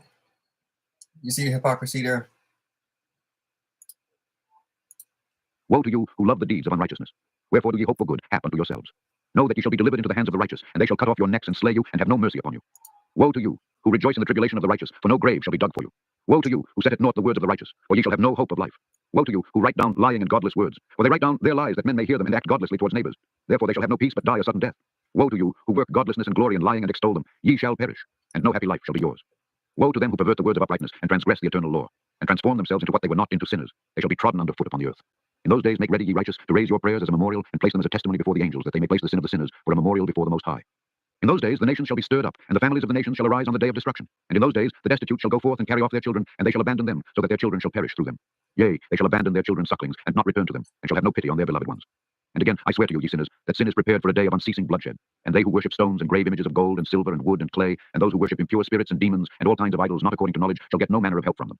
And they shall become godless by reason of the folly of their hearts, and their eyes shall be blinded through the fear of their hearts, and through visions in their dreams. All right. They who worship stones, engrave images of gold, silver, and all kinds of idols, shall get no matter of help from them. And that shall become godless by reason, binded through the fear of their hearts. All right. So here go more shit about if you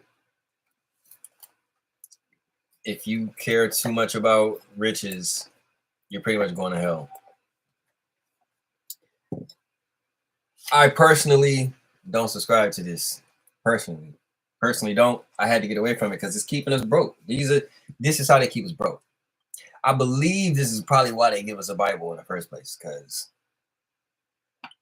some of these laws is really to our detriment. if you're being honest, and I don't believe that people who are successful follow any some of these, not all of it, obviously, but the shit about specifically about money. Through these they shall become godless and fearful, for they shall have wrought all their work in a lie, and shall have worshipped a stone. Therefore in an instant shall they perish. But in those days blessed are all they who accept the words of wisdom, and understand them, and observe the paths of the Most High, and walk in the path of his righteousness, and become not godless with the godless, for they shall be saved. Woe to you who spread evil to your neighbors, for you shall be slain in Sheol. Woe to you who make deceitful and false measures, and who cause bitterness on the earth, for they shall thereby be utterly consumed. Woe to you who build your houses through the grievous toil of others, and all their building materials are the bricks and stones of sin. I tell you, ye shall have no peace. Woe to them who reject the measure and eternal heritage of their fathers, and whose souls follow after idols, for they shall have no rest. Woe to them who work unrighteousness and help oppression, and slay their neighbors until the day of the great judgment. For he shall cast down your glory, and bring affliction on your hearts, and shall arouse his fierce indignation, and destroy you all with the sword. And all the holy and righteous shall remember your sins. And in those days in one place the All right. Let me finish chewing. Hold on. fathers together with their sons shall be smitten, and brothers one with another shall fall in death, till the streams flow with their blood. For a man shall not withhold his hand from slaying his sons and his sons' sons, and the sinner shall not withhold his hand from his honored brother. From dawn till sunset they shall slay one another. Okay. Is this Methuselah, the one who's saying all of this? Is this Jesus? I keep asking. It's just, he's kind of giving Jesus vibes. And I'll ask ChatGPT. We'll go back to chat. And I'm going to ask. In the book of Enoch, is Methuselah Jesus? Keep going. I'll get back to y'all with the answer. And the horse shall walk up to the breast in the blood of sinners, and the chariot shall be submerged to its height. In those days the angels shall descend into the secret places, and gather together into one place all those who brought down sin, and the Most High will arise on that day of judgment to execute great judgment amongst sinners. And over all the righteous and holy he will appoint guardians from amongst the holy angels, to guard them as the apple of an eye, until he makes an end of all wickedness and all sin. And though the righteous sleep a long sleep, they have naught to fear. And the children of the earth shall see the wise in security, and shall understand all the words of this book, and recognize that their riches shall not be able to save them in the overthrow of their sins. Woe to you, sinners, on the day of strong anguish, ye who afflict the righteous and burn them with fire. Ye shall be requited according to your works. Woe to you, ye obstinate of heart, who watch in order to devise wickedness. Therefore shall fear come upon you, and there shall be none to help you. Woe to you, ye sinners, on account of the words of your mouth, and on account of the deeds of your hands which your godlessness has wrought. In blazing flames, burning worse than fire, shall ye burn. And now, know ye that from the angels he will inquire Worse as to your than deeds fire in heaven, shall you from the burn. sun, and from the moon, and from the stars, in reference to your sins, How because the fuck upon the you earth gonna he burn executes worse than judgment on the fire? righteous. And he will summon to testify against you every cloud and mist and dew and rain. For they shall all be withheld because of you from descending upon you, and they shall be mindful of your sins. And now give presents to the rain, that it be not withheld from descending upon you, nor yet the dew, when it has received gold and silver from you, that it may descend. When the hoarfrost and snow with their chilliness, and all the snowstorms with all their plagues fall upon you, in those days ye shall not be able to stand before them. Okay. So, Methuselah. I don't know if I'm saying it right, but I will say it like that for lack of not knowing how to say that shit. Methuselah is the son of Enoch.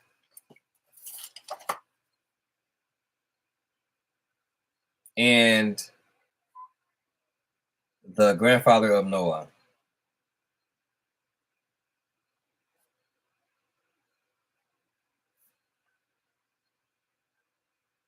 Okay. I feel like they're kind of bouncing back and forth here. Enoch gives Methuselah visions, warning and prophecies about the flood, blah, blah, blah. He is a recipient of divine knowledge. Who is Jesus in the book of Enoch then?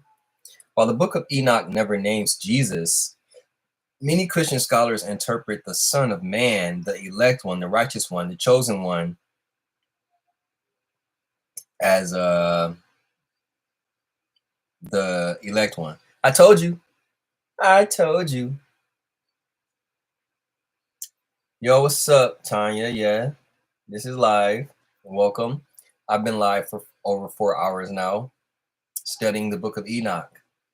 And I only have about, it looks like 10 minutes to go. So, you know, I'm gonna finish this. You can feel free to join me, Tanya. Everybody, Tanya, my editor, is in the building. I will start talking more film-related stuff. And actually, this is film-related stuff. But like I said, I'm not going to get off into why we're doing this today. Just what I'm really trying to do, I'll get off into it a little bit. I'm trying to find my audience. Okay, like Tommie Green from like 2006, 2007, I had a comedy fan base. And this is the first time I talked about my career in this chat. I mean, I'm sorry, on this live video. But the new Tommie, you see what we on. see what you're on. It's interesting to see people change trajectories in their life, especially if you've been doing shit for like 20 years like I have. You'll notice people who's doing it still, people who's doing it better, people who's not doing it at all. Some people fall off. Some people just never like had it to begin with. So I'm one of those people who I just kind of switch gears. I'm into ancient knowledge. I'm into ancient civilizations, and I'm just into that now. Some people are into sports gambling. I feel sorry for them, but for me, this is what I'm on, and I gotta find you guys. So if you out there, and Tanya, please watch the video. I mean, like the video. Everybody, if you're here, like the video. We've been here for 4 hours. This is the longest I've ever been live in my whole entire life. I don't even know if you guys know anybody outside of like these streamers who have gone live this long on YouTube. So give me a like. Don't be a hater, all right? Let's finish this up. Chapter 4. Wisdom of Enoch. Observe the heaven, ye children of heaven, and every work of the Most High, and fear ye him, and work no evil in his presence. If he closes the windows of heaven, and withholds the rain and the dew from descending on the earth on your account, what will you do then? And if he sends his anger upon you because of your deeds, ye cannot petition him, for ye spake proud and insolent words against his righteousness. Therefore ye shall have no peace. And see ye not the sailors of the ships, how their ships are tossed to and from by the waves, and are shaken by the winds, and are in sore trouble. And therefore do they fear, because all their goodly possessions go into the sea with them. And they have evil forebodings of heart, that the sea will swallow them, and they will perish therein. Are not the entire sea and all its waters and all its movements the work of the Most High? And has he not set limits to its doings, and confined it throughout by the sand? And at his reproof it is afraid, and dries up, and all its fish die, and all that is in it. But ye sinners that are on the earth, fear him not. Has he not made the heaven and the earth, and all that is therein? Who has given understanding and wisdom to everything that moves on the earth and in the sea? Do not the sailors of the ships fear the sea? Yet sinners fear not the Most High. In those days, when he hath brought a grievous fire upon you, whither will ye flee, and where will ye find deliverance? And when he launches forth his word against you, will you not be affrighted and fear? And all the luminaries shall be affrighted with great fear, and all the earth shall be affrighted, and tremble and be alarmed. And all the angels shall execute their commands, and shall seek to hide themselves from the presence of the great glory. And the children of... So this is pretty much saying that all sinners should have a healthy fear of God. Pretty much on some duh shit, like that. Earth shall tremble and quake, and ye sinners shall be cursed forever. But that's what Ye makes shall a sinner a have sinner. no A sinner is somebody who Fear ye does not. not have the fear of God. The fear of God is another conversation, but hey. Ye souls of the righteous, and be hopeful ye that have died in righteousness. And grieve not if your soul into Sheol has descended in grief, and that in your life your body fared not according to your goodness, but wait for the day of the judgment of sinners, and for the day of cursing and chastisement. And yet, when ye die, the sinners speak over you. As we die, so die the righteous, and what benefit do they reap for their deeds? Behold, even as we, so do they die in grief and darkness, and what have they more than we?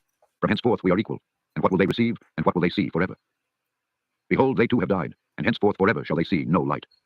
I tell you, ye sinners, ye are content to eat and drink and rob and sin, and strip men naked, and acquire wealth and see good days.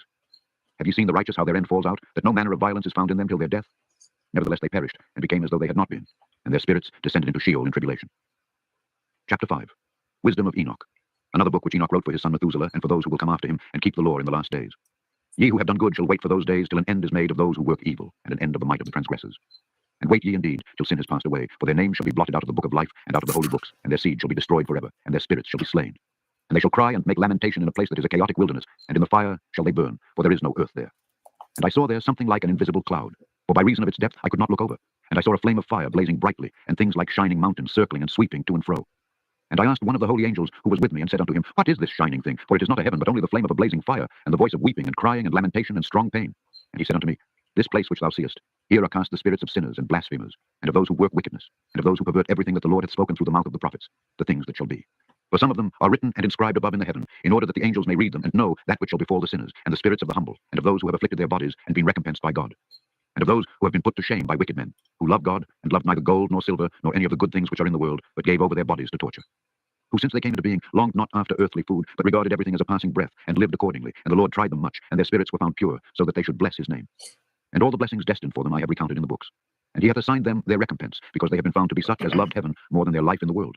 And though they were trodden under foot of wicked men, and experienced abuse and reviling from them, and were put to shame, yet they blessed me. And now I will summon the spirits of the good who belong to the generation of light, and I will transform those who were born in darkness, who in the flesh were not recompensed with such honor as their faithfulness deserved. And I will bring forth in shining light those who have loved my holy name, and I will seat each on the throne of his honor. And they shall be resplendent for times without number, for righteousness is the judgment of God. For to the faithful he will give faithfulness in the habitation of upright paths. And they shall see those who were born in darkness led into darkness, while the righteous shall be resplendent. And the sinners shall cry aloud and see them resplendent. And they indeed will go where days and seasons are prescribed for them. Chapter 6. Revelation of Enoch.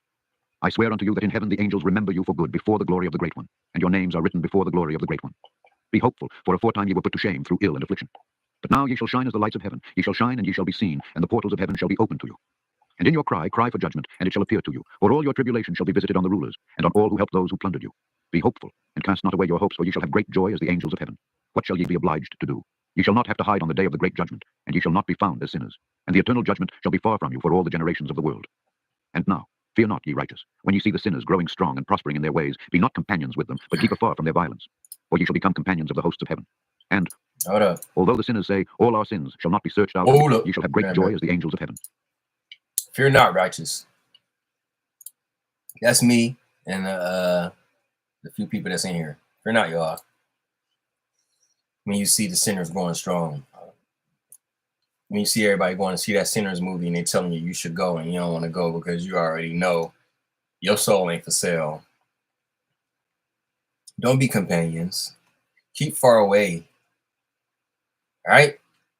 Because we trying to be companions to the host of heaven. Now I'm preaching, but that's because this is giving that. You know what I'm saying? I'm not used to studying things like this, but it's fine. I'll study it. I'm used to studying. I mean, this is pretty ancient. But it's giving Christianity. What shall ye be obliged to do? Ye shall not have to hide on the day of the great judgment, and ye shall not be found as sinners. And the eternal judgment shall be far from you for all the generations of the world. And now, fear not, ye righteous. When ye see the sinners growing strong and prospering in their ways, be not companions with them, but keep afar from their violence. For ye shall become companions of the hosts of heaven. And although the sinners say, all our sins shall not be searched out and be written down, nevertheless they shall write down all your sins every day. And now I show unto you that light and darkness, day and night, see all your sins. Be not godless in your hearts, and lie not, and alter not the words of uprightness, nor charge with lying the words of the Holy Great One, nor take account of your idols. For all your lying and all your godlessness issue not in righteousness, but in great sin. And now I know this mystery, that sinners will alter and pervert the words of righteousness in many ways, and will speak wicked words, and lie, and practice great deceits, and write books concerning their words. But when they write down truthfully all my words in their languages, and do not change or diminish aught from my words, but write them all down truthfully, all that I first testified concerning them. Then I know another mystery, that books will be given to the righteous and the wise, to become a cause of joy and uprightness and much wisdom. And to them shall the books be given, and they shall believe in them, and rejoice over them. And then shall all the righteous, who have learnt therefrom all the paths of uprightness, be recompensed. In those days the Lord bade to summon and testify to the children of earth concerning their wisdom. Show unto them, for ye are their guides and a recompense over the whole earth. For I and my Son will be united with them forever in the paths of uprightness in their lives. And ye shall have peace. Rejoice, ye children of uprightness. Amen. All right. I don't know if this is the end. Probably. Amen. You know where that word come from? Amen Ra. Amen Ra is the monotheistic God. Marduk is his Anunnaki name. He was the god of Babylon, and then ultimately had Osiris, and then Osiris was like the god of Egypt. When he was telling everybody that there's just like one God now, he made everybody in their prayers with his name. Amen. That was his new name. Amen. So you're saying his name. I don't know what you think you're saying, but not only are you saying the name of a very specific God, but you're kind of subscribing to the monotheistic mindset as well. I think that's it. The end of book 5. The end of book of Enoch. The end of book of Enoch, y'all. Why can't... Holy shit, y'all. Holy shit, y'all. We did it. We just finished the book of Enoch in 4 hours. How do I finish this video? Thank you. Thank you. Thank you. Thank you, everybody. Especially Kristen. Kristen, you my dog. Many more of these to go. I'm looking for my new audience. So if you are interested in studying ancient civilizations, ancient texts, please subscribe. Like, I know my page does not have any of that on it right now. This is brand new. My name is Tommie My name is Tommie Green. I am a film and video director. My page is films and music videos that I've done. Please feel free to check those out. I like to think that I'm a futuristic director, but I kind of got my own thing going. I like to take stories from ancient mythology and Greek mythology and retell them. I like to modernize ancient stories. I don't want to give too much detail, but for instance, my most recent music video, Hypnotize, is about Circe, who, if you study Greek mythology, it was like she poisoned people and then turned them into animals and shit. People don't know this. There's a lot of stuff that, you know, a lot of stories from ancient civilization that did not make it mainstream. And that's where I feel like I come in at. I take these ancient stories and I make them mainstream. So like I said, it's not a lot on my page now, but already we have studied the book of Enoch. We have studied the Enuma Elish, and we have just now, we studied the Lost Book of Enki. And it's a lot more to go. I'm gonna try to figure out which one we're doing next. So, and I'm gonna do it all the way from the beginning to the end. It's not gonna be no part one. It's not gonna be no part two. You know what I'm saying? I'm cramming this information in. All right. If you're here, please like the video. That's it. Like before you leave. I love y'all. Thank you once again. I'll probably see you tomorrow. All right. And if I don't, that mean I'm dead, bitch. It's like, nah. That was just a funny line I saw in that new Kai Cenat trailer. That shit was funny. All right, y'all. I could go on for real, but I'm out of here. Peace.